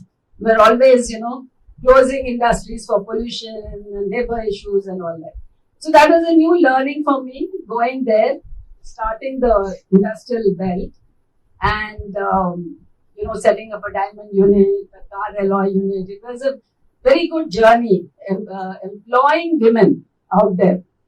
And that is when, during one of my visits to Hyderabad, I met the pioneer of industrial growth in Hyderabad, that was J. Chaudhary. He didn't tell what he has done. Chandrababu Naidu and he together developed the IT sector here. Here in Amirpet, we had that small STPI where he used to sit there, Maitri Vanam. And I went there and met him. And I said, why don't we do something in Visakhapatnam, IT. The CM's office said, no, we want to develop only Hyderabad. First, let us develop, that's what Randeep Suran said. First, let us develop the drawing room. Then let's get into the bedroom. So how can we come to Visakhapatnam? But I didn't let it go. I kept, because Chaudhary was a central government employee, nothing to do with state. I was also from central, so I kept pestering him. Come on, let's do something in Vizag. Then one day Chaudhary landed with B.V. Mohan Reddy. You remember? We went and sat in some hotel of Info. Now what is it? Science. Now he is calling it Science. In those days it was some Infotech or something.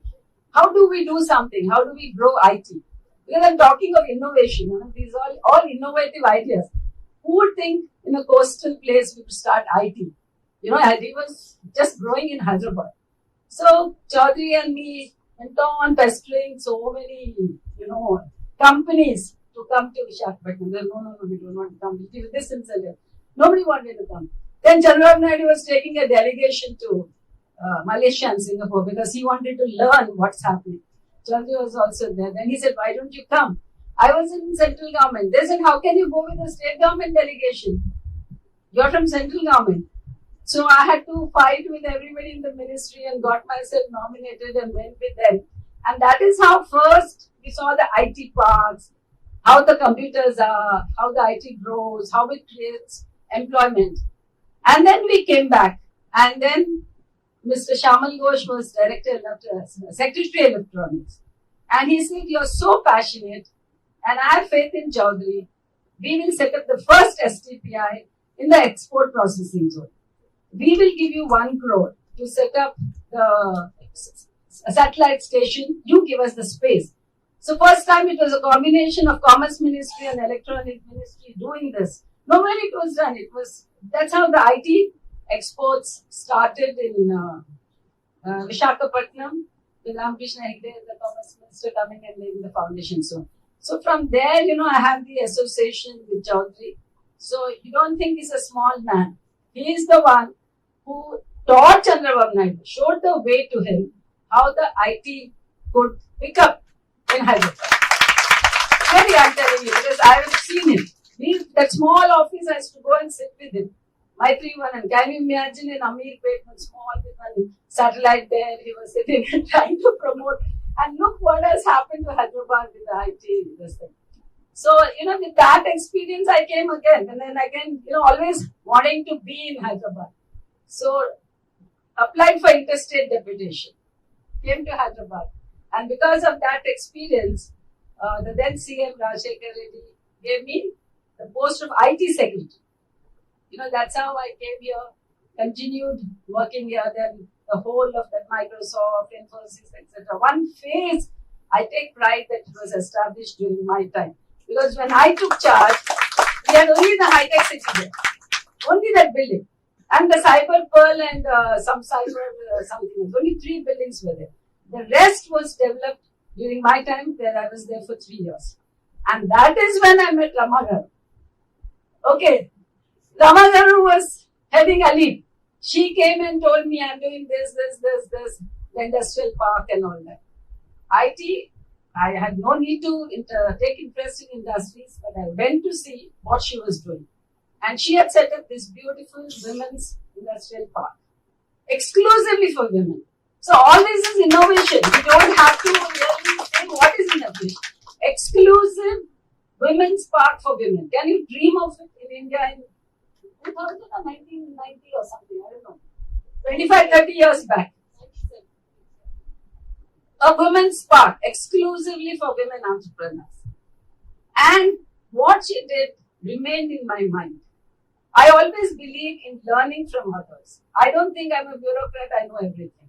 I only learn from people. I pick up from my clients, I pick up from the people who are around me. I pick up from people who know much more than me, because we are new to any sector. We are there for 1 year, 2 years, we get transferred. One day we are in health, another day we are in education, another day we are in IT, another day we are in public enterprise, not doing anything. So, you learn. So that's how I met her. And then when I went back to Karnataka and became the first additional Chief Secretary, Industries and Commerce, after a great deal of fight that a woman can head the Industries Department, and and it's not only the men, that I implemented what she did after 20 years, introduced an industrial policy for women and had this exclusive women's parks in the industrial policy. And we had 5 women parks, one in Bangalore, Mysore, Gulbarga, and Hubli Dharwad. We had this industrial parks with special incentives, concessions, etc., which I think was an innovation because women could have their own industries. Women felt that government was looking at them, government was doing something for them. Because when I went there initially to do this policy, we found that women were somewhere, there were so many women associations, but nobody cared for them. So when we called them, they came up with so many ideas. And I owe it to Rama Garu that because of her, we could introduce this into our policy. And in fact, this policy I have recommended to Government of India, Parul and me, if you remember, made us a secret policy because Prime Minister told me now I can share it. What's wrong in that? I went and met Prime Minister and he said, what can you do? I said, this is what we have done. Can be done. Then Prime Minister asked me, you give me a policy.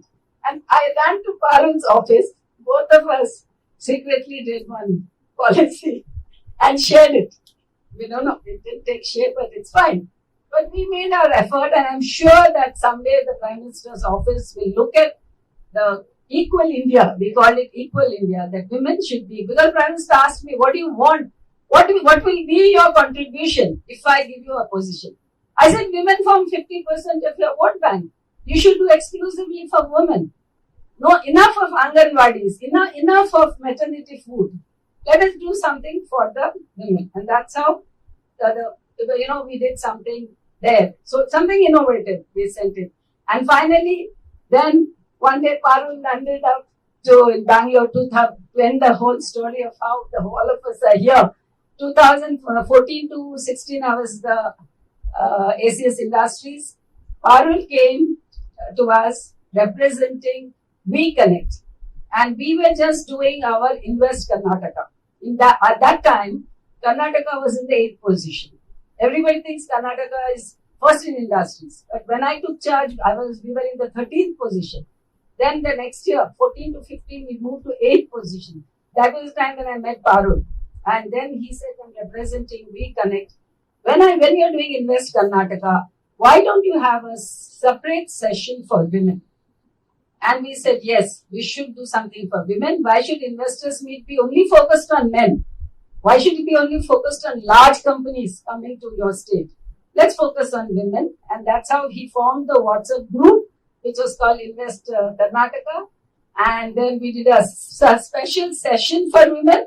And it was so interesting that, we had different sessions. One Japanese session, one UK session, one some session. And all the sessions were going empty and everyone was in our session, in the women's session. And it was jam-packed, 400 women, the people were standing. And those other guys who were doing the sessions were coming, running and saying, please come to our session. But everybody was here. It was so well conducted. And after that, Parul said, let us do Asia's largest women entrepreneurs meet in Bangalore. It was his idea. I was only signing letters. He said, you sign letters, I will get the sponsorship. I was by then ACS. I was out of industries, out of power, on the road to become the chief secretary. So nobody cares for the ACS post. But then he said, no, let's do it. We requested the industries minister who gave us that big DIC. He did a beautiful world, Asia's largest women entrepreneurs meet, 5,000 women. This is also innovation. Innovation doesn't mean you do a product or something like that. You do things, tangible and intangible, which has an impact. So we did the Asia's largest women entrepreneurs meet. That's how we started working together. And once I retired, Parul said, ma'am, we should have this commerce, one chamber for women. So I said, yeah, we should do it. Okay. And then he was working and there was some problem with registrations, etc. He was in Delhi, I was in Hyderabad, they were fighting, they were working on it. Meanwhile, what happened was the women entrepreneurs whom I was working with Karnataka, they suggested that, ma'am, you have retired, And we have formed this WhatsApp group, which was done for Invest Karnataka, and so many presidents were on the group. Let us form a consortium of women entrepreneurs, and that is how we registered Ubuntu Consortium as a Women Entrepreneurs Association. We work for women entrepreneurs now in 11 states, 25,000 people, and now Parul, there are 55 members. Wonderful. And then suddenly after 1 year, Parul called me and said, ma'am, this is registered. ABWC is registered. But already I was doing this with my, Karnataka and other women entrepreneurs. So he said, you be my, global ambassador. But he forgot me in between. That's what I was telling him. So I'm still your global ambassador. So Parul and me, now we are working. We supplement and complement each other. We do work for women entrepreneurs within India. He does for women abroad. So from local to global, we complement each other. When we have an event, we call him, he supports us, and he has something to do it. And that's why I'm here. So together, so many innovative things can be done. So it's not necessary that when you talk of innovation, you talk of a software, or you talk of a hardware, or you talk of a product. But you can also have innovative actions which lead to a lot of changes. So I'm very glad to be here and very happy that all my friends, and of course Kavita, I can't forget, Kavita was here. She's also treasurer of Elite, a partner with Rama Garu. So we used to meet, and she used to represent Elite in all the meetings. And then she called me here. I was really glad. She's been now promoted as the zonal head, South Asian head of ABWCI. So it's nice to meet Kavita and Ambika's there working with Parul and all the big people sitting here. It's very good to be here. I felt it's just like going down the memory lane and wanted to be here and share my thoughts. Thank you. And sorry if I took time, but then when I had to acknowledge all the people who are on the stage, from whom I learned and became what I am now. Thank you. I would like to call Mr. Ajit Panganekar, Director General Research and Innovation Circle of Hyderabad, to give his special address. We realize the enormous need and power for a platform where women can express themselves and get their rightful share of what's happening in the country. Way back in 2004, I was invited to a NASSCOM conference, and they were saying that there is going to be a shortage of 520,000 engineers for IT by 2010. And I said, look, you are ignoring 45% of this country's population, because only 10% of the women vote for engineering. So you take science graduates, physics graduates, even ask the graduates among women, train it, and you will have no shortage of either talent. After that, they never invite you. But I think this is extremely necessary. This is good, and please use this power. We men tend to be vocal. It's time for women to be vocal and to get what you want and to express what you're doing. Half the time, the great work that you're doing lies here. Ma'am, I may also tell you, while you talked about my friend's contribution to IT, he's also the father of entrepreneurship in this. Way back in 2000, when we started ISB, we said we want to be different and we want to start a center for entrepreneurship. But I really didn't know what I was going to do with it till I met Jay. And in 2004, we started the Thai ISB Connect, which was the beginning of entrepreneurship, bringing entrepreneurs together, connecting them to the VCs. And from 2004, when I look now, the enormous change that has happened, the credit goes to this man. I'm personally proud to call him my friend and to acknowledge what he has done for this state. So I'll take up from where you started and then add a few. See, what is happening is part of the reason why we are suddenly seeing an increase in cancer patients, etc.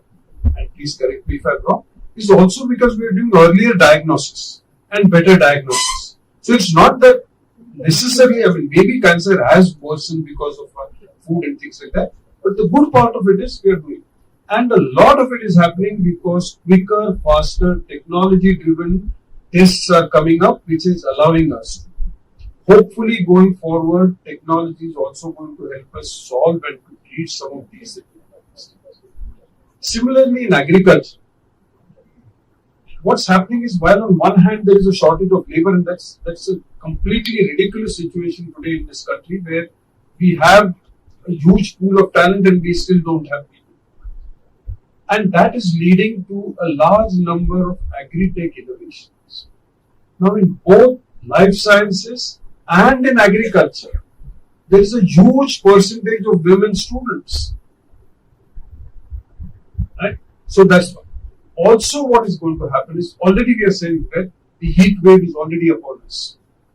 Yesterday there was a news report that the incidences of heat waves will increase 30 times.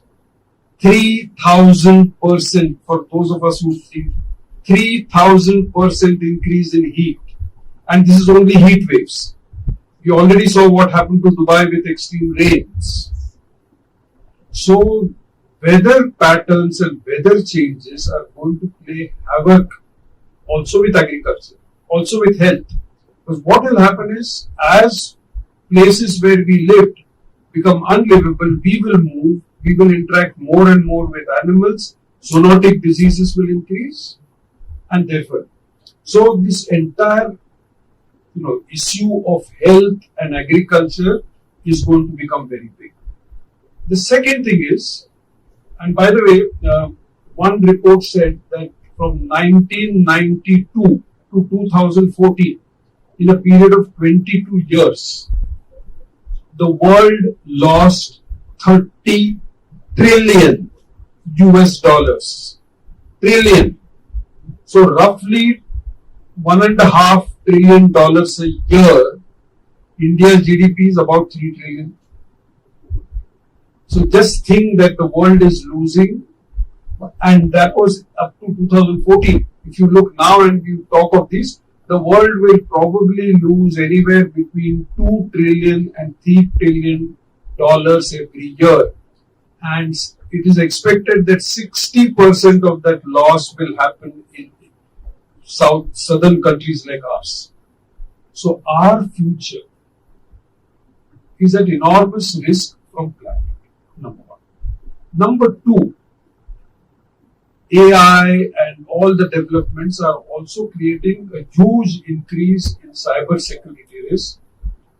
So that itself is talked about anywhere between 200 and 500 billion. So if you take just these two things together, and I turn it around from a calamity to an opportunity, then you are talking of an opportunity of about $3 trillion for each one of you to look at these opportunities and see how you can not just make money out of it, but contribute because our children and our grandchildren are going to be affected by this climate. And we owe it to them to find the guide. So there are enormous opportunities in health, agriculture, and in sustainability. So the Telangana government has always very strongly believed that we want to be the state known for its innovation, but that is not just digital innovation, but innovation that affects all sectors of society.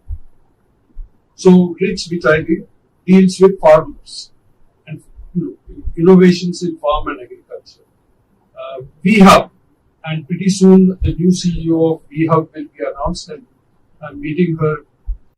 I don't know whether I should talk about it in its announcement, but we will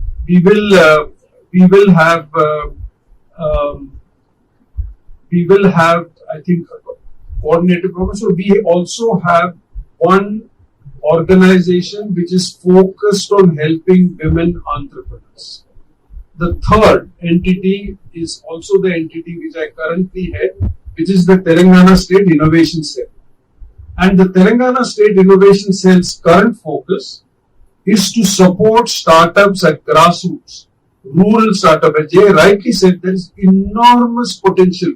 Once again, in protecting our water resources, in protecting our agricultural resources, in ensuring that we don't need to come to the cities, but we can have a very good and healthy and profitable life in the villages.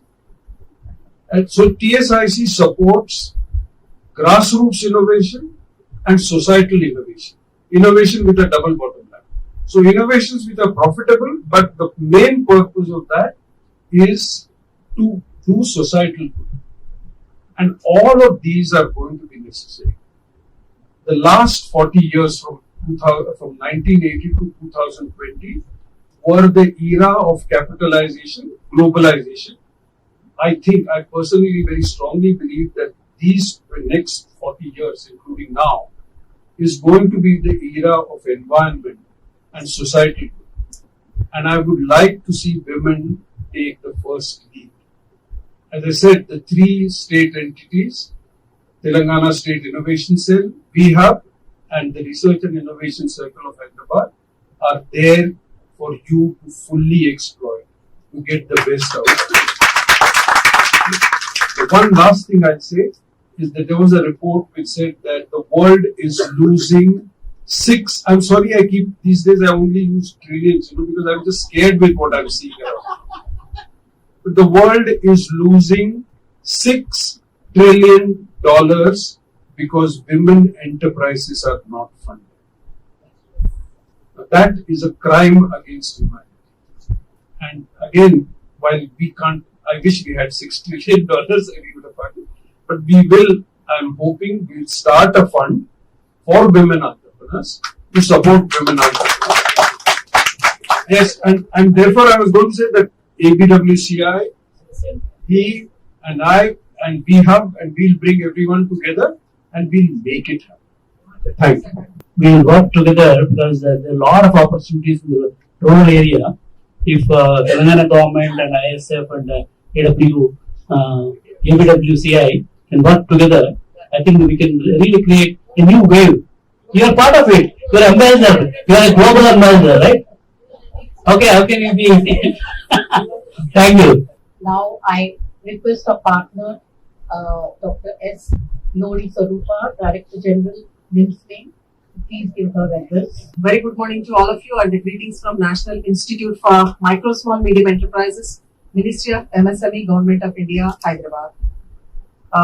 Also, best wishes and greetings to all of you on the occasion of Mahavir Jayanti. Today is celebrated as Mahavir Jayanti.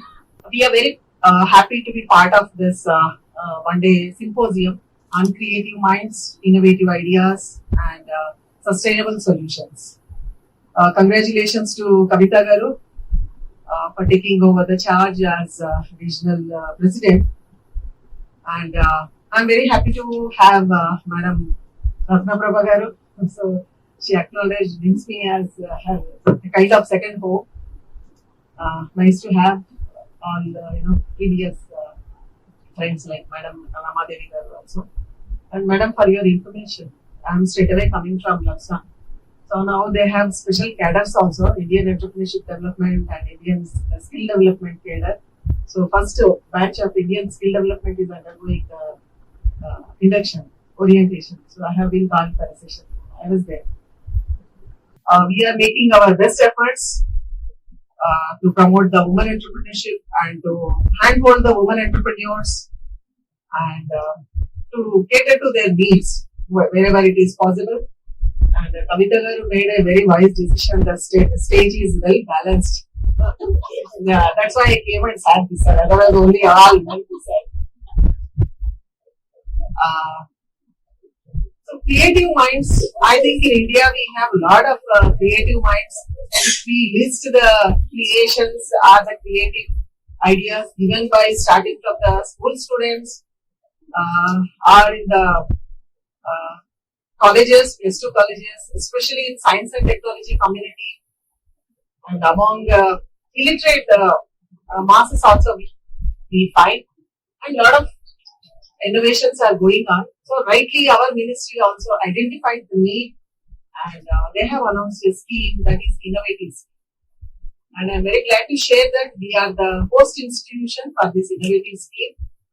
And year after year, a hackathon is called, and the aspirants has to come out with their proposals, the ideas, and it is screened at the institution level, then at the ministry level, then whoever is most innovative. So they get 15 lakhs grant for an innovative idea alone, only the grant. So later to develop their product, their prototype, to launch their business, then lot of assistance is given. We have celebrated our Diamond Jubilee in the year 2020. 60 years of commendable services to the country and to the growth of MSMEs, not only in our country, but across developing nations. So we have also taken a call after Diamond Jubilee. So what do we do? Something new, something innovative. So as rightly told by the previous speakers, so 50% of the population is again women. So precisely 49%. So we have taken a call to double the number of women entrepreneurs in the country. So we have been working not in a structured way, because this is a self-financing institution. So wherever we were getting the support in terms of technology, in terms of some platforms like this, our finances, our knowledge sharing, we have been doing that. We started fortunately with Jammu and Kashmir from the help of Governor House and JKTPO. We have organized for them entrepreneurship and mentoring program for the women. So Jammu and Kashmir women are known for their handicrafts, making some pashminas, processing honey, processing again saffron, all these things. So it was a bit tough time for us to do online for them, because they are not well versed with Hindi. English they cannot follow. They do online. So everyone was learning. Institutions like NIMSME was also trying to set up their elements and doing many things. So we could onboard precisely 118 women onto Amazon platform after 3 months of this PDP plus 3 months of mentoring. Now they are selling their products across various countries. We could introduce them to 40 countries, because our reach is 145 nations through IDEC programs. So likewise, we started doing here and there. Jharkhand government, they have a scheme funded by World Bank. So Tejaswini, under them we are helping them exclusively to bring out the innovations from women and empowering them, teaching them our schemes and a lot of strategies we have been doing. So we also started organizing as an institution women hackathon. So first version we have completed, and when we were about to do the second version, our ministry also has announced a women hackathon exclusive version for entire nation. And I'm so happy to share that it is open for all, but 2 women entrepreneurs again for this exclusive women hackathon were awarded. One girl, very young girl by name Swapna. So she is doing the security system in the heights. If there is a problem in the tall buildings, now we have high-raised structures. So how to take care of the fire safety and other safety, the security systems. She got an innovative idea, and now we are mentoring her to launch her product. Likewise, one more lady by name Anusha. So she is developing the analog millet rice. Some other health issues were shared here. We are very much capital of diabetes, and Hyderabad is known for that. We are very much obese, having a lot of rice. Last year was the International Year of Millets. Millets is given a lot of emphasis, and awareness is being created. The nutritional facts, the health impact, and all those things. So if a millet is served as rice in the rice form, so maybe people like to eat that. If biryani is served with that analog rice, I think it can go beyond borders, like how Hyderabad biryani is going every day. She's developing. Yeah. So how Hyderabad biryani every day is going to Dubai, London, and other places, so this may happen. IIM has that formula, and she's incubating there also. We introduced definitely. She's an NRI. She came back to India.